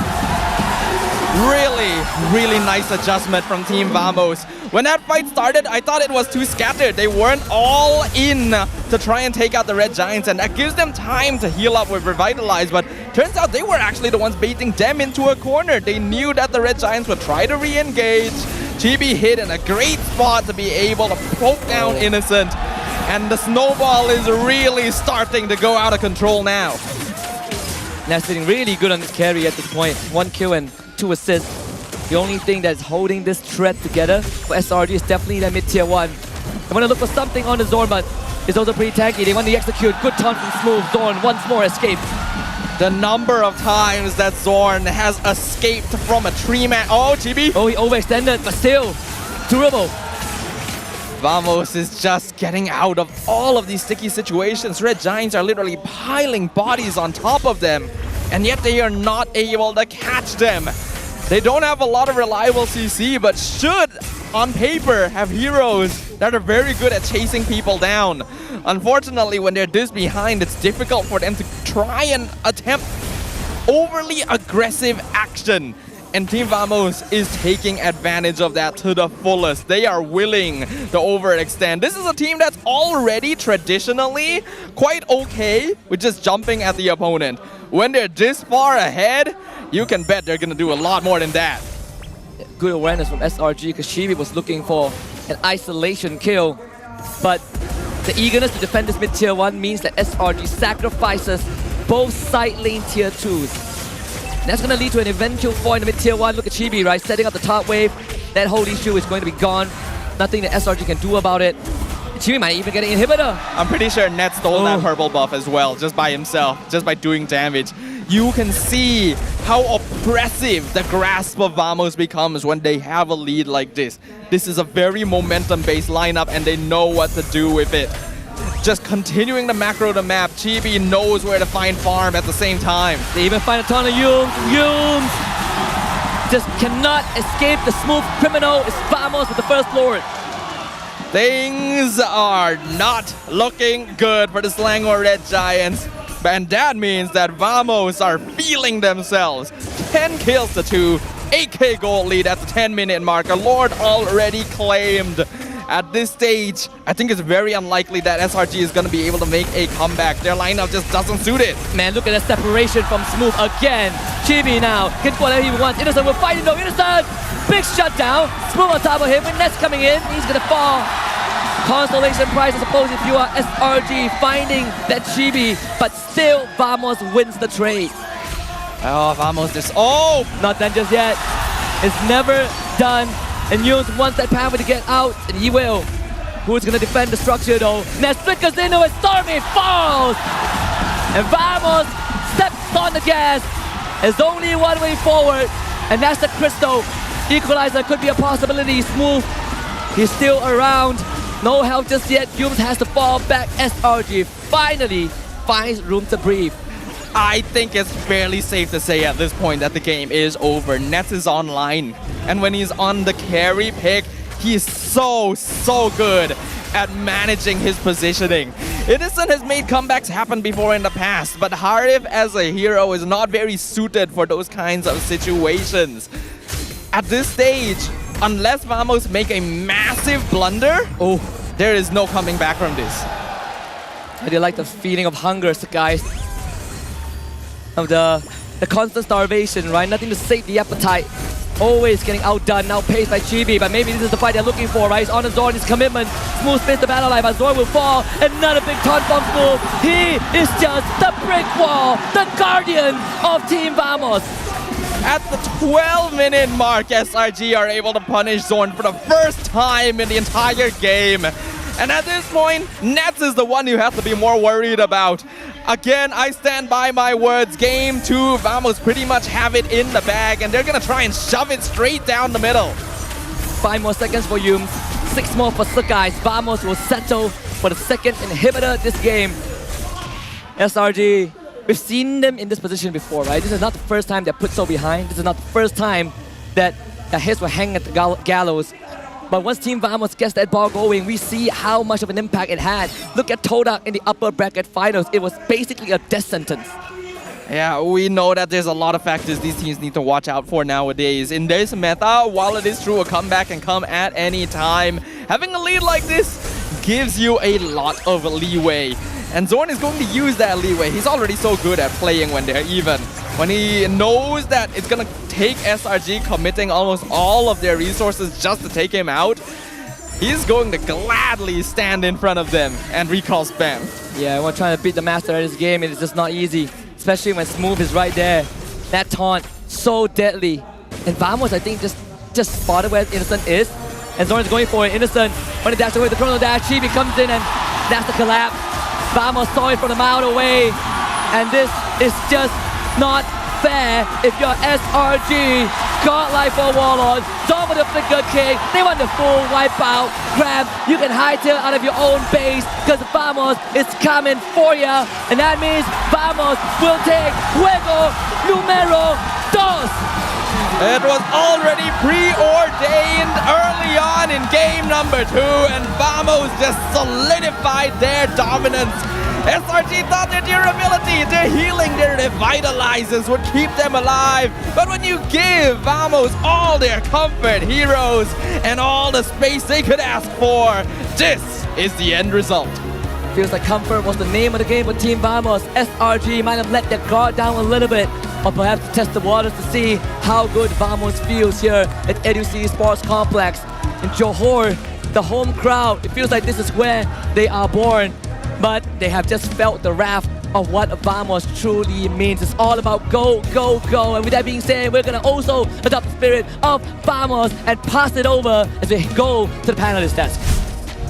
Thanks, Husky, as well as Sadafa. What a game coming in from Vamos to equalize this score in this best of 7 here at the grand finals of the MPL MY. And in what fashion as well? What a series that has been delivered to us, right? And I'm glad that I've been slapped wrongly for the fact of saying, oh, the game 1 the game is over, blah blah blah blah. I'm glad that that is definitely not the case. I mean, the momentum is starting to really be incredible from the side of Vamos, and I think even the crowd, the energy that they have, the plays that we got to see here from Vamos, I have to admit, it kind of felt like they were smurfing on SRG. Man, that Garakacha Smooth is making some plays there. It's actually disrupting the epic wombo combo. It was the moment that Avatar Guardian has been used. Stormy cannot even go in. There's so many highlight plays just from this game onwards, right? There's even baits coming in from the side of Team Vamos. They knew exactly how they will be able to pivot themselves in order to get themselves a great amount of momentum to push Selangor Red Giants away. Oh, as much momentum that they've generated. I think that, unfortunately for the Selangor Red Giants, 10k gold lead with a missing inhibitor. There is no way you can come back. That's a checkmate angle, and Warlord proven why. First pick me Valentina, good sir. I will end this game. Man, to be honest, that Valentina first pick, I had a doubt. Actually, it shows that it could limit the draft of the opposing team. That's it. But then again, Warlord showing us a different kind of flavor here. He's been pivotal as well when it comes to a team fight. That steal on the glorious pathway turned the battle around every time. I think it's not just him, right? It's the fact that Warlord not only stepping up in this game, seeing the game from a top-down point of view. I gotta give it to Smooth as well. Yeah, man. Him and Warlord, 2 of my nominees for MVP. If it fell into one or the other, I would not be disappointed. Yep.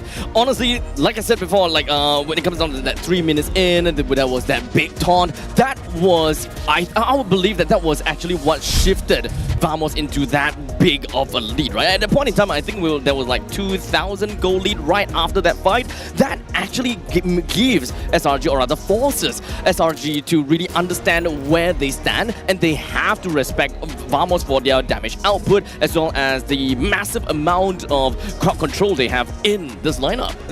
I think, a lot of the issues just really come down to if you are trying to play a composition, especially a composition that doesn't have mobility to kind of get out, disengage. They've got plenty of engage, as you've clearly seen, but once you see Spear of Alpha come out, once you see Yums kind of deepen that sauce, Smooth just gets the greatest avatar of the Sky Guardians I've ever seen. He is getting 3-man, 4-man, even 2-man on 2 high priority targets. It's good enough. He's doing his job and even more.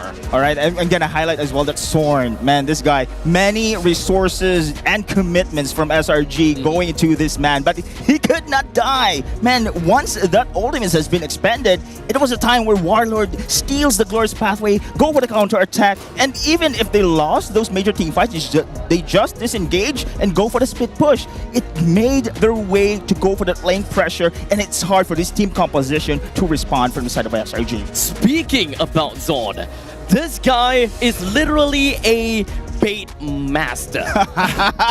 He knows exactly what he's doing, right? He had like really low amount of HP right by the third turtle, and he knows maybe a little bit of a task which pull them over closer to the mid lanes, and right in that pixel bush, that is where Chibi was waiting for. He would just went straight in and then goodbye to Innocent. There was just so many things that's being layered upon by Vamos, and they knew what they are getting SRG into, and it was played out perfectly. I think I have to give it to the energy of the crowd here, because most of the time we don't see re-engagements kind of look like that, right? The fact that Vamos decided to peel back in and then afterwards hide by mid-rushes to look for an opportunity of, well, some may call an overextension, but SRG did not have that sort of level of info. And I think that's the crazy part, right? If Vamos could play like that at the very beginning of today, why didn't they? Why only now are we seeing Vamos go back to the comfort picks, especially against SRG, or do you think that they feel threatened by them already? Actually, great point there, Gideon. This is, I think, on the game one, Vamos just overthinking things here. I mean, they go for the comfort pick right now. They're this draft, and it works. It works perfectly for them. Again, Zorn on the show, being able to go that movement, baiting the team fight. Yeah. There you go. It made wonders. Yeah. He's the Shifu of it. Shifu. Much better. That's a much better term. Master Hokage. I don't know if there's any more. I don't know. But I gotta say, Stormy has been disabled, Zorn enabled. That's it.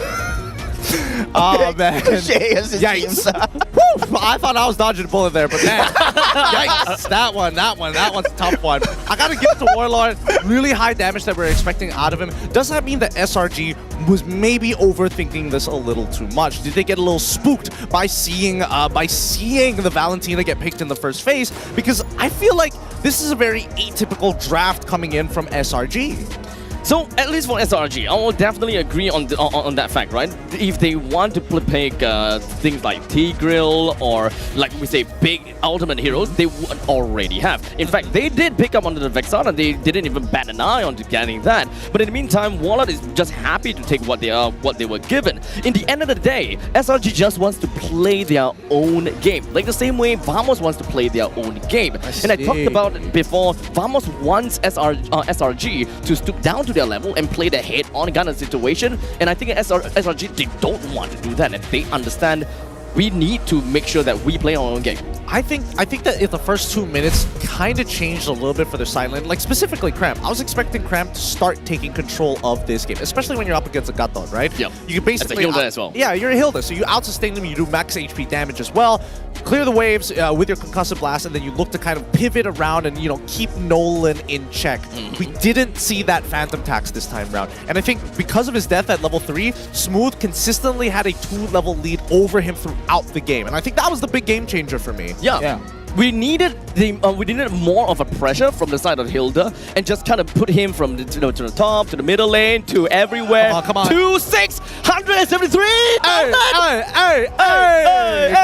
Gas! 631,000 already broken. We're about to hit 700,000. Thank you so much to our international viewers out there on the English broadcast, making our PCU an absolute dream. Let's see if we can hit the next milestone here at 750,000. Take that Q. Oh, well, I was about to say QR code. Get the redeem code. Actually, now that I think about it, why do we have a QR code for this one? I mean, that's what I'm thinking. I'm like, why don't we have a QR code for this? So that would make a lot of sense. But redeem code on the bottom right of your screens. Take a screenshot of it. Send it over to your friends. It's our gift from us to you guys. 1 million isn't too out of reach. Let's be honest here. I don't know. 1 million is not out of reach. We are only game number 2. Man. We are 1-1. Yeah, exactly. Look, 3 more games at the very least. Singaporean casters are happy for you guys, man. We're hopeful that's gonna happen. I appreciate it so much that you guys are looking out for the 1 million PCU. Hopefully we get 999 so that at least it's close. But with that being said, let's throw it over to the off stage here. What's going on off a stage? Brought to you by Hotlink.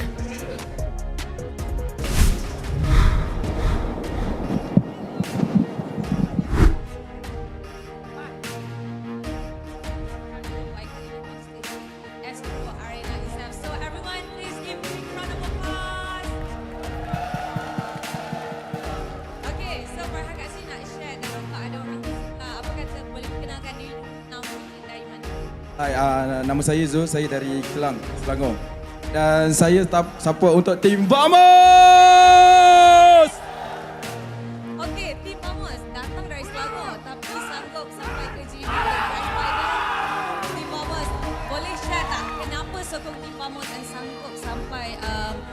sampai ke JB lah untuk support?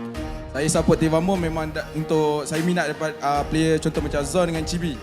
So saya dari Selangor saya sanggup datang ke Johor untuk support diorang dan juga untuk support Team Vamos.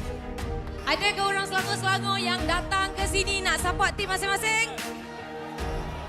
Ada, okey. Apa yang nak sampaikan kepada tim Vamos lah sebab tadi dah menang kan, dah dapat level up satu sama. So next ni apa yang diorang kena buat? Okay, saya harapkan player-player Vamos dapat beri persembahan terbaik dan juga bagi semua penjogo-penjogo Vamos menang hari ini, okey? Okey, kita nak tahu juga backstory of Zul. Macam mana Zul boleh minat tim Vamos ni sendiri. Lepas tu macam mana you boleh minat dengan follow MPL M1 ni since bila lagi? Okay, saya follow tim Vamos starting memang daripada pertubuhan Vamos lah. So saya memang follow up daripada awal sampai ke sekarang lah untuk tim Vamos. Ada orang kata macam tim Vamos ni yalah before this from another team kan, lepas tu together. So what do you think about that? Bagi saya itu cerita yang kita lupakanlah cerita yang lama, kita buka cerita yang baru. Okay, Zul. Setuju ke? Lupakan cerita lama, buka cerita baru. Setuju guys? Mantap. Okay Zul, kita nak tanya lagi sedikit. Macam mana vibe so far berada di JB untuk Grand Final kali ni? Okay, vibe untuk Grand Final sangat-sangat meriah. Korang semua boleh tengok fans Vamos juga, dengan juga fans Selangor juga. Korang boleh tengok semua. Terima kasih juga kepada yang hadir pada hari ini. Saya ucapkan terima kasih. Ada lagi nak share tak? Macam mana you datang dengan siapa and sampai kat sini macam mana? Okey, saya datang dengan tim Forza Vamos saya juga daripada Kelang juga. Okey, last mungkin kata-kata untuk semua yang tengah melihat, apa expectation you untuk Grand Final kali ni, Zul? Okey, saya expect untuk Vamos semestinya boleh menang dengan predict saya. Sekarang 1-1, saya predict boleh 4-1. Steady 4-1 guys. So thank you so much. Teruskan selepas ini di MPL MY Grand Final. Vamos fans already pumped up and as confident as ever, just like their favorite teams. I love the Ego chants. They're not even like giving a realistic view. It is just, no, from this point onwards, we win 4-1. Welcome back, everybody. If you're just tuning in, the MPL MY Finals is still happening. Currently at game number 3, we're introducing a new MPL SG caster with us to analyze this game's a new fresh take. It's going to be Jays at the desk alongside Abstract. So we quickly asked SRG Azoravecchi, what do you think of the M6 Swiss format? And he said, I feel like it's more interesting compared to the group stage because sometimes a group of death is really difficult. But Swiss rounds will adjust according to whether you win or lose. You will always technically face an opponent that are equal strength to use. Now, Jays, you've seen the video, you've seen Azoravecchi's words. Do you agree with this? Would you have preferred it to be the regular group stage or the Swiss format? No, I love the Swiss format, man. It feels like because sometimes when you look at a group stage, you just kind of know what's going to happen. You kind of foresee who is going to just get out of that group stage alive, and then sometimes people can say, hey, it's a little bit unfair. This group is really hard, and then the other group got it easier. Right? Swiss format eliminates all of that. So at least whenever we look at, some of the watch parties or some predictions, those kind of live streams, it is always obvious where people will point out which one is the group of death. It's always a common topic. So it's very understandable that this group of death thing is technically a problem. And they removed that due to the Swiss round, and personally, I love it as well. Yeah, and not only just that, right? Apart from, group of death and whatnot, it also forces the coaches to think really carefully. Sometimes it's not about preparing for other teams anymore, you have to prepare for yourselves. I don't know about that one. I feel like, yes, it is stressful for the coaches, especially when you're getting close to that 0-3 scoreline, or maybe even that 2-2 scoreline, 2 wins and 2 losses, 1 win to make it happen, 1 loss to make it work. I think that's when they're really going to put in the hard effort.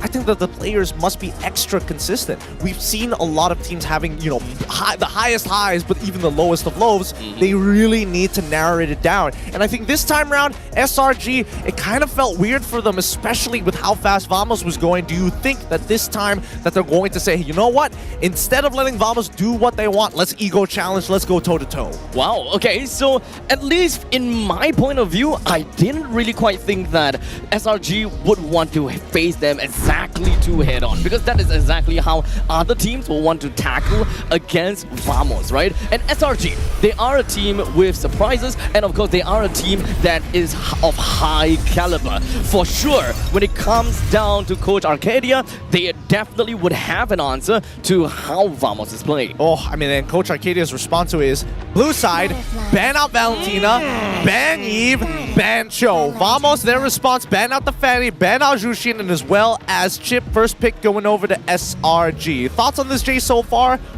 Yeah, first time, you know, at least Suyo is open, right? So question is SRG gonna snap pick that away or allow Chibi? Chibi has been really nutty on these assassins, especially when you give him something like a small little snowball. That's what happened in game number 2, Gideon. I mean, that's fair. I think that taking Suyo here isn't too bad for the side of SRG, although, considering that Vamos was willing to kind of go out of the box with the Valentina, I feel like SRG, they kind of, you know, have that structure. They like to keep in their own lane. Now, of course, in the previous game, I was considering about that B1 Gatukacha, and as an EXP laner, I see the value of Gatukacha. But at this point in time, what's the caveat for a team in either side to actually pick up a Gatukacha? Well, I think a lot of it has to do is if you have the high loss or not. And I think that Vamos at this point of time, now that the RWM is not in play, there's no real way to kind of trap your opponent in a area. So they're going to be locking in the high loss first. I am curious. It'd be really weird to see the Gato get picked up here. I would expect to see a jungler. Maybe Nolan doesn't seem too bad of an idea. I think Nolan's great here, but I think the other pick side that's really wide open. For example, maybe shift a little bit more priority over to the gold laner is something that, you know, for the side of Vamos is looking out for. Instead, they're going to handshake that one.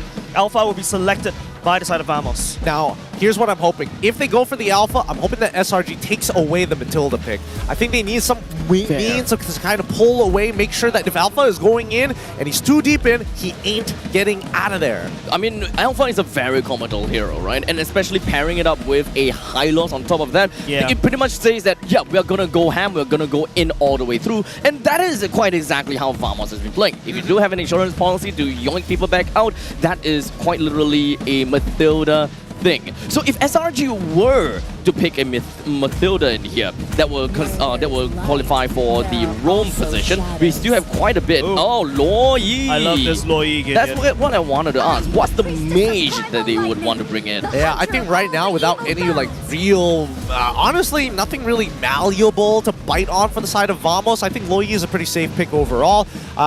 In terms of like bad matchups for Lo Yi, especially when you have an Edith as your flex pick finally, because you don't have to worry about Valentina, I think this works well. If Lo Yi has a bad matchup in the mid lane, it's so what? Send in the Edith, clear up the lane, you're good as new. Yeah, and apart from that, Edith also add on a lot more damage, and it's also, you know, something like can counter all the engages, because it seems like Vamos, looking at the playstyle in game number 2, they really want to run right into your face. The Hylos and Alpha is doing exactly that. You need something to counteract. You need to provide that wall. Well, apart from a Grok wall, the Lo Yi works perfectly into what SRG is going for. The Lo Yi definitely do want to punish both Hylos as well as Alpha just running in together, right? So coming in from the sidelines, just trying to look for an extra way to go in is definitely gonna be huge. And a Faramis pick, I don't think that we have seen a Faramis in the playoffs just yet, right? No, we have not, but this is Warlord's signature. He is deadly on this Faramis. He has made too many clutch saves that I can't, I mean, if I was in a hostage situation and Warlord is my negotiator, I know for a fact I'm getting out of there alive. He can save lives, and I think that the second ban phase has now just shot up in insanity. We need to see big AOEs getting taken out. I'm expecting, you know, maybe even the Tigreal to be thrown away, maybe even Beatrix if we're targeting the gold lane. There we go. That's the Tigreal.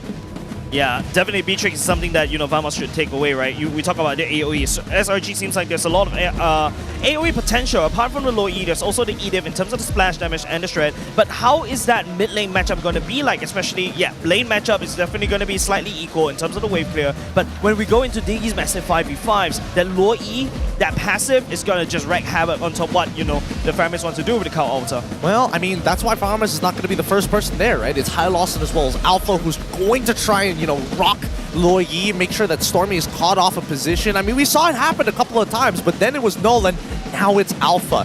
Coming into the second ban phase, SRG, their next ban followed up is going to be the Phobius, which honestly I was pretty surprised that it got through this far. Yeah, like Phobius was really a prize pick back in MPL Singapore, right? Before everything happened. And right now, the fact that, looking at what Vamos has selected, there's not a lot of dashes except for, what the Alpha wants to do. The High Loss Glorious Pathway, you're expecting people from the side of Vamos to just run straight at you and just do something at you, right? So Phobius ban is something pretty interesting coming out from SRG, in my opinion. Maybe wants to secure a better lane for Cran.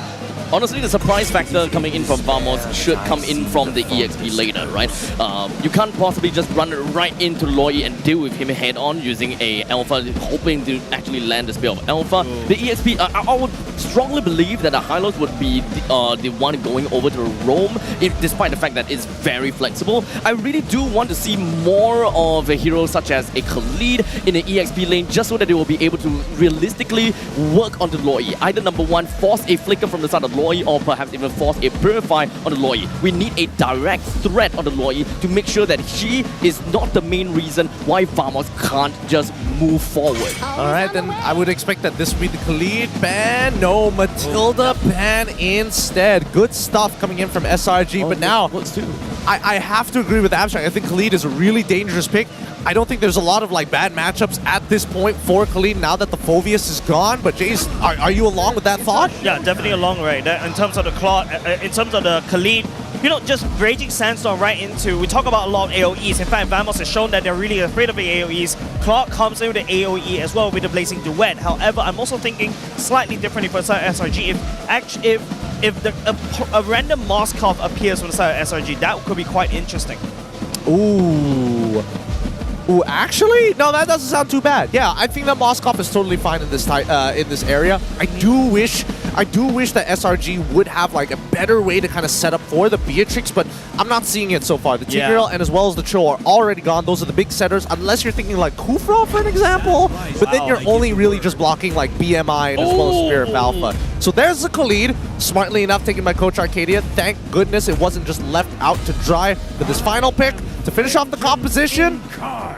Moskov, nicely done. Called it here on the second phase of the draft. So now that the Khalid, which I really wanted to see from the side of Vamos, has been taken by SRG, what is one thing that we want to see that goes against Khalid? One thing that works like a Khalid is definitely Tarizla, but he's definitely slower than a Khalid. That's one thing. Do we want to look at somewhat of a lane bully against Khalid like a Clue in this instance? Okay, there we go. There you go. Well done. Drops here, man. Good stuff. It looks like you guys have caught on to the Malaysian flavor here for both Vamos and as well as SRG. But break it down for us, Jace. What do you think about these comps? What do you think are the odds? Vamos like to really find this 5v5 matchup clashes. Same can be said as SRG. They can also do the same. But the fact is, SRG has a lot more options. Khalid can split push, and Moskov can also split push as well. So that's something Vamos has to look out for. All right, with that being said, casters, take it away. Thank you very much, gentlemen. Game number 3 coming up. SRG and Vamos tie. This is kind of where we are at right now, right? A repeat of last season's grand finals. Again, same organization, well, different organization, same team, and we're at a standstill once more. We'll see if Vamos can continue this performance like a freight train they are as we head into the land of dawn. We will see Vamos on the red side, SRG on blue. The score is currently 1-1, ladies and gentlemen, as our defending champions face off against their would-be usurpers here in the land of dawn. The drafts are game number 3, looking quite interesting, but only one can come out on top. Gonna be parallel jungling again, but actually, yeah, Sakai's starting with the orange, GB with the purple. So kind of a shift in identity, right? The Alpha now goes over to the side of Vamos. Sakai gets the infamous Suyo. But I want to quickly zone in on that gold lane because Innocent has not played Moskov this playout, but Nets has. And so far, Nets has been amazing on that hero. Yeah, the Moskov has not been seeing quite as much play, even though it was a pretty popular gold lane pick initially. Precisely because we harken back to the WhatsApp text we had with Yumes, SRG realizes that pickoff comps are not quite as good as before. Moskov fits a little bit better into those lineups specifically, so they went for more scaling types that are good at team fighting, like the Nathan, like the Harif. In this case, though, a lot of those options were taken away, and even his favorite Claude was stolen from him by Team Vamos. Personally, I really like the way that Vamos has drafted this time. There's a lot of respect being given over to SRG, and their team fight potential and utility is on another level entirely. But SRG has a lot of early game damage potential. Their goal is to end fights as fast as possible. I can agree with that for sure. Cram has the lane priority. I mean, he is Khalid anyways. But I'm thinking from level 4 onwards, right? When the Netherrealm comes online, when the Glorious Pathway is available, how is SRG gonna fight into Vamos? Or they just wanna isolate key targets? Well, something that Jay's brought up earlier is SRG has some macro potential with this Moskov and Loyi. Split push is possible, and if they're able to drag Vamos into different parts of the map, it means that they'll get less value from the Glorious Pathway and the Netherrealm. Vamos, they've so far been very good at responding macro-wise, so if SRG wants to do that, it's gonna take some creativity. This is always the appetizer of every single game. First turtle fight, whoever wins this usually gets that innate advantage that they can accelerate and get out of control very quickly. But it's Vamos with control right now. Smooth has the split coming from behind, and look at Sukai, right? Completely zoned out. They need to find a way in, and Yums will start it off the occasion. Initiated by SRG, Netherrealm as a response from Waller. Revitalized, first blood for Crab. Yums flicker to safety. Sukai will keep on going. It's gonna be 2 for 1 so far in favor of SRG, but Vamos can continue this. It's going to be an attempt to save. Crab could not get out. Stormy fails to escort him to safety, but in the end, it's SRG coming out with 3. Kind of awkward there, because Cram actually flickered too far, and Smooth almost pulled him back into the diversion, but the timing just so happened to work out, and Cram still survived. SRG, they were able to burst down the extra HP from the Netherrealm quick enough to actually take control of that fight, since Vamos doesn't quite have enough items yet to really take advantage of their team fight composition. That's gonna give them a bit of a lead early on, but they need to hold on to this, or Team Vamos will scale up to become quite scary mid-game. Good news is that Innocent is winning lane in terms of XP. Definitely put some pressure on Ness and even forced out the sprint, so another 40 seconds without that ability. I mean, talk about that early game damage. We saw that in the first turtle fight. Vamos, they need to help out Ness a little bit, right? Alleviate pressure, but Ness is just not getting the space. And the invasion of the jungle causes Chibi's second death. That's the diversion for you. This Loyi has caught so many people off guard so often. And when you have two teams on the level of SRG and Vamos playing head-to-head here, they know jungle timings. Chibi and Skies, even if you don't see them, you basically have an idea of where they're going to be. And that means that Stormy's positioning has to be kept track of. And Ness will have to commit the blazing duets, or to thin out the wave and prevent SRG from shaving off the gold plating. Go back to a standstill a bit. SRG holding a near 2k gold advantage at this point, but is it fair to say that priority on the map so far is on the Red Giant side? Definitely. Right now, with the diversion being played around and them holding pretty well in the mid and gold lane, Team Vamos will have a bit more difficulty identifying areas that they can try to puncture. Trying to put a hole in Smooth, but he is glue, so he's gonna stick himself back for sure. Yums gets gone on, but has a way to disengage. It's all about prepping for the second turtle fight. Diversion right on top of Warlord. Just spotted the timing. But Zorn will have the power to revitalize, turns around the Glorious Pathway to get Chibi in. Good disengage from SRG and a re-engage, but unfortunately they lose Stormy. SOD connects, Innocent shows up, gets the pin on the Zorn, and SRG, they are the ones who start the fight, and they are the ones who end it. Fortunately for Vamos, they can't keep on going. That was initially not so good for SRG because the diversion placement was not so good. They found the person they wanted least, which was Zorn. And the Glorious Pathway placement was great. However, SRG, they really know how to balance their cooldowns. They know how to rotate in and out of the team fight. And Innocent joining in was just a nail in the coffin. They have the DPS. And unfortunately, they lose Warlord at the cost of Yums. Talk about a worthy trade. Glorious Pathway, Zorn wants to go on forward with Smooth coming back, but Stormy is about to take a grab right out of there. You ain't catching this magician.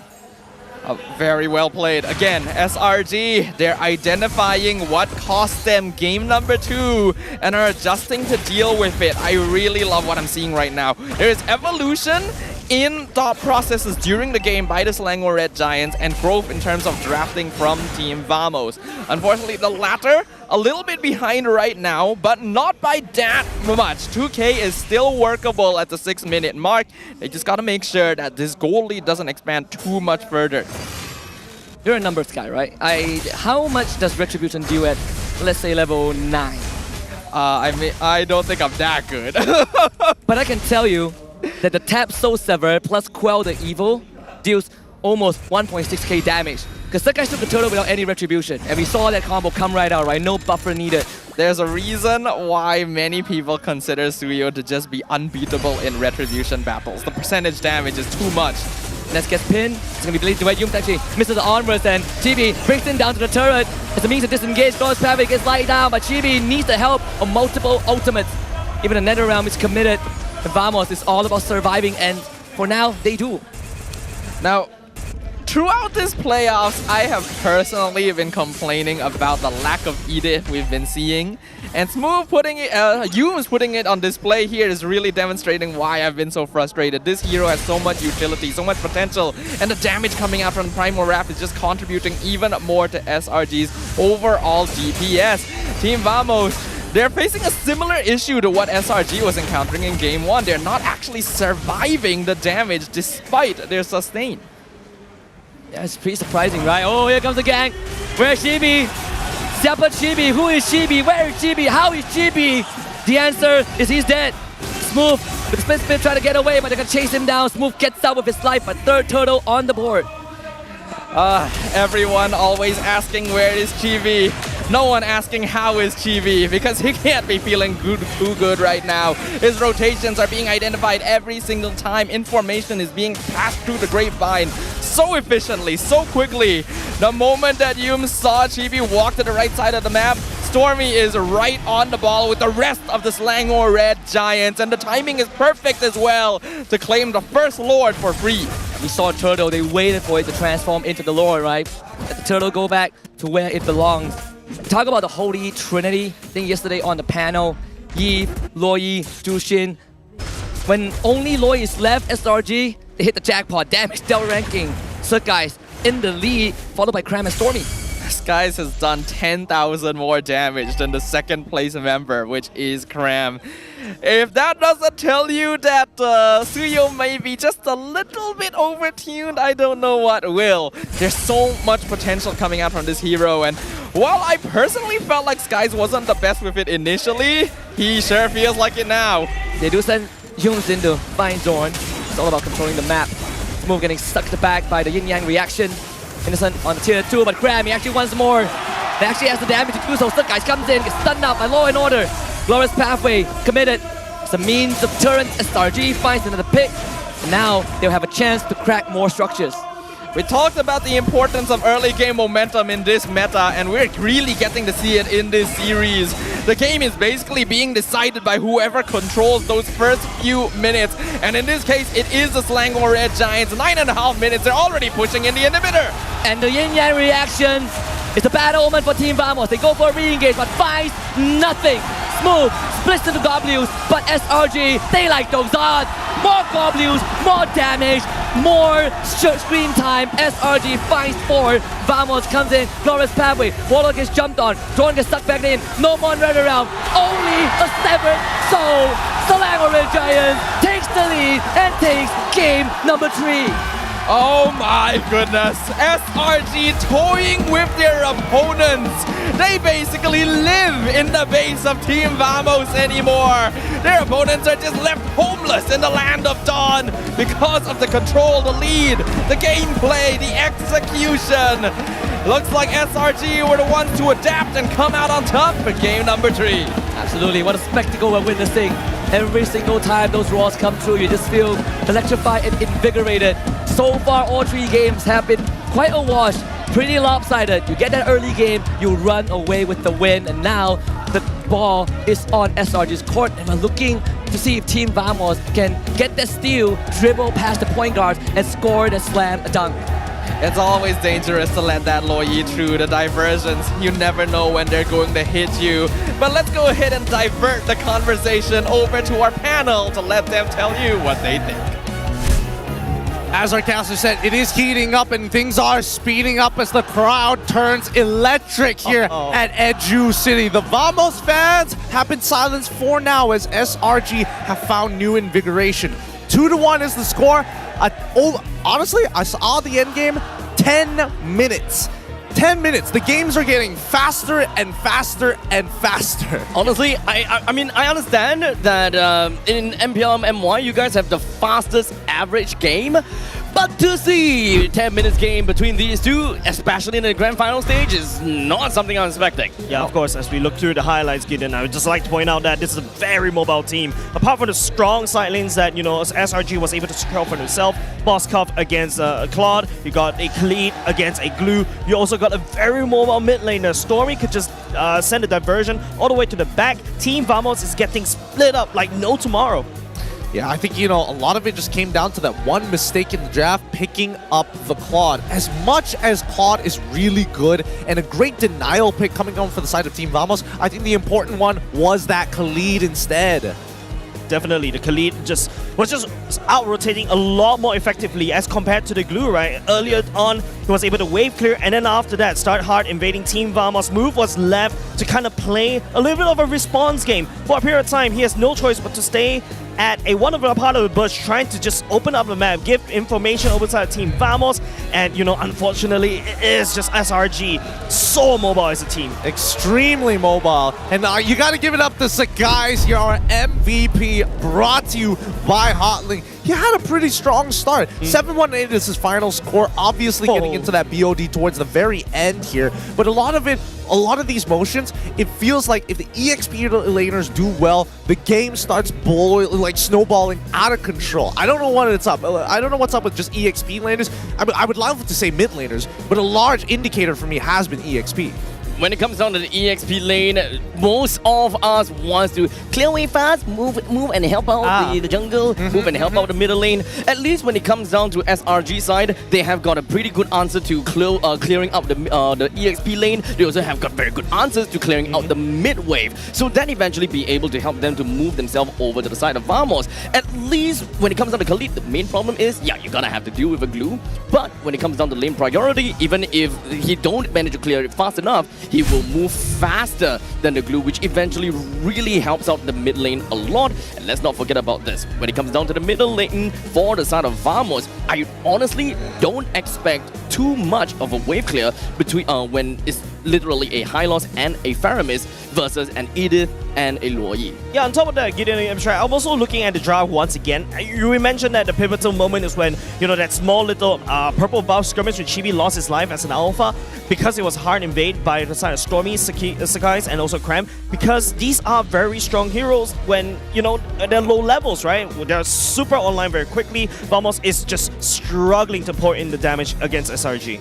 I think that, unfortunately for Zorn, it's really difficult to actually unlock his playmaking capabilities when he needs his laners to do well. And I think that Nets, you could see, he kind of forfeited the lane with his emblem setup, right? He takes the tenacity, but he also opts to go for some extra armor and magic versus in comparison to Innocent, who's like, nah, we're fighting this. Give me some attack speed, give me Master Assassin. Honestly, I'm very surprised with how Vamos drafted this way, because honestly, I want to see them kind of blitzkrieg right in the face of SRG. But the way that they have this, with a Hylos, with a Alpha, and especially with a Glue, sure, they have a very tanky front line, they have an insurance policy coming from the side of this Faramis. They're just yelling out to us, we are gonna hold on in the early and the mid stages of the game. We're just gonna keep holding on, not die, keep all the T1s or T2s as much as possible in order to funnel the goal over to Nets.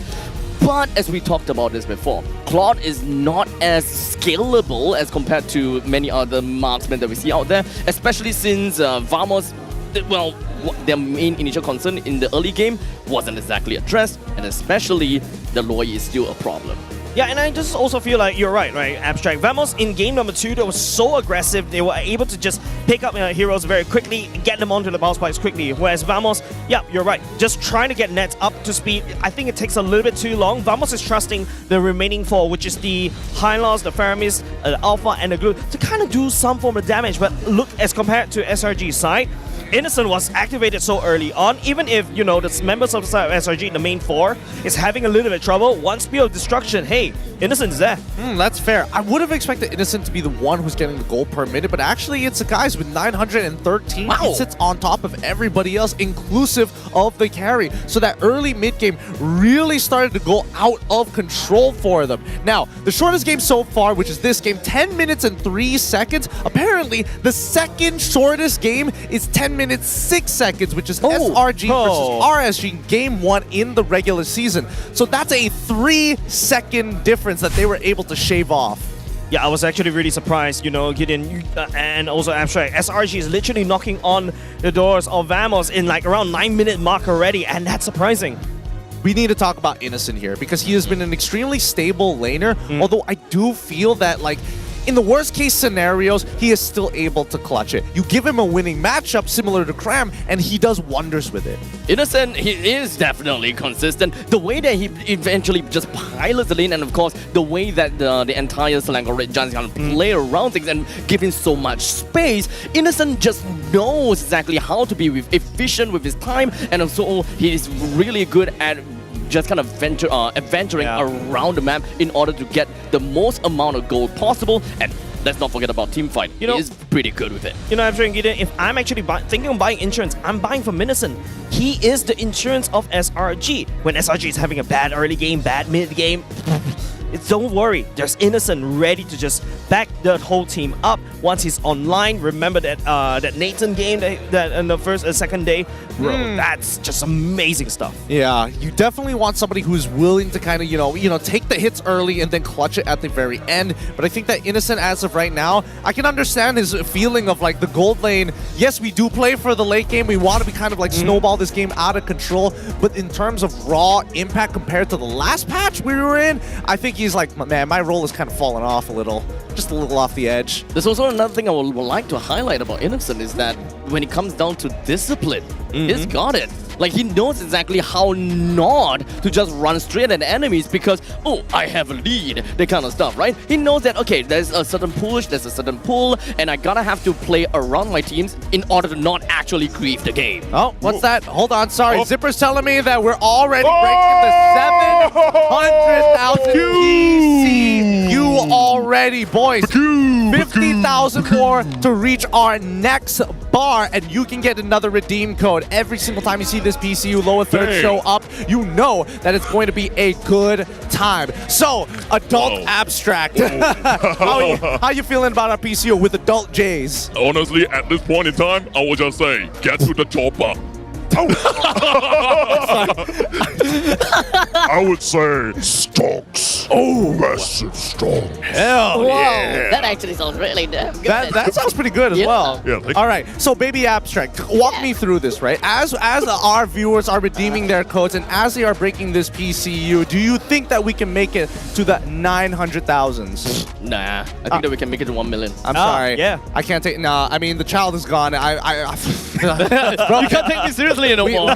We've come into the puberty stage. We're moving on with that. With that being said, the next topic that I have in mind is here. The fastest game in MPL 10 minutes and 3 seconds. As I mentioned before, 3 seconds shaved off from the previous record, SRG versus RSG in the regular season game number 1.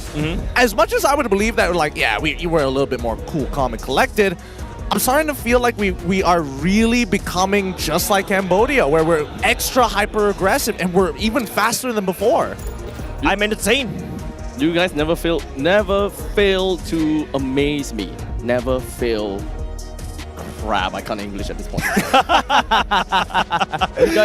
you guys amazes me all the time. Look, I mean, it could be Malaysia's time, it could be another region's time, but with that being said, it looks like we've got an off-stage happening by Hotlink with Pojin as well as Cheryl. It looks like is that a reflection? Abang Lord, is that you? Let's throw it over to them right now. Selamat datang ke MPL Offstage istimewa dari Hotlink.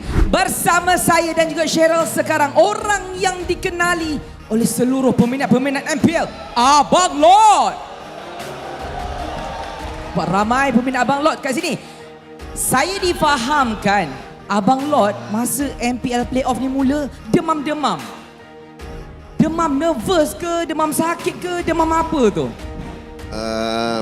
Tak tahulah, sampai Johor terus demam. Macam tiba-tiba dia jadi. Barangkali playoff lah tu. Mungkin dah Kejutan lama tak playoff. demam. Dah 5 tahun lebih tak demam. Mungkin. Tapi saya dengar Cheryl ada soalan yang istimewa untuk Abang Lord. Saya memang tunggu dia cakap. Hey, you can ask him the question, the special question. Oh yes. So Abang Lord, you have seen many seasons of MPL MY. All right, you've been with Todak 7 seasons. You guys have represented Malaysia internationally. How far do you think these two teams here on the stage right now will make it through M6? They already make it through to M6, but by just they already make it through the M6, right? Speak English. Yeah, I speak English. Oh, impressed. Okay, by just looking at the performance, I think they deserve to be in this stage, and these are the best two. Going to represent Malaysia at M6. Okay, then I chocho you a bit. Prediction. How do you think it's gonna go? For this Yes. finals, no, I'm neutral. Neutral. I'm neutral. Lalang, I lalang. No. Neutral. I just want to see how good the quality of both teams and how they can represent Malaysia at M6. Okay, being a neutral, do you think how many series is gonna go? How many total games? Do you think it'll be a full series, best of 7, or do you think it might end in a sweep? Let's go back at 12:30, best of 7. Right, go hard or go home. Bila dengar tu jadi takut. Tapi apa-apa hal pun, soalan terakhir lah untuk Abang Lord kan. Alright. Kalau kata kita dah tengok sekarang ni, mana-mana region pun cakap, region terpadu itu, Malaysia, PH dan juga Indo. Selain 3 ni kan, region mana yang paling sekali dekat dalam MPL? Semuanya ada. Selain daripada 3? Yes. No, I still go with MPL MY.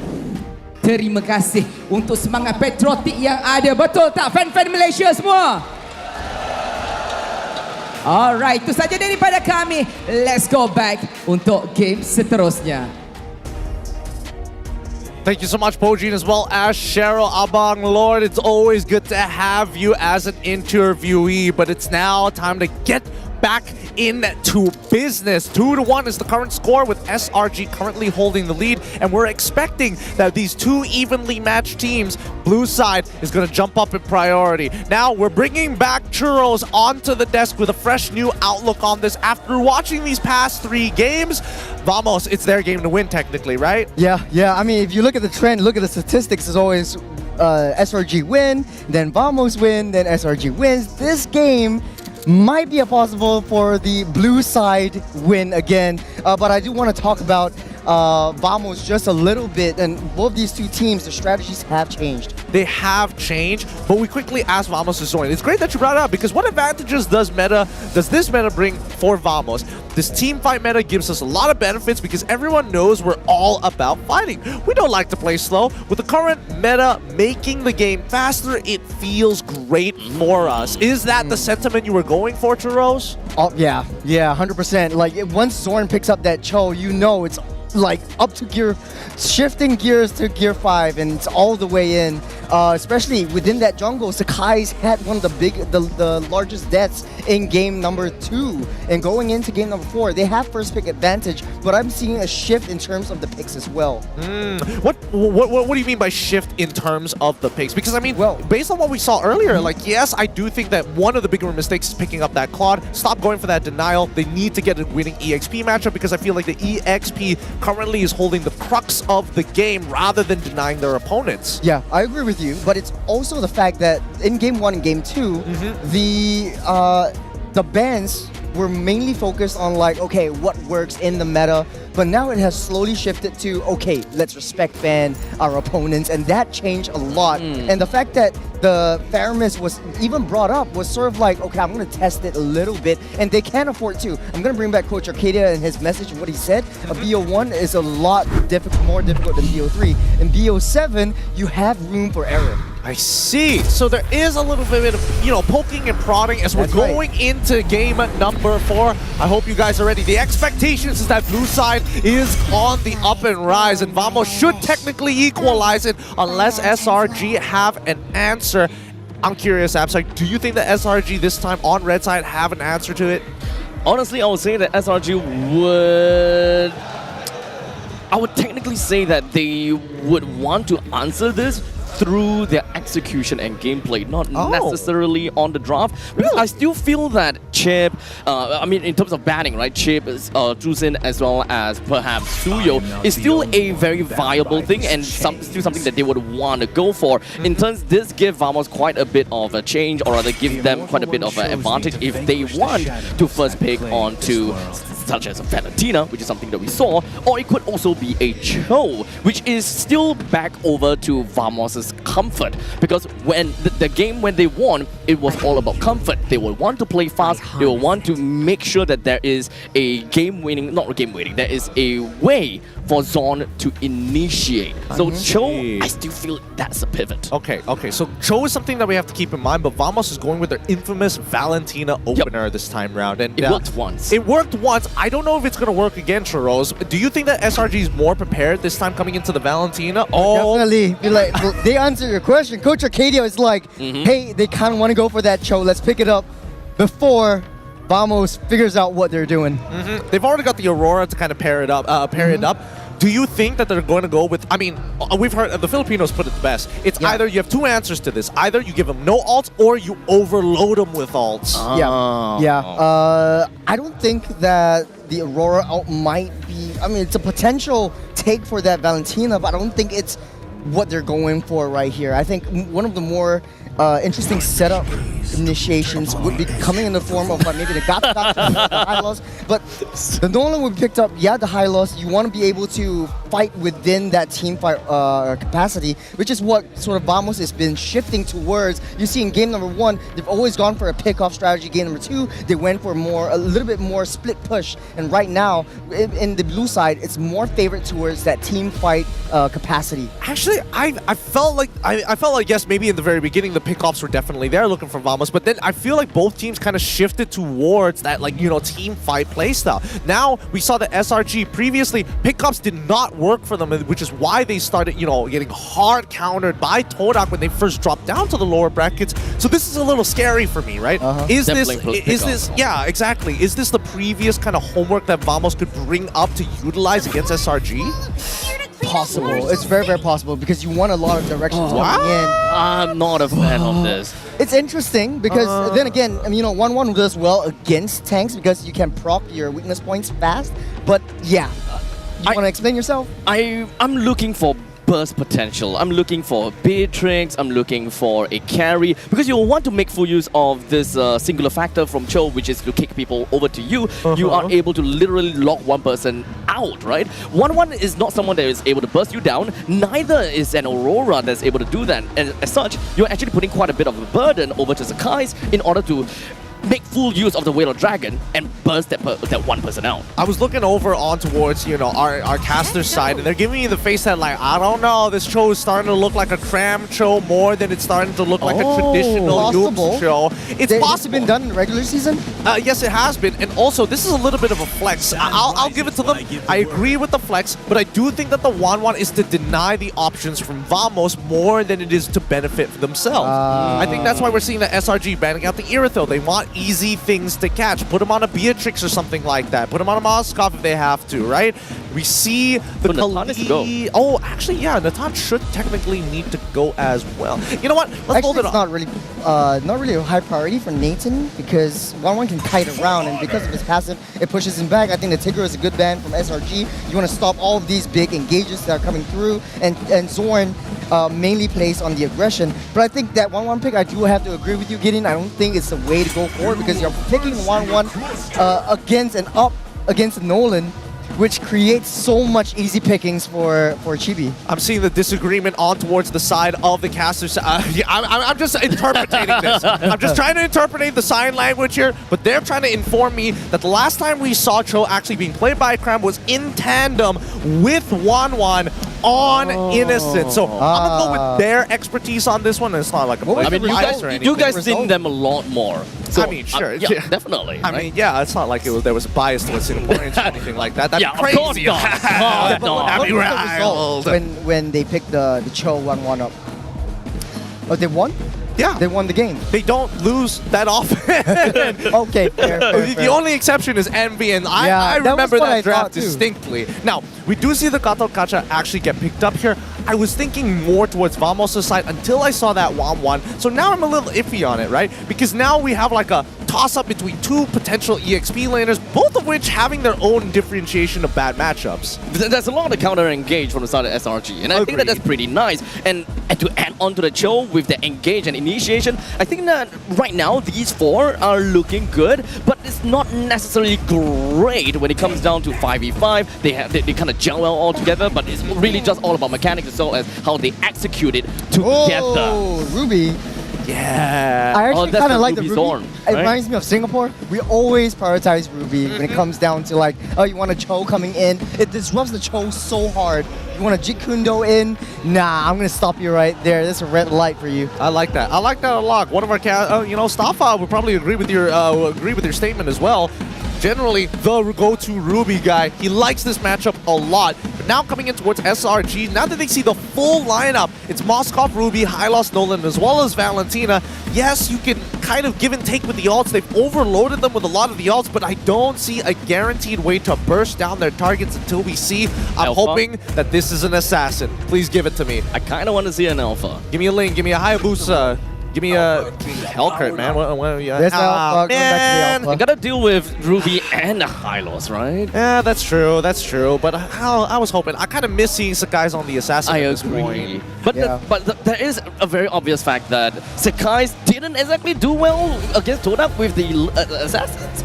And they found a groove with Suyo and Alpha. That's fair. That's fair. With that being said, we're going to throw it over to our casters for this game. Husky, Staffa, take it away.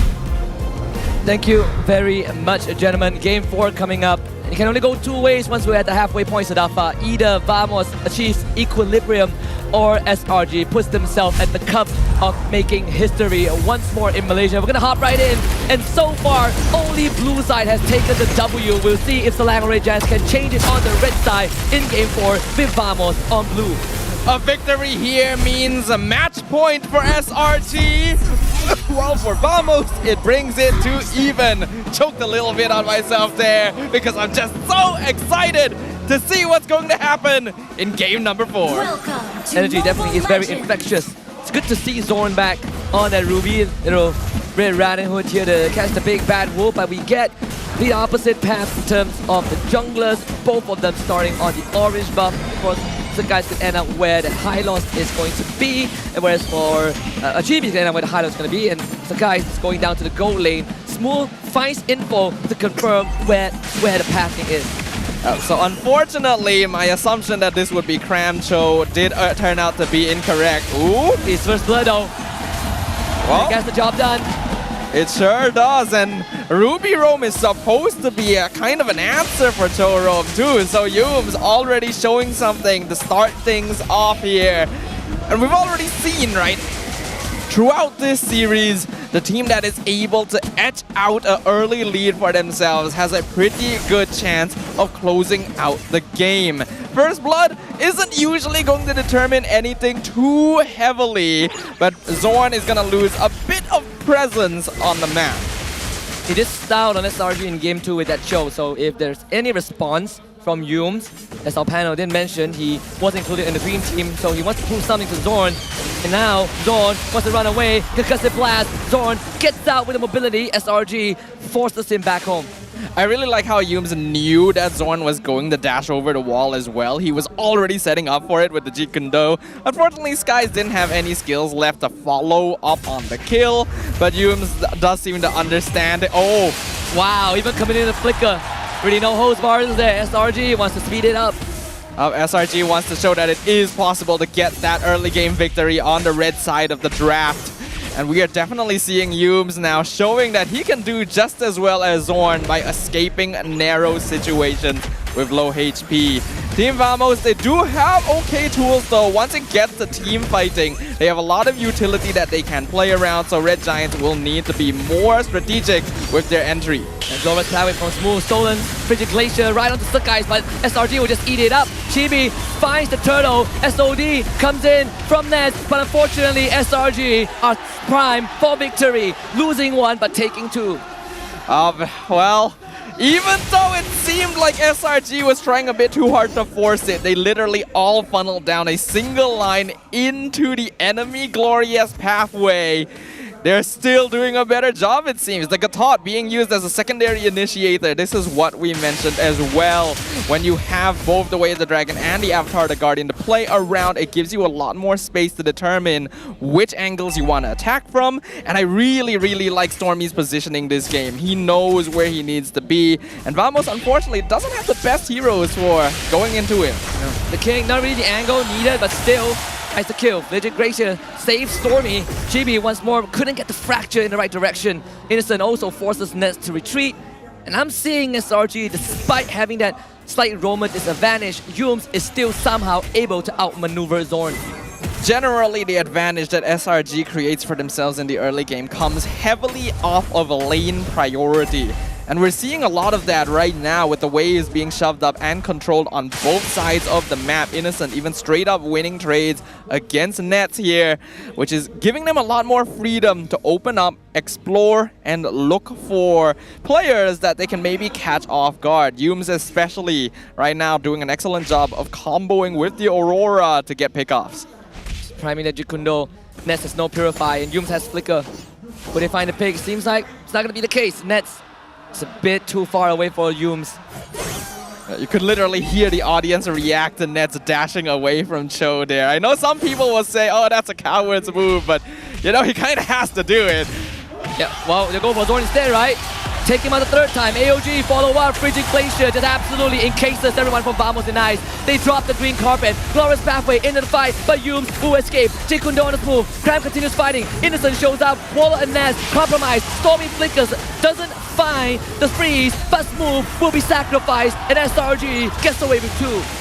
When SRG is comfortable, they are able to tank damage strategically to spread it out across the team.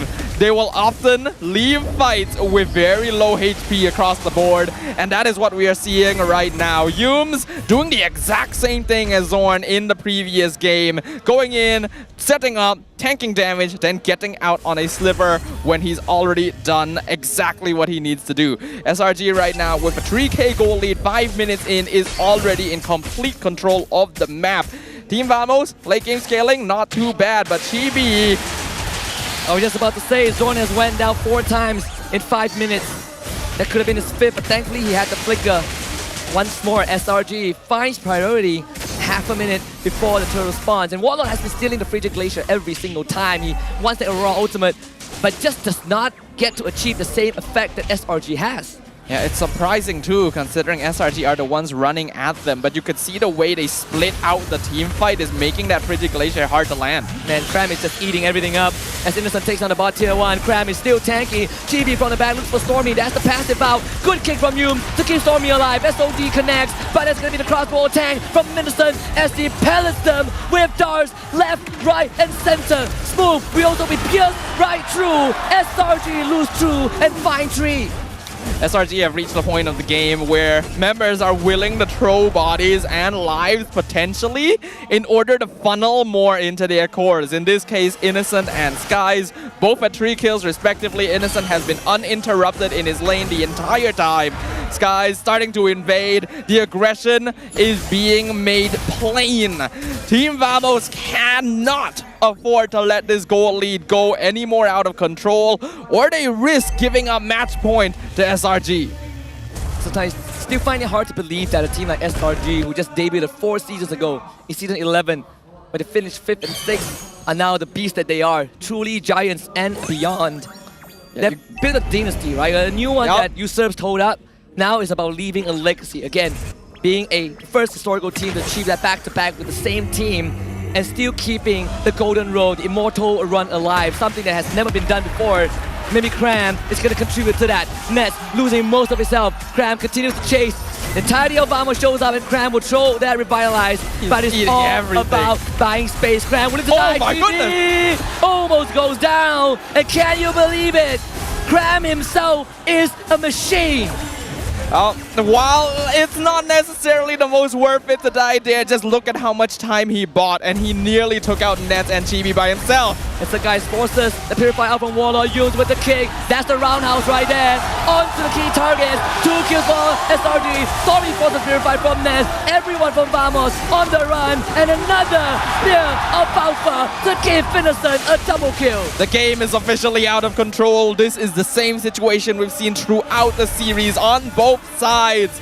A 6K net worth lead, 8 minutes in. An Innocent 5-0 and 1 KDA on this 1-1. The panel posed some suspicions. Will this 1-1 work out? We've seen so many 1-1s not really function. But when you have so much setup in the Cho, in the Aurora, in the Gatot, it's so easy for Innocent to make it happen. And Yums again, prepping for another potential kick. Warlock gets taunted up, another roundhouse to the backline. Innocent shows up. You doubt the 1-1, but Innocent on that hero.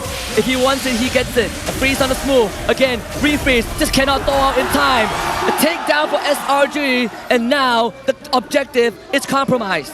You could see the difference in gold making its presence plain.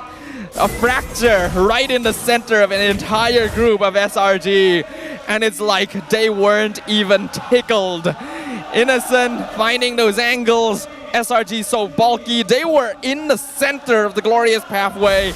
Warlord even stealing the Avatar the Guardian to escape, maybe do some poke damage.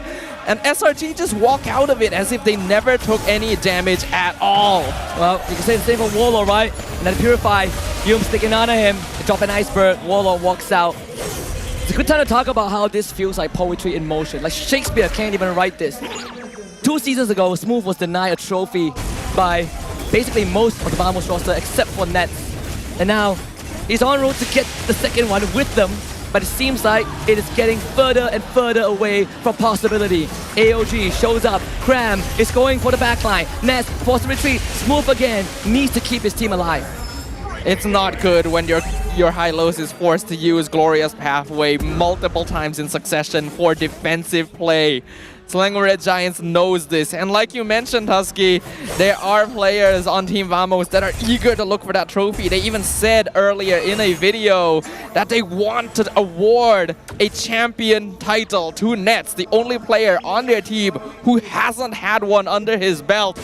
But before them looms a massive wall. And that wall is Yums again with the kick. Showmanship from this man, SRG. Will show Vamos how it's done. No inhibitors fall, but SRG are in full control. Vamos is used to treating their opponents as nothing but pebbles on the road. But the Red Giants are a massive obstacle on their road to victory. Time to split the battle lines again. SRG will just go against the current. They do lose Innocent though, as Nets decides that he has had enough, but he can't follow up further. It's a good stop, but Nets is not going to take this, is he? Oh, he does. No follow-up from the rest of Vamos. I know how tempting that can seem. SRG is so low in total, but he knows that a single freeze from Stormy and he throws away a little bit of momentum that they were able to get because Innocent overstayed his welcome. That's the first death on the 1-1. Pretty good shutdown, all going over to Nets, who, while he hasn't been able to farm as safely as Innocent, still actually has not died yet this game. So his farm is not too bad at all. It's only about 1 item behind Innocent. He's still actually a threat for the Red Giants. It was sort of a 2K goal swing for Team Vamos just like that. Another AOG this time on the 2. And Selangor Red Giants keep the ball rolling. Stolen AOG, Waller is out of that, but the rest of his team left behind to suffer at the hands of SRG. Another knockup on the Zorn, another iceberg drop. Zorn escaped, but Ness does not have the damage to take down SRG. Personally speaking, I'm a little bit worried that SRG is getting a little gung-ho. They're jumping into the enemy jungle without really thinking too hard about it because of their lead, and they're just gonna keep going. They lose Yums in the process. Innocent trying to go for the Venus point, gets pulled back, but yes, the crossbow is in the air, and Innocent will not be denied. SRG now have an angle, but Vamos clears out the minion wave in time. How is that possible? They still want to go. Speed of that reaction to be able to escape with crossbow of Tang under those circumstances. Innocent showing why he is the regular season MVP, why he is half man, half beast. His micro on another level. Half man, half beast, but fully eternal. Now this Lord most likely will go over to SRG unless Vamos can make hell of a steal. Even the level disadvantage is gone, so it is an even fight, and Chibi in these moments always pulls it off, but against SRG it feels too tough to attain. Cram again finds the taunt. The rest of SRG are a bit far away, so they will just wait for the Lord. Ideally, Vamos would have just bought a bit more time as well. Maybe let Nets get a free tower up top. He was close to getting it. Maybe the minions will finish it off. Innocent. Can he stop it in time? He actually does, so it's basically dead anyway. Team Vamos needs to commit to a little bit of macro play, which they can do with a Moskov, but Selangor Red Giants are just going to keep upping the ante. One inhibitor already down, only 2 structures left standing, and the Lord pushing down the center. 20 kills to 6. Can they hold this? At the cuffs of history and SRG, they need 2 more. This one could shrink that gap. Yums once more is priming up that Jeet Kune Do. You overextend a little bit and that roundhouse kick is coming right at your face. Sakai soaks up all of the bursts and Smooth just disappears. You don't even see him. SRG has taken 2 inhibitors so far, and Cram is going to keep them all topped up for another go. Oh, another inhibitor falls. The last one, SRG are going to try and sink the way to deal with. But Vamos, since they were able to clear up, actually have minions holding there. SRG are looking for the crystal though. And Wallace tries to clear the way, but unfortunately, SRG will clear out their members instead. The crystal goes down, and SRG takes game 4 to put themselves at the front of the finishing line. The Selangor Red Giants are 1 victory away from making history as the first back-to-back Malaysian champions. Vamos, faced with disappointment, a defeat on the blue side of the draft, will need to scrounge up anything they can find to change their fates. The Red Giants have half their foot across the finishing line, halfway through that door to become legends of their own era, about to carve that insignia on the Hall of Fame, the Mount Rushmore of MPL Malaysia. I mean, what a time we live in. Again, we talked about the evolution from just a small army to a band of troopers to having an empire, a dynasty, and now a potential legacy. Now at the Cups of Glory, let's see what the panel has to say about SRG's win in this game number 4.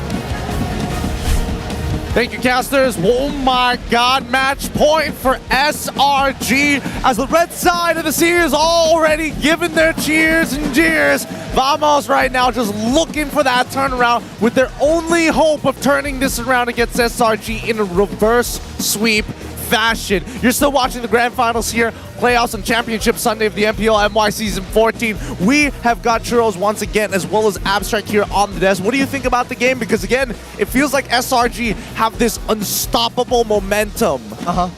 Just to add on to your point, momentum is an understatement. This is a meta that rewards aggression. So when you pick up a Cho, when you're in the face of your enemy jungle, and you constantly batter at them, forcing them to retreat, you lose out so much resources coming through. The Ruby pickup, he died a lot of times. Zorn died a lot of times. He got punished a lot. Is there a hero that can match the aggression that Cho brings? I think it was a good idea, but I definitely think that in terms, if it was an EXP matchup, sure, that could have been their saving grace here. But it just wasn't. And when you are talking about raw impact, Yums just has so much more influence, so much more reach. And honestly, if Yums played like this from the beginning of the playoffs, I don't even think they would have to go through a lower bracket run. Honestly, yeah, especially since I kind of draw relation to Yums when I can't remember which hero he played, but he definitely said easy hero. So at this point in time when he said that, I thought that, okay, if this is actually going to go to Roma, the Cho that is, to go over to the side of Yums, maybe I'm a little little bit worried because he might not be that confident after losing to Todak that way. That's what I thought so as well. I mean, I think he was playing Matilda into Red eSports when they were in the lower brackets. But I think at this point, it just goes to show SRG, they kind of downloaded all the information that they need in game number 1, and now their momentum brings them to match point. I think there's got to be some way for Vamos, because now even their infamous Valentina opener on blue side has been defeated. Yeah, and talking about aggression and talking about like having Valentina in the early game, dealing a lot of damage, doing a lot of burst even, I think picking up that Moskov was a little bit of a gamble for the side of Vamos, just because Moskov takes a lot of time to skill up and get that damage coming through. I mean, I want to say yes, but at the same time, Wanwan kind of builds 2 out of the 3 Trinity as but well. You don't need to buy boots. But you don't need to buy boots. That's a good point. In the early game, that 300 extra gold damage or attack speed, it could be a lot. It's a lot. Yeah. It's a component. It's straight up a component, and I think that at the very least, that's actually a really good point here. Now, coming towards a drafting perspective, do you think that this was a huge mistake from Vamos' side to open up with the Valentina, which is probably how their order was wrong, or could it have a game plan? They definitely have a game plan, but I think they wasn't expecting SRG to pick up that Cho, because I think they wanted to go with the Valentina Cho again. So Cho pushing back with the Way of the Dragon into Valentina, and then maybe forcing non-essential ultimates out from the side of SRG, but it's not enough. On the contrary, I actually thought that for the side of Vamos, they fully expected the Cho. Because of the fact that, well, SRG, they definitely do have a Yums that play Cho, and in the meantime, when it comes down to Zorn, he's the master of Cho. He's meant to play Cho, and of course, if you're super good at a hero, you know how to counter him, and you know how the opponent play. So one thing that Zorn probably didn't expect is how he's been more or less shut down by Yums time and time again. Definitely something that is not what he expects, and especially since, you know, there could be a chance that Zorn is just been thinking, okay, I am not the target, so maybe I don't have to worry about a Cho so much. Yeah, I think one of the main reasons as well is Vamos actually, or both these teams over the past 4 games, prioritize the Hylos in either the first or second pick. But Hylos, out of the 4 games, win 1, lose 3. It's not having a lot of success, because it's such an easy picking. You go in, there is no way of retreat, and you have to burst an essential ultimate coming out of any of the major skirmishes that come through.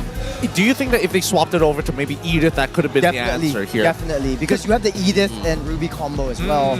Earth Shatter into the pullback.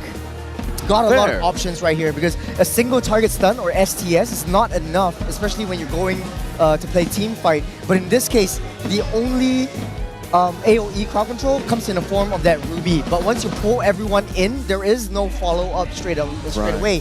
And having that Valentina with not a lot of ultimates that you can bank on, especially the Frigid Glacier, which takes some time to open up and then freezes your opponent, within that kind of buffer times, SRG can just dash off. That's why the 1-1 was picked up.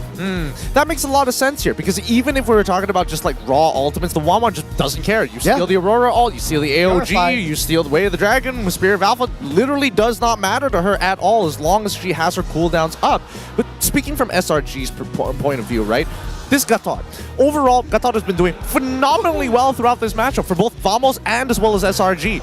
Is this a problem that Vamos need to address straight away? Because it feels like now that they're going back toward that red side, SRG, I don't think they're going to ban it out. There's a high likelihood that Vamos is going to flex it, but really the flexing, it can only go so far, and I feel like we finally hit that plateau of like, oh, now you're going to choose Ruby into Cho, while we have the flex of both Hylos and as well as Gatot. Yeah, to your point, there's only 10 bans. There's only so much you can ban out, and I think that Gato Gacha is definitely, you know, he's killable. He's not really that unkillable, depending on how well you pay them. But it's also super vital in splitting up team fights front to back. You don't really have to, it's a very high committal hero as well. So I think Vamos has a plan to deal with the Gato Gacha, but it should be prioritized either in the first or second pick. First or second pick, something to keep in mind here. Rich Guy obviously going over to Innocent, the carry, going over to Nets, actually dealing a decent amount of damage with the help of his passive, piercing through and hitting multiple targets. I do think, well, as much as I would like to believe that Vamos had a chance in that game, I felt like the gold lead was pretty much too out of hand, and their composition wasn't strong enough to actually deal with it, considering that they didn't have much high ground defense.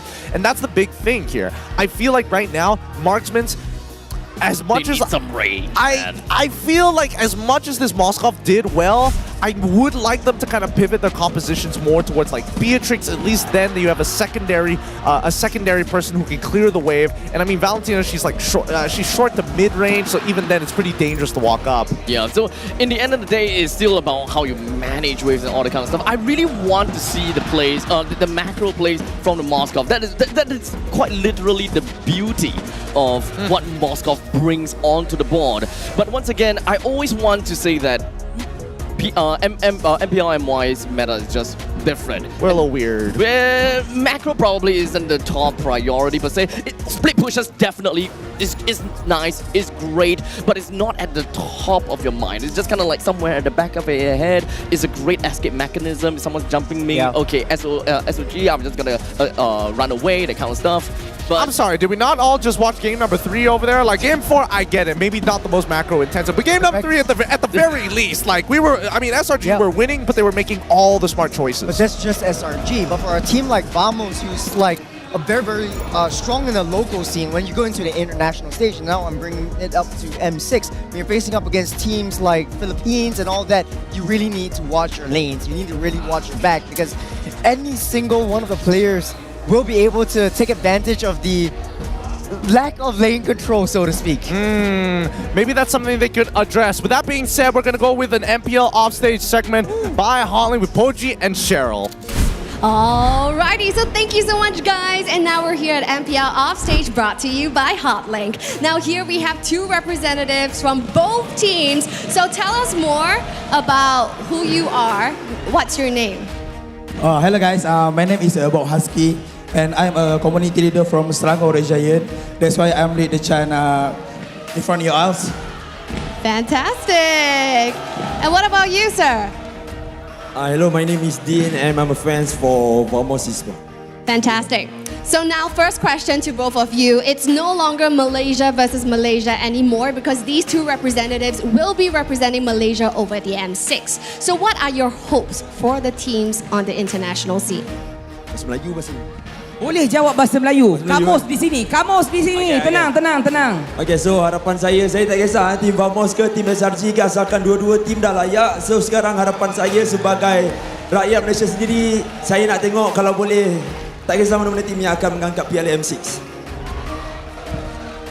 Okay, so guys, harapan saya untuk kedua-dua pasukan tunjukkan diorang adalah 2 tim yang terbaik daripada Malaysia dan menunjukkan Malaysia antara tim yang terbaik di seluruh dunia. Boleh guys? That's what Dan said.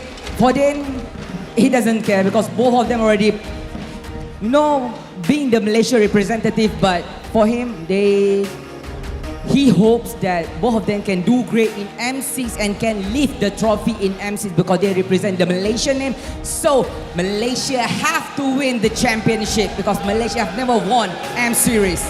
That's for him. That's his hope. But that's for Bob. Bob has a bit particular name.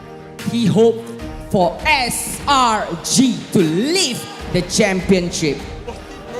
Both team. I hope both a team. Just now you said SRG, my man. No, bro. I said dua-dua team. Dua-dua team here. Yeah. You SRG, but never mind. Nevertheless, both of them is Malaysia team, correct or not, my man? No. No pula. Correct. Correct kan tak correct. Whatever it is lah, my man, my friend, and anywhere. And also because we are trying to reach the highest PCU because I've got friends and family in Cambodia. So to bang on my I love I'm a Pramroi Puan. Tapi apa-apa pun, kita nak pergi dekat video istimewa. Let's go. Thanks, Poji, the ultimate troller here. This guy knows how to mess with you. Oh man, I've never seen him break Bob's ankles like that before. And don't worry, it's totally fine. They're personal friends, so it's totally fine for him to do so. We're aware of it. So relax, guys in chat. Now, we're bringing in Deadeye once again to give a fresh take to look on this week. So far, from the last time you were on here, SRG's momentum has doubled, tripled even in this matchup. And most likely to be... Okay. I'm here to see... We're in here for a good time. I know. You look behind you. You look those Vamos fans in the face and say what they're about to say. Now I'm in danger. You're in a lot of danger, Bucko. You're on the wrong side. You're on the wrong side of the caster's desk. The Vamos side is literally right behind us, and they're hoping for that reverse sweep. Okay, I'll The desk is burning and it's like, this is fine. I have my... the moment I sit in the desk, Vamos win. So I'm here again. Okay. Okay. We'll take your word for it. We will take your word. But let's get into the technical side of it. All right. Because right now, we're hoping if Vamos were to win, what is a winning draft going to look like? Because it feels like SRG is kind of one-up them every single time. It's not like they're completely winning the draft, but at the very least, SRG is winning one particular role, which makes the entire draft crumble. And I think that role is going to be the roamer indeed, for me personally, because it opens a lot of opportunities. Again, the Cho, this time around, Yums in the hands of the Cho. He did a lot of incredible plays, especially in the early stage of game. It enabled the cores for the side of SRG. I feel that the EXP and the roam is kind of works in tandem with one another. And honestly, I feel that, oh wait, hold on a second. I have never seen this before. Oh man, this is the yellow card given by our referee. Late to exit player rooms when informed by marshals to go onto the stage. Unfortunate. Better make sure that you guys are following etiquette. You cannot stay in your player rooms longer than necessary, especially when our marshals give that signal. Oh, so what happens then? Can you is it a warning? It's a warning. It's a yellow card. Relax, it's a yellow card. So you guys got a red card. Sorry, Philippines is not a football country, so I'm not a football guy as well. Hey, look, Malaysia is a football country. We know what a yellow card is. You It's don't just have a warning. to explain. It's It's just a just a warning. warning. It's Okay, just okay, a okay, warning. okay. Don't worry. But this goes to both teams specifically. Both of them walked out late here, and we got a show to run, unfortunately. Now, as we're getting back into this, I do think that at the very least, if Vamos is going to turn it around, you said that it was going to be in EXP, you said that it was going to be towards the roaming sector. I feel that they are just cursed. Smooth, unfortunately, Husky actually brought it up a really good time because Smooth, unfortunately, in his time in SMG, he has only seen that trophy one time in his hands. Prior to that, cursed to second place, and now joining Vamos, Vamos previously under the Homeboys banner, who recently won Season 12. That's when he was like, this is the team that I could hold another trophy with, and it feels like SRG came up at the wrong time and back to being cursed to second place. Oh, okay. That's kind of sad. Dude, to it's be deep honest, lore, man. Especially since they mentioned specifically that they want to give the trophy to Nets, you know, give him and... Compared to FLSG, we're kind of systematic with our stats, but here in MPL MY, somehow superstitions are kind of a factor when it comes to win games. Yeah. We gotta blow it to our Game Boy cartridges before it works, before we put it into the Game Boy, right? I mean, that's all part and parcel with it, and not to mention that the majority of these members from the side of Vamos have been working extremely hard. They were not, by no means, were a championship team, but once they put at least 2 years into it, they get that one championship, they say, you know, we can do it again. And then SRG comes up and they're like, nah, we're just better. I agree. If the same lineup will be on the hands here of the side of Vamos, they can. I mean, I do believe they are also the future here for MPL MY. Both of them are the future. Both of these rosters, again, bingo? a lot. Oh, come on. Look to me. Let's do the brief shot. No! Left us on red. Wait. Okay. Yeah. Okay. You know what we want. Okay, here we go, baby. Benedetta! Wait, is that Benedetta? Yeah, that's Benedetta. Oh, That's Benedetta. yes!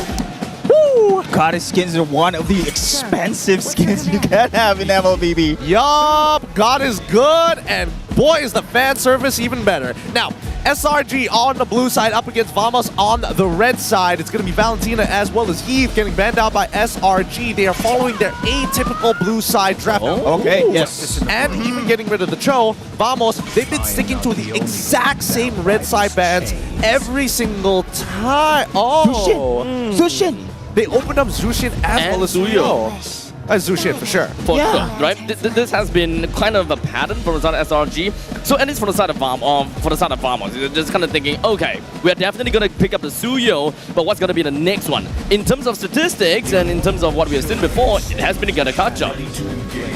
Or Hylos could be the loss. Yeah. Okay. So this is a time here for the side of SRG to get the Gatakacha instead. I think Gatakacha is a great counter to the Hylos. We saw how the Hylos used the Glorious Pathway, and the rest of the team cannot move forward together with the Hylos because of the Avatar of the Guardian. Cuts them off. I mean, it's a very tight balance here, right? Gatot, as expected, is going to get locked in alongside with the go-to counter for Suyo, which is the Alpha. But you do see that Harith gets picked up immediately after. So now it looks like they want to get a winning matchup for Nets. I can only imagine that they want to ban out the Tan while they're at it. The Tan, Lunox, yep, all these seems to be great, but Vamos actually didn't prioritize onto their mage. So at this point in time, Doyi is currently still available, and I would like to believe that SRG would definitely want to take that out. That's also true. Louis, they can consider, but you need a bursty hero to maximize the diversion surprises plays here. But you know, these three heroes right now. That's true, but is it too risky? You want to have a special attack here? I mean, surprise attack? Suyo alone? Because Suyo shines on going wrap around while the rest of the team going for the surprise attack. I mean, I can see it happening, but not so much with the high loss, right? I feel like high loss kind of forces you into like one lane. You kind of want to follow that lane, and if you're not putting your foot on the gas, I don't know what you're doing with the high loss. So I do think that Vamos has some good ideas. Number one, getting rid of the Wan, right? You want at least a marksman that you can keep up with and catch really, really fast. You don't want her to continuously, like, potentially outplaying you and save yourself the effort. SRG decide to get rid of Aurora. Sorry, guys. Sorry, I gotta cut you off. But me and Shamila a while ago on the talent room, he mentioned that SRG right now, especially in the starting of the game 2 onwards, they prioritize Warlord's mage heroes. So this is maybe a thing here for the side of SRG. Okay, all right. Okay. I mean, we can get a confirmation if this last man is also a mage, right? Could be a Vexana. It could be a Vexana. It could be if it's Farmis. That's how you know for sure. That's how you know for sure. Sure. Come on, give it to us. Come on, give us a little bit of a tidbit here, Coach Arcadia. But coming back over to Vamos' side, they also decided to get rid of the Khalid. So again, two of the top picks in terms of the EXP, the Khalid and as well as the Phoveus, out of the question now. Does that mean that we're expecting the Gato back into the high loss matchup in the EXP, or do you think there's going to be more variance? I honestly think that we might be able to see a Gato versus high loss in the EXP lead, because honestly, I want that's what I wanted for Zorn. Honestly, at this point in time, I wanted to see either a Khalid or an Edith onto the roam position. Whoa! Wait, first total pick once. 100% win rate. Okay, is this a good idea? Is this a Zorn pick? I don't know. I'm looking at our casters' faces and they're like, yeah, there's some good ideas here. I'm looking back at you guys and I'm seeing a lot of uncertainty. Okay, Curse of the Blood shines in major team fights. Okay. Anyway, you activated one, it shared all the damage on the opposing team. And this is a dive-heavy composition we're seeing right now in the first phase of the draft here for the side of SRG. I'm not sure, though, if they'll be able to maximize here, but with a high-low scores pathway, sustained team fight, this is great for Vamos. It's great for Vamos. However, Vamos, one of the few teams who decided to whip out the Carmilla in tandem with one other pick, and that is the Sicilian. SRG, smartly enough on this one, go into Matilda Ixia. GG, well played. God damn it, Coach Arcadia and Zoraveki, you're too darn smart. Ixia coming in like this. This is so unplayable now. Oh my goodness. Good luck at exactly this. Oh my goodness. Oh man. What a way to put this game on. The foresight from SRG. The foresight is ridiculous. Well played, man. I can't say more than this. Zoraveki is making sure that there is no mercy for Pobs, but you know what? I'll just let our casters do the hard work here. Let's see whether SRG builds their dynasty or the reverse sweep starts now. Casters, take it away. My goodness, Sadafa.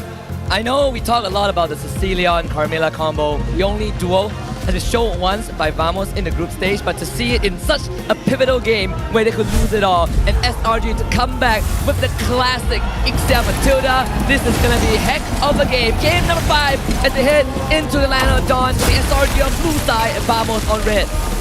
Will the vampiric couple be able to defy the dynasty that stands before them as the Selangor Red Giants stand a single victory away from making history?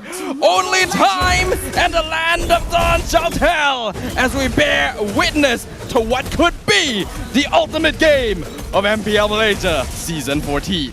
This could be terminus. This could be the very last game in the grand finals to cap off the competitive year before M6, but so far, I mean, this petrified bad impact is too much. First blood for Zoran. Straight away punishing the Selangor Red Giants, Stormy, for overextending. I think he just forgot he had petrified. Yeah, I think so too. You don't see it as often. This is kind of the way to catch your opponents off guard, and now the proxy on the bottom side. You don't want to give Cram too much space to work with. Carmilla, definitely an unusual pick. Zorn is the only player in the entire league that will grab it up. And it's usually only picked to compete with heroes like the Chip or Loyi. Though Vamos looks like they went for it as a more general answer to SRG's aggression here, and to make sure that they have a little bit more late game potential. What I worry about is that both Sicilian and Harif are magic damage dealers. Itemizing against them is not too difficult for SRG. I share your concern. I definitely agree with that, right? Chibi is the only guy who has that physical burst, but when that late game rolls around, how long does Team Vamos need to drag on for this Warlord Sicilian to be a threat? Maybe that's part of the plan, right? Divert SRG's attention, make him build full magic defense for Nets and Warlord, and then let Chibi carry the game.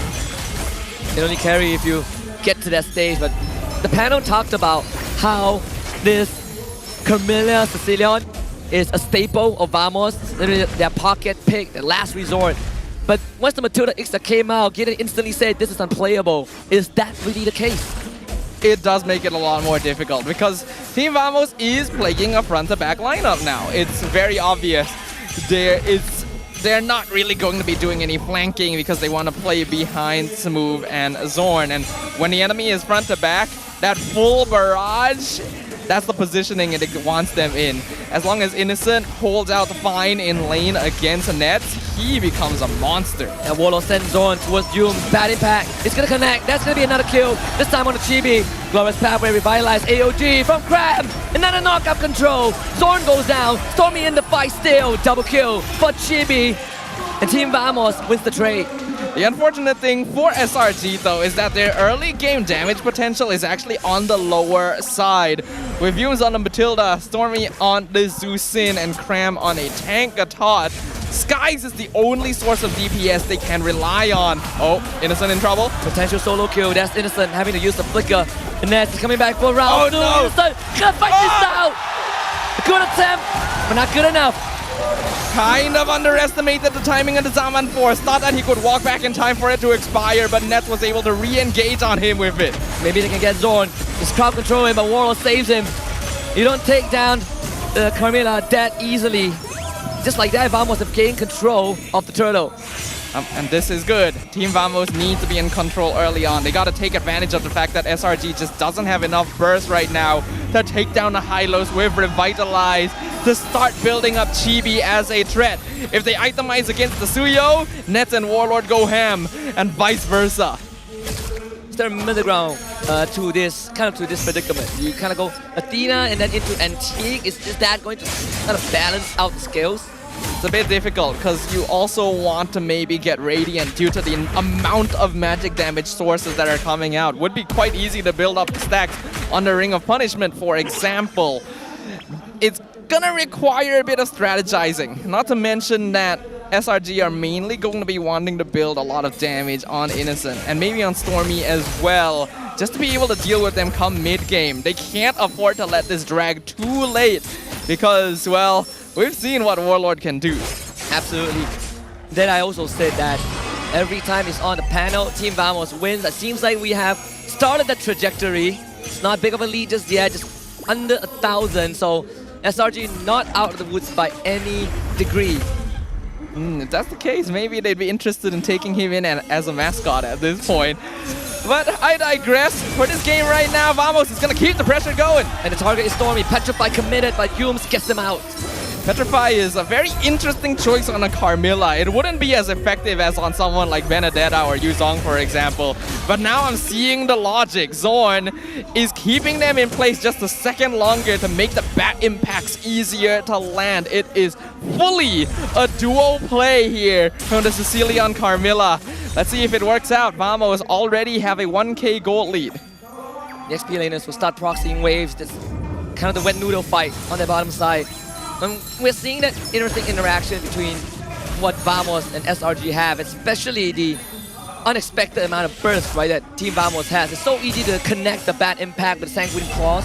They do have some means to set up the second turtle up on the map. Let's see if SRG can put up a fight. Cram to the backline. Stormy does have the guiding winds on him. Can take if he wants to, but Nets can be dragged back, and now the fight is split. Nets unfortunately cannot fully commit, but it's enough for Team Vamos to gain priority over the turtle. Cram goes in with the AOG. Now Yums has to save him. Gets the taunt. Full barrage. Everyone comes in, but the Sanguine Claws checks them in, and Team Vamos have found the opening. SRG, sitting ducks, and Chibi once more can't get it, but 2 is enough. Beautiful approach to the team fight here. Cram tried to distract, tried to maybe pull Chibi off of the turtle, but he's a Gatot, and Vamos have a good amount of mobility. They actually can just ignore him entirely.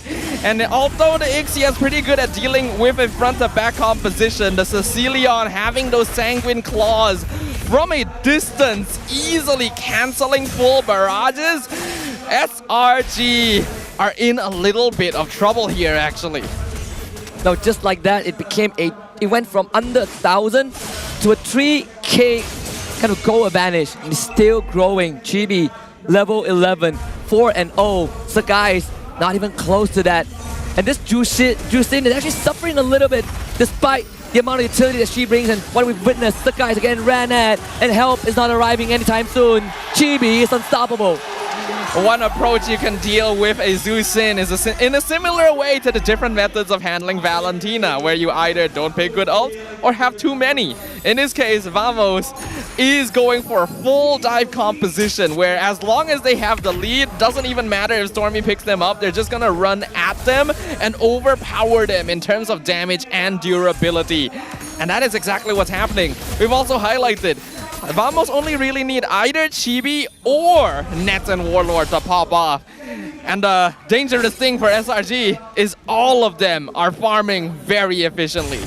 And on top of that, the icing on the cake is that Vamos, Sicilian, sort of infinite scaling with the bad impact, right? So no matter how late the game goes, Vamos will always have that unleashed limit in terms of power creep, especially when the bad impact hits that 300 stacks. That's the danger zone. Thor spawning and Vamos on top of it. The combination of this Carmilla Sicilian with Suyo is actually an interesting one in how it manipulates the draft, because oftentimes you will pick Alpha to counter it, but without an assassin in the jungle to easily jump Warlord in the backline, he can quite easily just dish out DPS. Selangor Red Giants had a pretty good comp going into this. They even anticipated the Carmilla Sicilian, but I think there were certain factors on the edge of things that were not fully considered. Maybe a bit of tunnel vision, maybe just kind of a change of appetite, a change of palette. Vamos looking to break into the 7k gold lead in under 9 minutes. Lord coming from top side as well. And as much as SRG wants to mount the defense, they don't really have the best wave clear. Their wave clear is not too good until Innocent gets a little bit more, and even then you'd have to rely on his full barrage.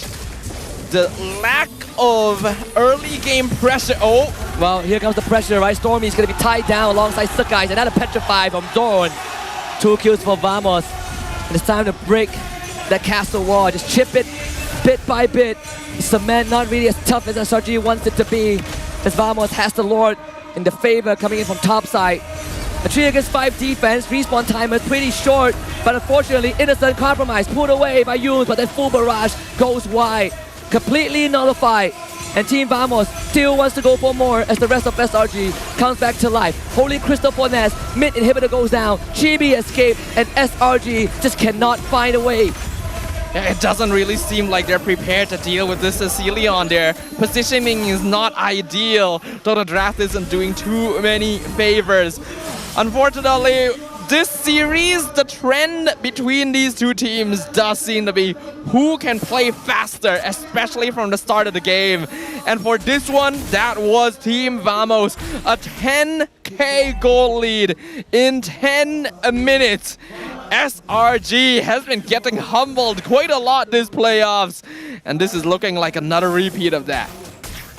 Maybe that is the solution, right? Maybe. The Vamos are winning, and by a landslide nonetheless. Suyo can be pretty dangerous. Zusin and Alpha, a pretty good combo to deal with him, especially with Matilda to add to that maneuverability. But this Carmilla-Sicilian combination actually throwing a bit of a wild card factor in. I'm not sure SRG realized the full extent of what they could do, because while these are unusual heroes that teams would not regularly practice against in scrims, they are comfort picks for Zorn and Warlord, and they are showing it. I mean, that's why Team Vamos are known for pulling out some rabbit out of the hat, right? And both teams paying respect to one another. The next checkpoint is the Lord, and SRG would just have to take it. The teams are communicating the only way they know how. At this stage, I'm pretty sure SRG knows that it is unlikely they can make the comeback as well. A 10k net worth lead this early on is quite insurmountable. We've already seen it multiple times this series even. Innocent does have good scaling. If he can find a good positioning, maybe get a couple kills here and there, the shutdown gold would propel him quite heavily. But with only one inhibitor standing against every structure of Team Vamos, I don't think even SRG can pull this back. Team Vamos still has the chance to prove that they are greater and bigger than the Giants themselves. With this Lord in hand, we're looking at a worst case scenario. Team Vamos taking all inhibitors but can't end the game. But best case scenario, they end the game right here, right then and there. Yeah, I don't think it would be too hard for them as well. We already saw literally in the game right before this where SRG was so far ahead that they could just run at Vamos despite the damage that was being put out at them and still not get punished much. Team Vamos is in that exact same situation right now with a Carmilla, with a Hylos and Revitalize, with the Lord on their side and minion waves all pushing in at the same time. SRG just does not have the tools to defend this. When I talk about the next factor, you gotta look at Innocent. Just got the Sea Halberd, the Malefic Roar, even the Enchanted Talisman for Yum. It's all about the cooldowns. Saving Private Innocent is the most important part. Vamos, they sync up the waves. I don't know how much SRG can do with it. Even the full barrage has its limitations in terms of acquiring targets. Unless Innocent can somehow get a kill on both Warlord and Chibi in this next fight, this game is looking to be over, but they're going to try their best as the Lord pushes in. Yeah, Sakai's going to be caught out, pulled away, but still goes down. Here comes the full barrage for Innocent. A last attempt. Katakacha outcommitted. Chibi assassinates Stormy. They want the crystal. Zorn on top of Innocent, healed out by Yum. Innocent takes Zorn down, but it's just not enough. And that will be Juego Numero 5 for Vamos. The championship point denied from SRG as Vamos takes another victory in our grand final series. But they're not out of the waters just yet. SRG still holds match point, and another victory will be needed to even things up and bring it to a international region-wide best-of-7 grand finals. The other regions have set the standards high, but we are trying our best to achieve it. At least the teams are. But this was the spot that SRG stopped them, or majority of them, last season before 2 scoreline. So we'll see if this time Vamos can push the limits a bit further to bring us to that coveted Game 7 that's eluded us for 2 full seasons.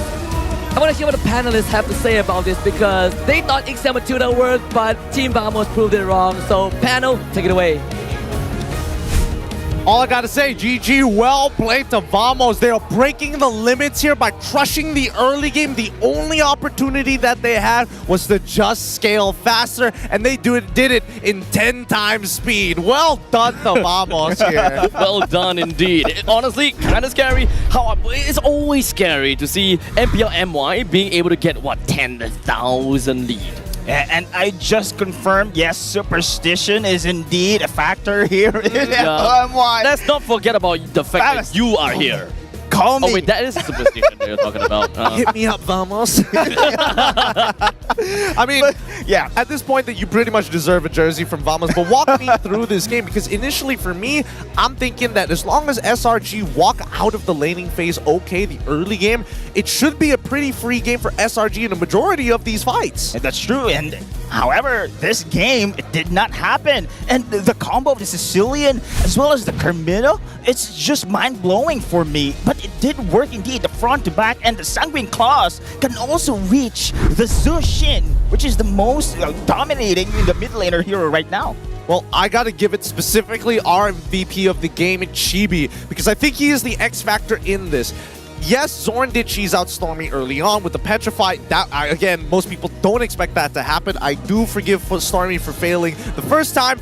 Every single time he got petrified afterwards, that's on him. But Chibi on this Suyo, at least he's got a different mindset. He can poke you out, or he can look for the engage. We saw in the early game he was looking for those poke outs until there was a guaranteed way for him to get on in for the engagement. And I think that's where Chibi, understanding that as much as you want to play front to back, he's going to go for your sides. He's going to shank you with the ankles. He's going to hit you from everywhere. It's definitely scary when we saw one of the big team fights at the bottom lane. Sanguine Claw somehow managed to catch, what, 3 people with Matilda, Ixia, as well, I think it's Stormy. And at that point in time, Chibi just found the opportunity. Of course, huge thanks over to Warlord for making that happen. Otherwise, Chibi wouldn't have made such a great play, which forced SRG to that kind of a corner. Yeah, it feels like the Glorious Pathway is a means to an end to kind of speed up, especially if Chibi's coming from a flank angle. He just needs to touch that highway and zoom into the back line. It is also a great synergy with Zorn as well and his Carmilla. It's easy for them to access here the team formation for the side of SRG.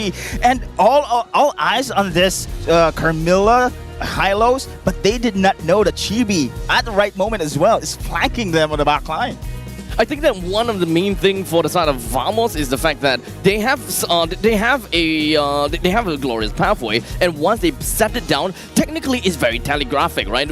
I put it down, everyone's zooming right in your face. But to be fair, when it comes down to SRG's lineup, they don't have someone that have the instant gratification of stopping everyone right in their feet, except for Sakai's. He is the juggler after all, and if you want, do you really want to send Sakai's running right after Smooth or Zon that is right on the glorious pathway? Because once you go in, that is fully committal, and you might want to take that guiding wind to get out of it, but that means that Stormy or Innocent don't have that anymore. Well, I agree with your point of being fully committal here, but my biggest problem right now is the fact that how many free ults Zorn got. I feel like SRG is really not really uncomfortable, but just haven't played against the Carmilla's Cursed Blood in a while, because there's in no real world are you expecting to hit 3 SRG members getting all tied together when they clearly saw it happen. They all had their flickers, they all had their ults as well, and a Matilda on top of that. Attention is being brought to a different side of the map, and I think that attention is a very powerful resource for Vamos. Speaking of attention, I did not pay attention a while ago because I asked Absec, why is the Alpha just standing there? I forgot the Petrify. Oh my goodness. Yeah, the Petrify coming in from Zorn. It was twice in a row. Actually, once, of course, the Zorn managed to get that opportunity, just going for that Petrify. Wait, is the Alpha just standing there?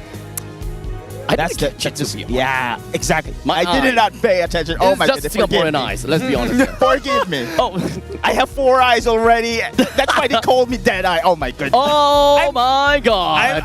I'm burning my own flesh here.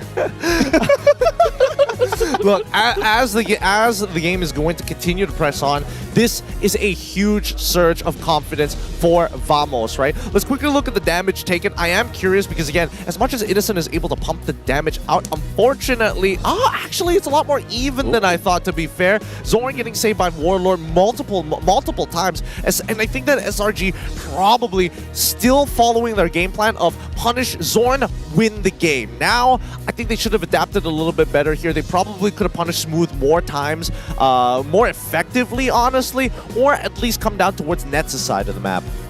When it comes down to Zorn, in the previous game at the very least, he's been shut down so many times. And I think that for the side of Vamos, they're like, okay, enough is enough. We gonna have to use Zorn as means to heal. And this is exactly what we wanted to see, right? Zorn is able to peel, still manage to run away, right into Warlord, and still kind of be able to get themselves right back into the game again. Yeah, just looking at our Hall of Famers here, the carry, the Rich Guy, Sandbag, Best Wingman, all dominated by Vamos. Chibi taking Rich Guy and the carry, Smooth taking the Sandbag, and the Best Wingman goes over to Warlord without a doubt there, saving the lives of people like Zorn constantly, and even Nets when it mattered the most. Although I will say, compared to the previous games we've seen, this has been on the low spectrum in terms of kill count, 2 to 12. Well, I'm expecting it's because of the fact that they are running a Sicilian mid, right? Sicilian doesn't have that great of a showing in the early stages of the game, but hey, if they do manage to get themselves a great amount of objective and of course a great amount of kills in the early stages of the game, everyone propels out of control, Sicilian finds himself an angle, Sicilian finds himself a lot more space, and like, hey, look, free hits, and free hits. And the stats as well shows that SRG could not really find an opening to go for those kills. I mean, Zorn again on that Carmilla just makes it difficult for the Alpha, even for the Garakacha, to even go for the prolonged team fight. There's so many things that Zorn can do. The Petrify, if you go in, Petrify is there. Plus, you have incredible reach here from the Sicilian as well. This is the first time I'm seeing actually here in the pro scene when it comes to the Sicilian and the Carmilla combo. That's why we're surprised to see and how effective it is. I'm just asking also, this is also a counter here for the Alpha pick though. Well, I mean, if Alpha jumps specifically on Carmilla, yes, it is a counter because he should always be jumping towards Sicilian's side. Any resources being thrown at Zorn is a waste of time because at any moment, Warlord can just scoop him up and bring him away. Now, let's look at the key players here because here in this clip from Vamos' side, we saw a lot of plays being played out, but generally, I mean, Chibi, we've already highlighted Chibi before. He's done a phenomenal job, but even Nets, he is holding on, right? You can see that this is a pretty toe-to-toe matchup between him and Innocent. Honestly, when it comes down to, man, Team Vamos all together, they clearly want to be fast, and couple of times with the way they have drafted, it's not exactly the super fast game, but somehow when it comes down to the execution, especially this game itself that we saw, they manage to find their way, and of course they do have their own identity. They will be able to show it through their execution. If you ask me, looking at a Harif and as well as looking at a Sicilian, the last thing I would think of is just going all out aggressive. So honestly, we talked about the Roma, we talked about the EXP laner, for them to be able to get themselves a good amount of priority as well as getting the mid laner out of their lane in order to join into the team fights. That truly feels like the essence of Vamos, and they will be able to go head on against the trio, the roaming trio of SRG. I don't know. I feel like it's tough because, again, with such long artillery that both sides have, be it the Ixia or be it the Sicilia, these are things that are like a screen and a half away. It's very hard to kind of judge the maximum distance that it could potentially go, especially when the players have only such a limited perspective. Overall, I do think that coming into this, if Vamos can just run off of the general momentum that they're generating, and not to mention the fans' energy as they wait in anticipation, if they can even up the score and get to match point, I think that SRG, they are going to have to bring their A game because right now Vamos, they've upped it one more time. First pick selection, 75% overall win rate. Yep. Wait, are they coming into blue side? Or were they in blue side? They were on red side. They were on red side. Oh, crap. Blue. Oh, crap. Look, to be fair, SRG has beaten Vamos in both blue and as well as red. So again, this would be a tempo breaker. It's Deadeye.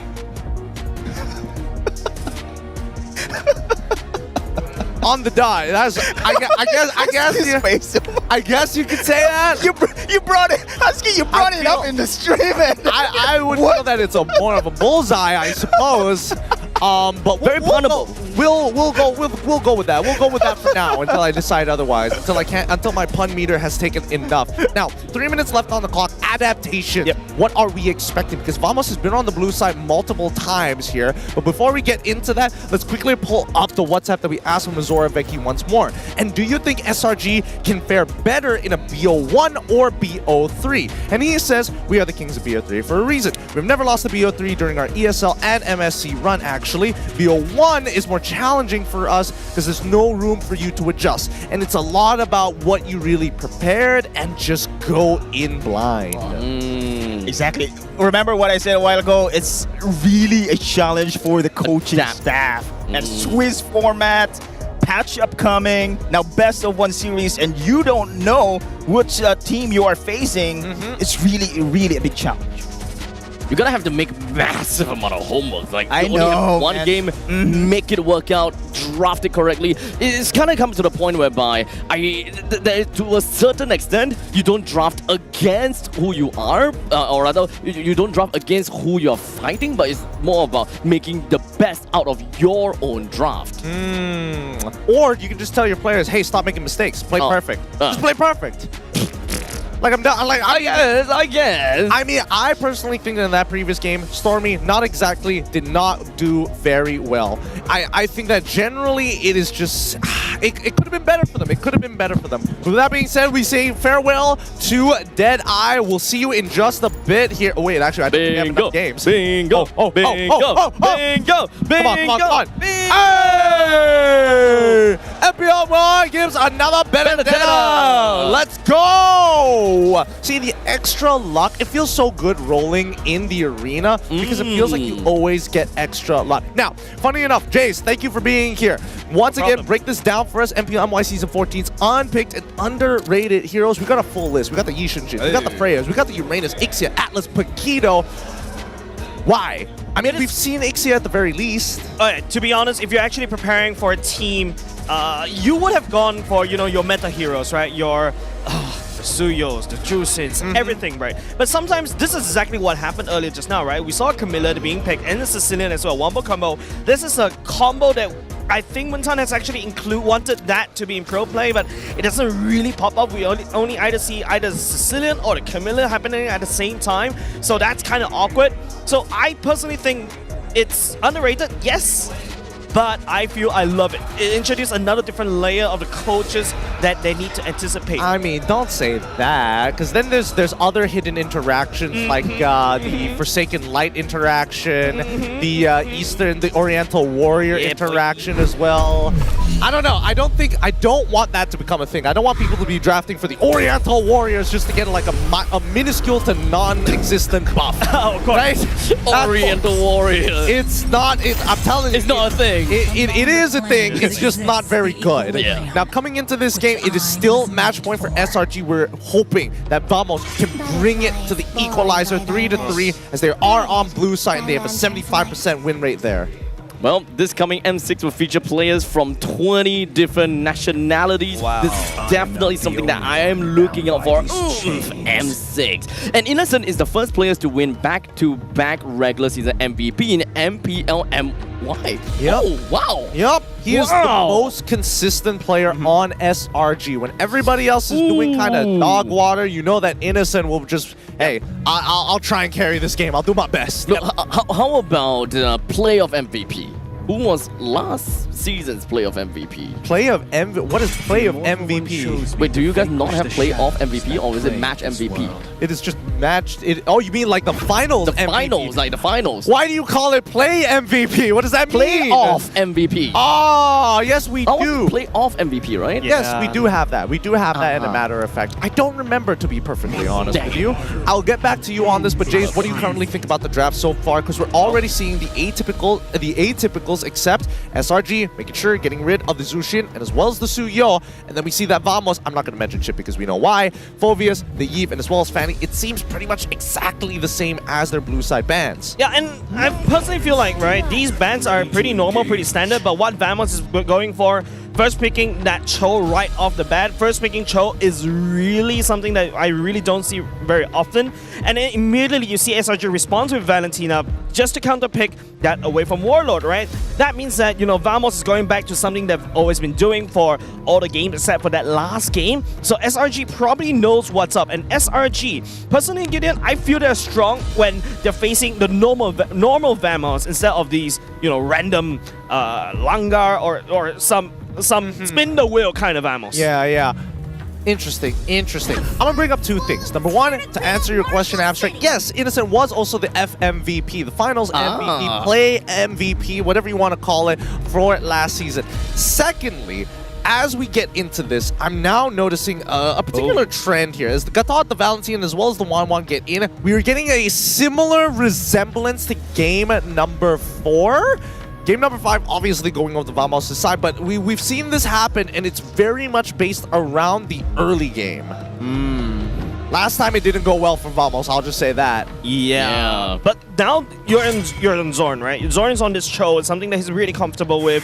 And then after that, you also got the Hylos, another priority pick to counter or assist the hyper-aggression, the blitzkrieg that Vamos is well known about it. But Coach Arcadia for now, from the side of Selangor Red Giants, I'm looking for something like an Aurora or something to kind of slow down the tempo from Vamos, because right now, yes, there's a 1-1, there's a Valentina, but I'm looking for something to counter-engage. I agree. Also, why do all the Singaporeans call them Vamos, not Vamos? I said Vamos. You're like Vamos. Vamos, right? Vamos. It sounds all right, like you we'll eat call cereal in the morning.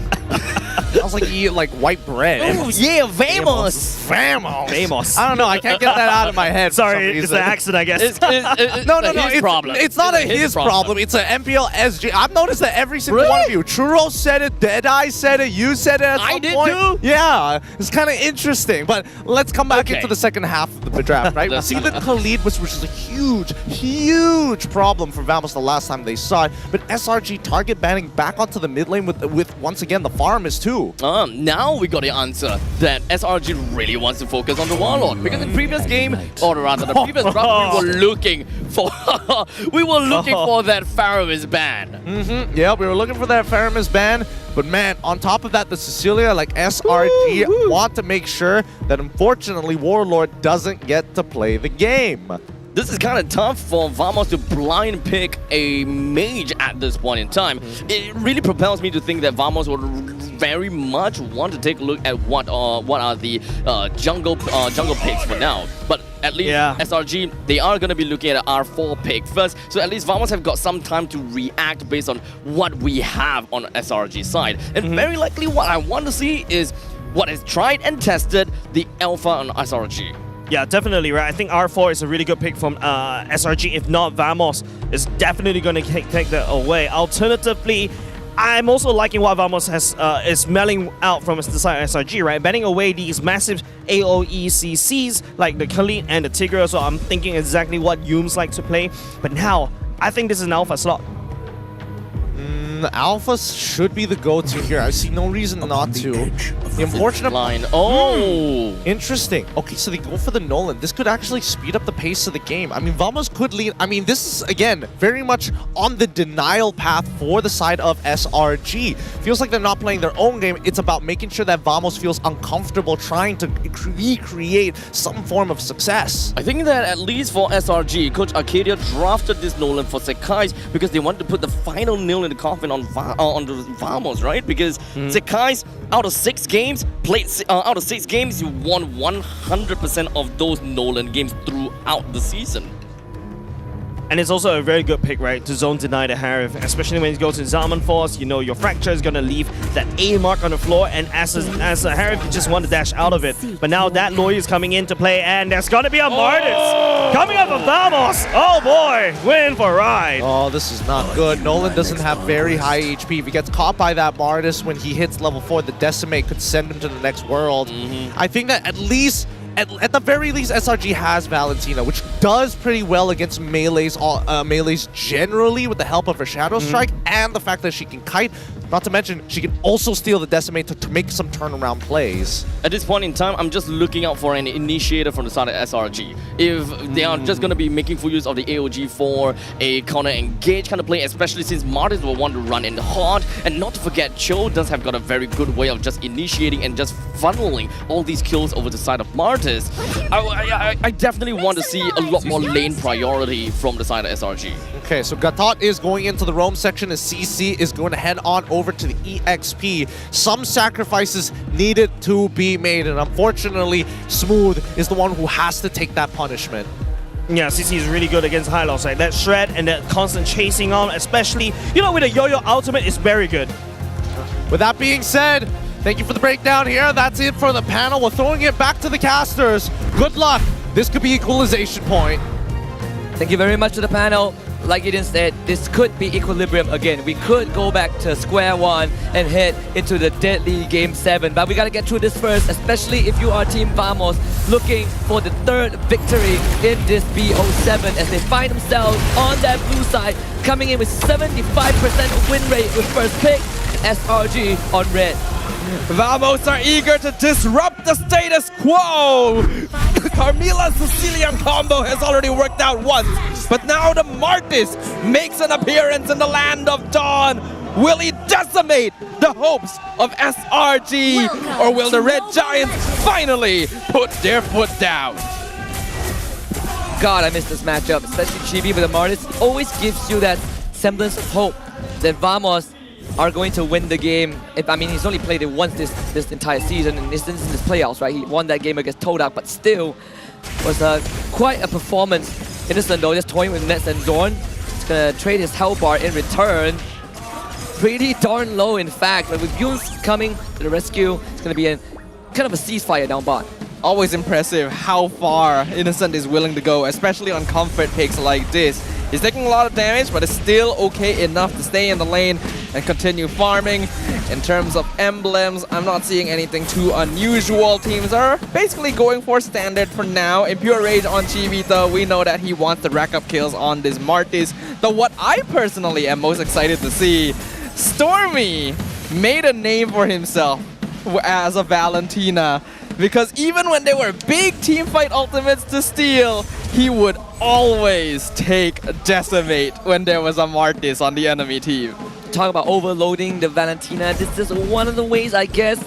Let's see. I mean, if you get the ball rolling, then Decimate does feel pretty good of a choice, right? You take out Martis with his own ability. Always feels different when you're a Valentina, and you also get to show Warlord how it's done. In fact, both of them sort of switching one of the signature picks, but nonetheless, their mastery on it is pretty darn high in terms of the levels. One thing to note though, Vamos actually do need to end this game fairly quickly. With Martis and Harry, they really don't have late game scaling to match up against 1-1 and Valentina. If they want to, SRG can actually just play it safe earlier on and go for the full scaling route. Though, I highly doubt they're going to do that. And that has always been sort of a wish. I feel like we are hoping too much. We wanted to play slow, but they like to play fast. Zorn barely escapes death. So there's no out for the CC. Vamos finds a position in the bush. Yums checks it. This turtle fight is going to be delayed. Looks like neither jungler feels particularly ready to go for it for now, which is definitely more beneficial for Sky since he wants his purple diversion play, but Skies is already out of there. He's taken his buff pretty quickly. Yeah, you can see how fast Vamos backed out of it, right? Just letting Smooth go because he has a higher chance of survival. See both junglers at level 6. Cran retreat. Kick stolen by Stormy. Something to watch out for. Smooth from a different angle with the Glorious Pathway to secure the turtle for Vamos, but still, Sakai steals it. Now they finally engage. First blood for Yums. The rest of Team Vamos on the run. Chibi comes in, wants to look for the threshold, cannot find it. And SRG willing to push it a bit further, but Vamos gets out. For a moment there, I thought that SRG was just going to back it off and give it away to Vamos. Like I mentioned there, late game scaling is fine. They don't actually have to contest early objectives. But Skies times it perfectly to go in and steal with the retry. And then they even turn it around after Vamos had already used a lot of their resources to pick up a kill. 1.5k gold lead already. If Vamos don't turn this around soon, their ability to keep themselves in the early mid-game power spike will dwindle. It's a good time to also kind of talk about the possibilities, right? We've already mentioned a few times that SRG, if they win this grand finals, it will be the first and ever back-to-back. But what makes it more impressive is that they did it flawlessly through the upper bracket last season, but this season is through that lower bracket. It was a wake-up call from Todak, a bit of a nudge from Red Esports in their lower bracket semis to push them to this point.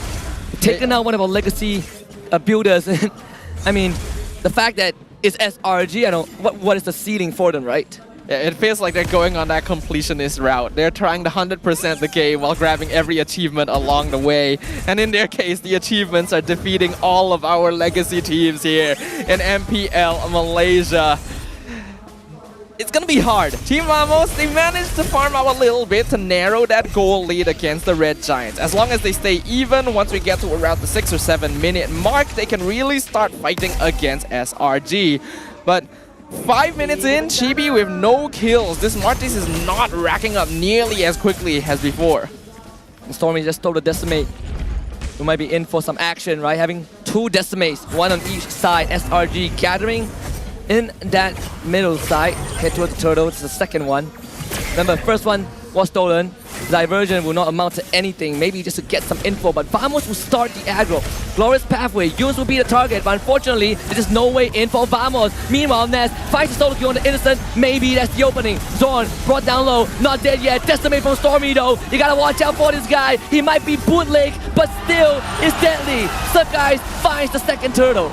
Leave it to Stormy. He will always try to steal the Decimate. Even with his Glorious Pathway, when there's Diversion, nope, he wants those kills. Unfortunately, Innocent did end up losing his 1v1, so that will allow Nets to keep himself in the game somewhat here. And that's very important for Team Vamos. They need either Nets or Chibi to be popping off. And since Chibi is not able to get those kills, a lot of the pressure falls down onto this Harith. Innocent needs to try not to make those sort of mistakes. He's already gotten regular season MVP twice. We have to remember he did get playoffs MVP last season as well. If they're really going for completionist route, imagine if he gets this too. Possibility is always there, but you look at Team Vamos, right? The Hall of Legends inductee Zorn. You also got Smooth, once a regular season MVP, Divergent to the back. An attempted AOG escape, but good kick from Zorn to prevent that from happening. Sure, Vamos finds a kill, but that top tier 2 is just getting battered by Cram. Yep, Cram on the CC, also one of his comfort picks, able to make a lot happen with this hero. We already see how much damage he's able to output onto Zorn, the roamer on the side of... Oh, Skies! He's playing with fire a little bit, forcing out the Zaman Force. Stormy is blocking that bush, and there's really nothing that Vamos can do, so... I mean, this is one of the slower games, right? Considering that both teams have been brawling for 5 games straight, and the fatigue setting in, but SRG, even with a more passive approach to the game, they still are leading 2.5k. Yeah, it's a purposeful passive approach because there is a Martis. You don't want to feed him kills, and SRG know they have better late game scaling anyway. If they can get a couple kills here and there while keeping themselves ahead in terms of gold, the game will just naturally flow into their favor as long as they don't make a mistake. And unfortunately for Zorn, he can't even stay there, right? Is there an angle to find some big kicks? Oh, where's that diversion? In the mid lane. Who was looking for Sakai maybe. But Stormy now, there's a potential angle. Cramp on the back. It's a collapse. Warlord flickers into the wall, and here comes AOG on top of him. Might be a fatal mistake. This is the momentum SRG is looking for. Pedal to the metal. Here comes the Nitro Boost, supercharged. Second kill for them. It's Smooth. Weakness points unlocked, but unworthy of the crossbow tank. And the hidden technique still in SRG's grasp. That is the official tempo breaker right there. The fight that really turns things around in the mid game. I talked about this timing, 6 to 8 minutes. Vamos is able to fight at this point, but if SRG is winning fights instead at this timing, then you have a problem on your hands. Remember, SRG is at match point. They are one win away from creating history by being the first Malaysian back-to-back champions. Team Vamos, this Martes pick has worked well for them in the past, but at 0-1-0, 8.5 minutes in, oh my goodness, his viability is turning down to nothing. And red is their blood, yellow is their pride, and that's the motto of SRG. Coming into this, even the AI winning rate says the Selangor Red Giants have a damn good chance of making a back-to-back. For some, it's a fever dream, but for SRG, they have been doubted this season. Some of the past were rocky, but right now it seems to be the perfect ending about to be penned. Yeah, I feel like the reason we see Lo Yi being led through as well, Warlord doesn't seem to have much mastery on the hero. Diversion plays have not been working out for Team Vamos throughout this game, and without it, a lot of map pressure gone. And Zorn will find a kick, but that's purified, so Zorn just evaporates. A good attempt from Vamos, but SRG came prepared. Yin Yang reaction on Innocent. Crossbow tang on the nest. Innocent will be safe.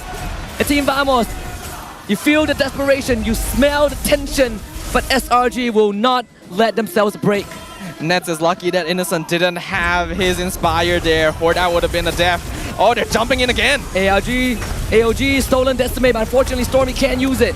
Maybe it's a chance for Team Vamos to mount a counter-attack, but Innocent is always going to be an issue. So for SRG, without Stormy, they will back off, Lord up in 80 seconds. All right. Vamos, they need to keep finding these small little wins. SRG has a huge lead right now, but it's actually not as big as Vamos had in the previous game. It is still something they could come back from, but you're going to need a pretty clean fight with multiple deaths in your favor to be able to achieve it. Chibi, unfortunately, I don't think he's going to be able to contribute too much anymore. He really is just an extra body to make sure that Nets can output his damage.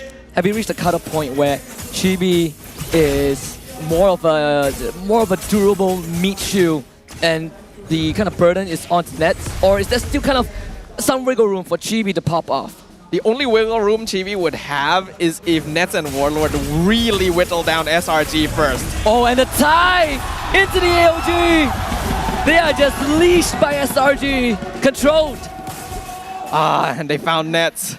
They really needed to make sure Nets could keep scaling. That's his first death. That's gonna really slow things down. That was the only real win condition Vamos could have played off of, and now Zorn also in trouble. Terrified, taunt, and a couple of yo-yos in his face. This could be the coup de grace that SRG is looking for, or the prelude to it. Nets will be coming back and have some decent wave clear with their Lo Yi, but SRG have set themselves up for Lord number 2. And they are setting themselves up for victory and a second championship title right now. Team Vamos, we already mentioned, their lineup is, they find something at least. Nets with the kill on Cram. But there's gonna be a trade. And then a crossbow tank. Smooth for Cram. I suppose so, both XP lane is full, but I mean, if you're Vamos, you need the whole team, and without Smooth, SRG once more gains back possession of the map. Trading 1-for-1 when you're behind though is still actually pretty good, especially if it is Nets who is getting the kills. This Harif is the only thing they can really depend on. If he and Warlord can whittle down SRG and prolong the fight with Revitalize, Chibi can actually still start racking up a little bit of effectiveness by finishing people off with Decimate. It's a little late, but better late than never at this stage, because the alternative is them falling short of the finish line with a 4-2 score, a second season in a row. Look back at the pages of history, it's essentially a different chapter, but the same ending. You might just get that. SRG really setting themselves up for that conclusion. We have to remember, although they are part of a new team now, most of this lineup from Vamos was originally from the Homeboys. And last season, they lost the Grand Finals to SRG 4-2. Right now, it seems on route for that to repeat. And I'm sure that Vamos is having those flashbacks. They do not want this history, this dark moment in time for them to happen again in the present. All things considered, Nets actually even in farm with Innocent. It's the rest of the team that's having difficulty keeping up with the front line of SRG. Cram in particular with a 3k goal lead over Smooth. The direct comparison there is not even close, feels unfair. Zorn from the back looks for a kick. It's gonna find it, but in the wrong angle. Again, another good attempt that ends in vain. Such good reaction timing from Skies, and this is the problem with Assassins. If you give them even the slightest millisecond of time to move, they are going to move. The kick in the wrong direction was just the nail in the coffin. Here comes AOG. SRG looking for a potential win. They break down the structures first. Vamos might just meet the same ending despite being on a different team. They decimate Innocent as Chibi keeps the hope of the team alive. And that's going to be 3 dead. Nets will make it. Number 4, Stormy Gonzalez decimates one before he goes down. And Vamos still has a lifeline. I mentioned the possibility, but I didn't think it would happen. If SRG prolonged the fight too much, if they took too much damage, Chibi managed to chain double decimate off of Graham and then Innocent, the 2 most important targets for them. And now they're gonna push down mid to take as many structures as they can before SRG can respawn. The guys will try with the fracture, but Vamos can't get any structures. Holy Shoe still there, or at least Sakai is a Holy Shoe in this case. Best case scenario for Vamos, but look at SRG. They've broken every single inhibitor, and now Vamos have to constantly swim against the current. It is a much needed breathing room for Vamos, but will it be enough? Or will it simply be a drop in the ocean that has been stained red by the Selangor Red Giants? The next Lord will be coming up in 25 seconds. Only a 3k gold lead actually for SRG, which isn't that big of a difference now that we are 15 minutes in and Nets is 5-1-3. Angle is important. Vamos was only able to get that because Selangor Red Giants underestimated their opponents. They didn't have to worry about the decimate this whole time and thought that Martes had become ineffective at this stage of the game. But that percentage HP, that execute at the end, you still have to respect it. And also Warlord, right? Tons of damage, tons of control. Just got a Witching Lantern. Vamos put on the back foot once more. And if you remember Deja Vu, last season it was a Lord fight that ended the run for these ex-Homeboy players. And SRG have full control of the objective. Cram himself is enough. Diversion. Innocent moves away just in time, but this is such a dangerous position. You smell the scent, you feel the breath, but there's no opening yet. They do have to send someone back. There's a wave pushing in mid. Team Vamos cannot afford to lose to a back door at this stage. That would be heartbreaking, not to mention losing the championship. The chances are not over for them. Nets and Warlord actually do have some good damage if SRG position themselves incorrectly, but you can see that they're playing a lot safer now. Proper respect being given over to their opponents after that previous blunder. Now Stormy stole the glorious pathway. A change of scenery, especially the utility that it provides, and now SRG will look to run down the Lord. Vamos just cannot do anything, not with Chibi on housekeeping duty. All right, there's a Lord. No inhibitor standing for Team Vamos. Unfortunately, their wave clear is not the best with this lineup either. With no towers to hold, this is going to take a miracle defense. And SRG knows it. As long as they don't make the same mistake, as long as they don't underestimate Team Vamos, the path to a back-to-back championship stands right in front of them. Vamos, can they hold this push? And on red side, SRG about to paint it red. Glorious Pathway is going to be used. AOG to the backline. They split the fight. Crab is safe. Lord is still there. Warlord is low. Innocent just goes for him. This could be the final blow. They rallied an army in Season 11. Built an empire in Season 12. Forged a dynasty in Season 13. And now they will carve a legacy in Season 14 as the first ever back-to-back champion. Oh my goodness, it has happened! History has been made! Our first ever back-to-back champions in MPL Malaysia! Selangor Red Giants will turn it over to the stage for the monumentous occasion! Ladies and gentlemen, and there you have it! This is your MPL Malaysia Season 14 champions, Selangor Red Giants! After an exhilarating series, we have our first back-to-back champions in MPL Malaysia, the true Jago Adana Hari ini kita bukan saja menobatkan satu juara, kita juga meraihkan kehebatan kedua-dua pasukan yang kemarin ke M6 dan telah menunjukkan bahawa mereka layak membawa nama Malaysia di pentas dunia. And with that, let's not forget our first runner-up for MPL MY Season 4 team, Team Vamos. Legends in their own right, let's wish them the best as they prepare to carry Malaysia's pride to M6 as our heroes. Terima kasih Team Vamos. Sememangnya mereka perform dengan sangat-sangat baik. But the better team won. Selangor Red Giant. Mereka berjaya untuk menangkan perlawanan ini. And now the boys are ready, the newly crowned champions here at the center stage. SRG menunjukkan kekuatan dan kecemerlangan dari regular season hingga ke peringkat playoff hari ini secara telah tercipta di mana mereka menjadi pasukan pertama yang memecah rekod juara MPL Malaysia musim ke-14 back to back champion.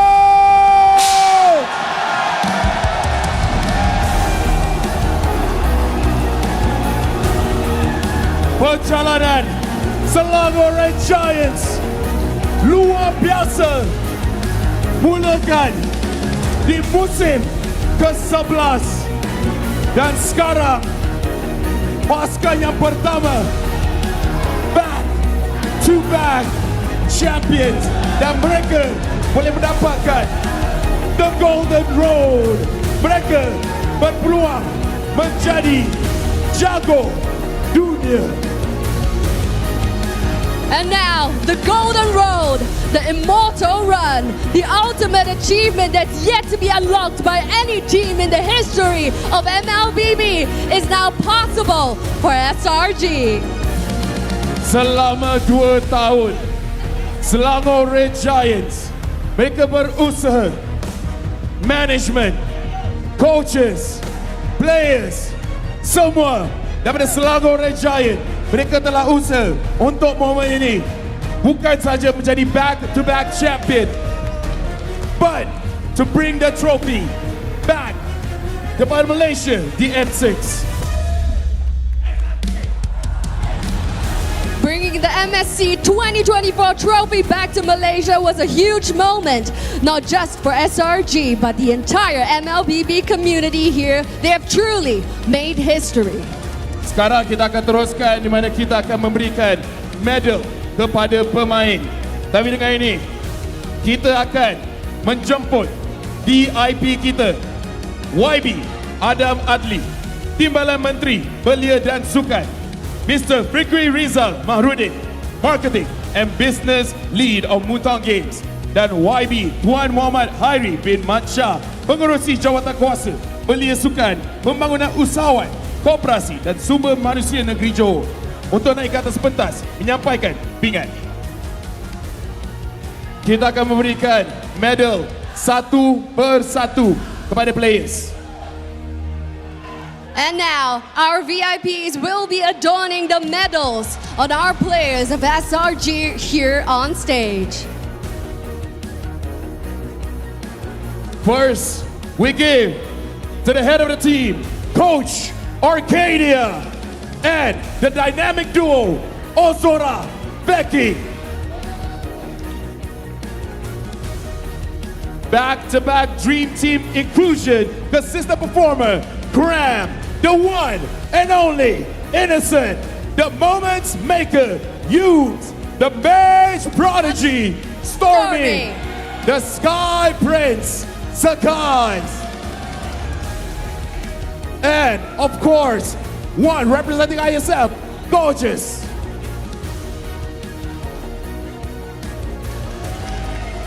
This season has been truly unforgettable, elevating us to new heights and setting impressive milestones. Terima kasih banyak kepada VIP kita. Mari kita mengambil gambar terlebih dahulu. Let's take a picture first.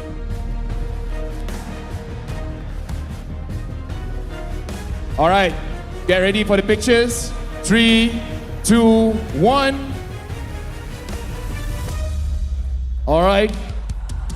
Thank you very much to our VIPs. Terima kasih banyak YB Adam Adli, Mr. Fikri Rizal, dan juga Tuan Muhammad Hari. And now, the ring for our champions. We will invite our VIP. Marcus C, Content Director, and Marvin C, Brand Director of Ferry, on stage. Mereka yang akan menyampaikan the MPL Champion Ring to our champions, our back-to-back champions.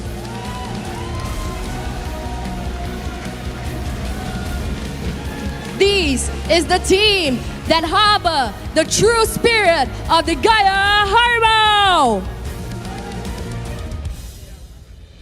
All right. We ask for the camera to have a shot of the ring.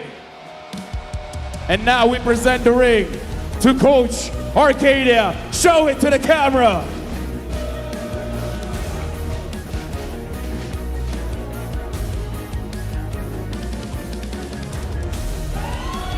Give it up for Arcadia.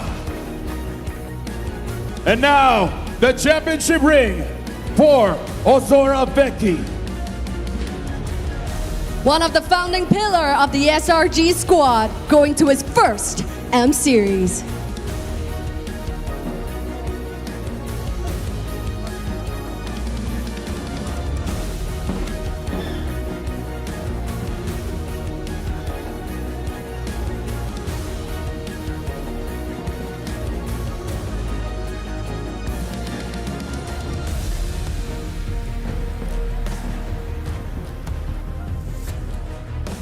Congratulations, Jifta Gaming, for all the coaching staff.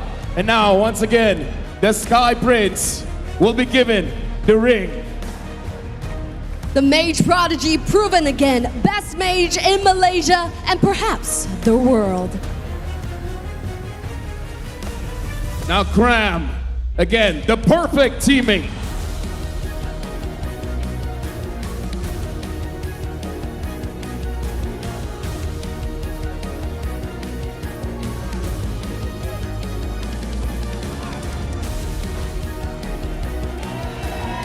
And now the Mage Prodigy, your boy, Stormy.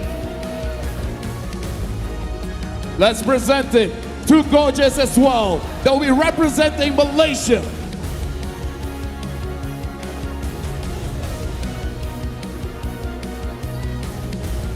The Moments Maker, use. Three-time M Series all-rounder roamer that can make anything happen. The two-time regular season MVP, the one and only Innocent.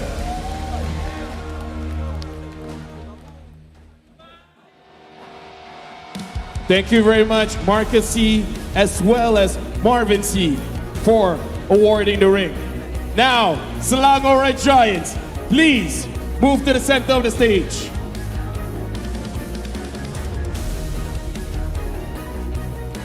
Come here, please. May I have Ozora Becky and Coach Arcadia right next to me. Before we begin, can I see the ring? Whoa! Oh! First of all, this is the moment. Semua orang tunggu-tunggu. After this, we will announce the finals MVP. But before we do, I would like to give the mic to Coach Ozora Becky. You guys have struggled, and now you're back-to-back champions.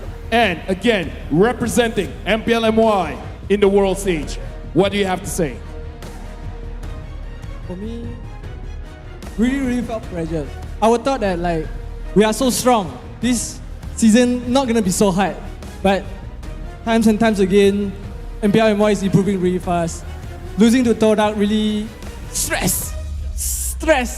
Even just now during the playoff, it was so stressful, especially when they managed to win us in the game 5, when they get a Sicilian.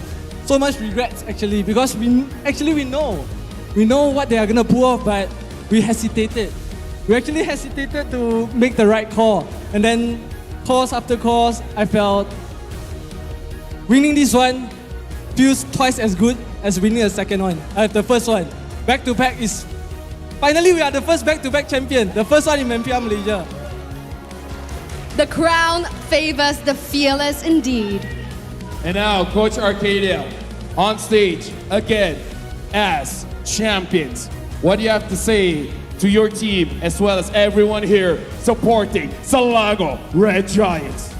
Okay, first of all, I just want to say thank you to my team because, you know, this season, we might have won the championship, but there were a lot of battles. We faced a lot of challenges along the way, but they were really hardworking. They gave their hearts out, and they made a lot of sacrifices. So props to them.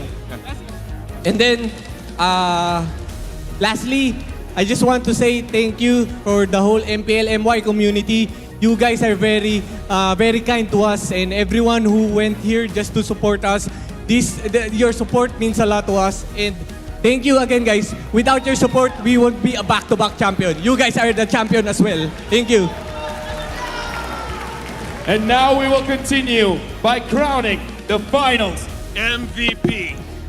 But with that, let's welcome Ms. Liu Mantib, head of Marcom, Maxis, Brand and Marketing, to the stage to present the award. Yes, please, Ms. Liu Muntip, head of Marcom, Maxis, and Brand Marketing.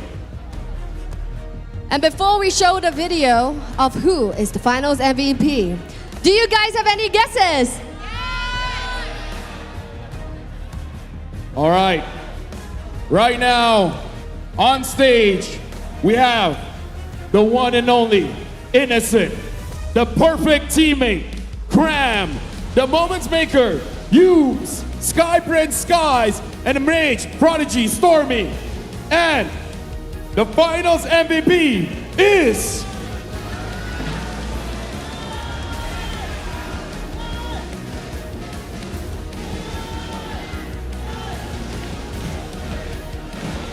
Hold on, I'm also trying to figure out... Congratulations, Stormy! The Mage Prodigy! Your boy! The very first mid laner to win Finals MVP!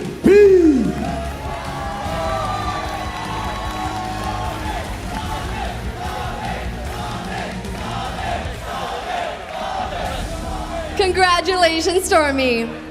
Now we want to hear from you, and thank you so much, Ms. Liu, for presenting the award. Thank you very much, Ms. Liu. Stormy, come here. My boy, let me just say, ever since the start of Mobile Legends eSport, there's never been a mid laner winning the Finals MVP. And now, as the Mage Prodigy, you're the first one to do it. What do you have to say to everyone here? To be honest, right now I'm feeling very speechless right now because I think I did really deserve it. And also the others, my other teammates also. So thank you very much. Let me just say, with your hard work, you have deserved it. Let's go, Stormy. This is very slippery, by the way. Oh, and by the way, Stormy, forgot to say, being the finals MVP, we have a merch that will be prepared for you based on the hero that you want. Before this, Innocent got it. So last season we had Innocent Roger. This season, what combination will we get? I wonder what Stormy will choose. This is your hero, Stormy. You will be remembered for this. Valentina. Valentina! The finals game they use, the final hero they use in that game. Again, congratulations.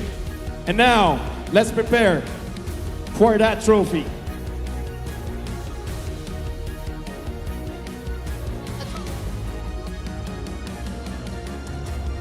So yes, guys, hands on the trophy once more. Now bring your trophy and go to the island, where you'll celebrate your victory. Ladies and gentlemen, presenting to you your champions for MPL MY Season 14, Selangor Red Giants! the Immortal Giants will continue. And now, their golden road is still alive, as after this, they will march towards M6. And now this time, with the fans, with you, fellow Malaysians here in the crowd of the arena here at EduTech Johor. And now, on the count of 3, SRG, lift your trophy in 3, 2, 1. Your champions, Selangor Red Giants! Akhirnya, MPL MY musim ke-14 telah sampai ke penghujungnya. Sudah tiba masanya untuk mengucapkan selamat tinggal. Namun, kita menanti dengan penuh harapan untuk melihat Malaysia menjadi jago dunia di M6. A reminder to catch the M6 wildcard stage, which will be held at the IOI Grand Exhibition and Convention Center, Kuala Lumpur, from November 21st to November 24th. Mari kita sama-sama menyokong Selangor Red Giant dan vamos di M6. Dan sekarang, untuk ucapkan selamat tinggal, nama saya Lepel. Nama saya Cheryl. Sekarang kita akan pass kepada panel untuk bincangkan kita punya champions. A beautiful moment to behold here. SRG have done it, a back-to-back championship. The very first time achieved here in MPL MY. Obviously coming with its own perks, like its own merch, the rings, big checks, like nothing seems to go wrong for this squad. Exactly right, and it takes what, 14 seasons for Malaysia to have a back-to-back champion. This is history in the making, and they are on the way. They've already broken history in the last MSC, and they might be breaking history in M6. They continue to break grounds here from the ground up. They have been working so hard to get to this point. A long journey to become champions, and now they hold the dynasty to continue being champions. Yes, we're back at the panel in deep darkness because we just want you guys to remember one color that matters the most. That is red. Welcome back to the panel once again. Oh my goodness. Too bright. Look, don't worry. When you're looking at SRG, it does hurt your eyes. Because since season 11 till now, 4 seasons, they have achieved 2 MPL MY trophies, back-to-back, as we said. 1 MSC 2024, the first international Malaysian team has actually conquered and still on course to achieve the Golden Road. They actually made sure that they are not gonna be part of that curse, where we have seen so many of the mainstays in the national teams that didn't make it to M6, but they stood still and they made sure that they remained consistent. We knew from yesterday that they are gonna be your M6 representative for Malaysia, but one thing's for sure is that cemented themselves to be an unstoppable force. I have to say, I can't wait for what M6 has to bring here. Hopefully SRG continue to improve. My heart goes out to Vamos, so this has been a crushing loss for them. 4-2 the last time they lost to them, and even today history repeats itself. Man, to be honest, Gideon and Abstract, let this be a reminder that losing feels bad, and hopefully that's the drive for the next season.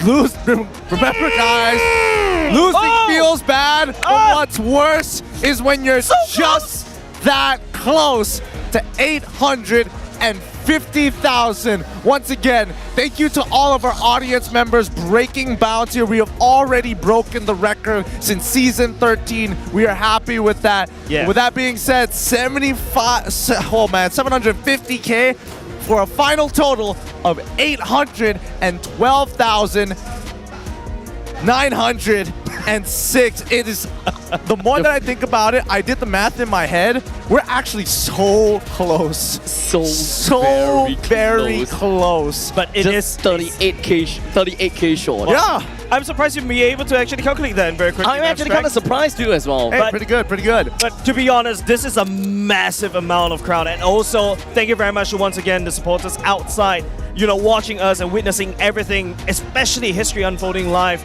right before your eyeballs. Yep, a great story has just been told, and now it continues on. I would say that this is a dynasty. I want to say that they're going to keep on dominating, and every team is out to get them at this point.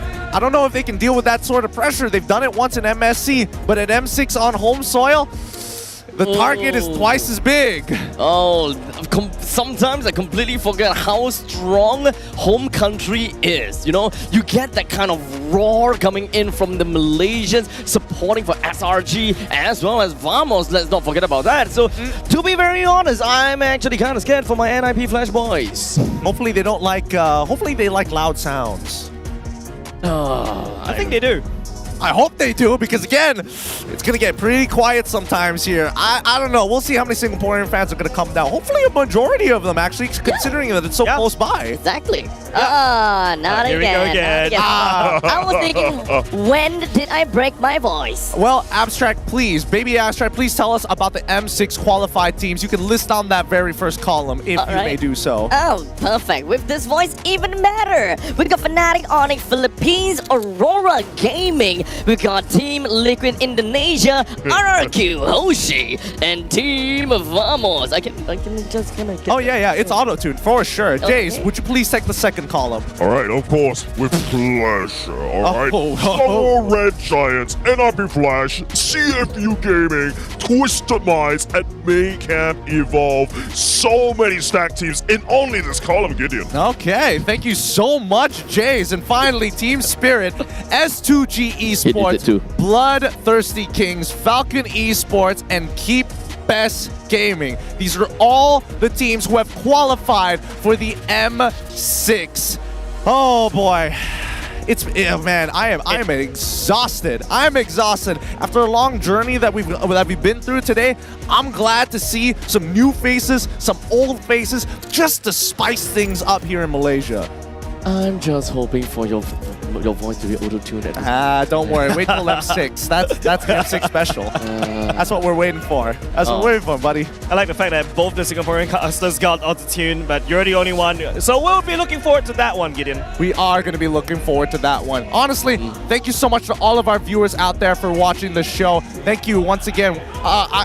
We also have to sign off for our two casters who didn't get the opportunity. Husky and as well as Sadafa. Husky doing the play-by-play and Sadafa taking care of the color. We'd like to thank them here on the desk. Hey, they're just right next to us. They're just right next to us. They can do it. They can wave off their sign-off. Yep. Husky blew his voice for this. He blew his voice for this. Do you still have a voice right now? I don't think he has much of a voice. No, he's gone. He's gone. He's absolutely gone now. Can't hear a thing. Can't hear a thing. Boys, before we start closing out the show, I'm curious to know, do you have any final words? Okay, final words, huh? I honestly... Really think about this. The whole world is watching right now. Oh, man. I'm still... No pressure. No pressure. I am still a true blue Singaporean, and I will still say that... SRG, you guys are damn strong. Okay. I'm not exactly pressured to say that. I'm gonna be honest. I mean, the way you said it was a little aggressive. That's all. I wasn't expecting that one. But what about you, Jace? Well, of course, I think you guys know my history. I'm really stuck in the middle right here. I'm seeing the glads coming from Husky and everybody. I feel a little pressure right now, but to be honest, I am glad that MPL Malaysia gave me loads of fun right here, because the crowd, as Cheryl mentioned, is electric alongside with our other casters that came along. Shout out to Moment, shout out to Churros, and also Sid. They had lots of fun, and we hope to take back some of that energy back to Singapore. This guy's forgetting that we're on an international stage. Not everybody knows what that means. Honestly, the confetti, considering the amount of people still around just to take a photo with SRG, it's going to be great. It's going to be great. With that being said, let's have a quick on look at the stage here. Oh, it's still packed. It's so packed. Everyone is just dying for a chance to take a photo. I mean, it makes absolute sense, right? You want to take a photo with your idols, especially since it's a back-to-back champion. We talked about the fact that they have made history. So this is the only time that you're gonna have to commemorate. This is the point in time you're gonna have to take the chance and just take all the photos that you can. They have got to work hard because honestly, M6 is only gonna get harder. Now, boys, this is your final moment. Give me your best one-liners.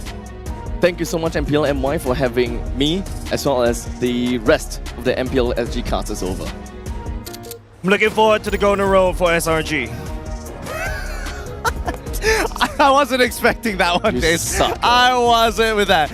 With that being said, this is our final sign-off here at the MPL MY with Abstract, with Jace, Husky and Snuffa, and me, Gideon Q, signing off. Good day and good night. Good night.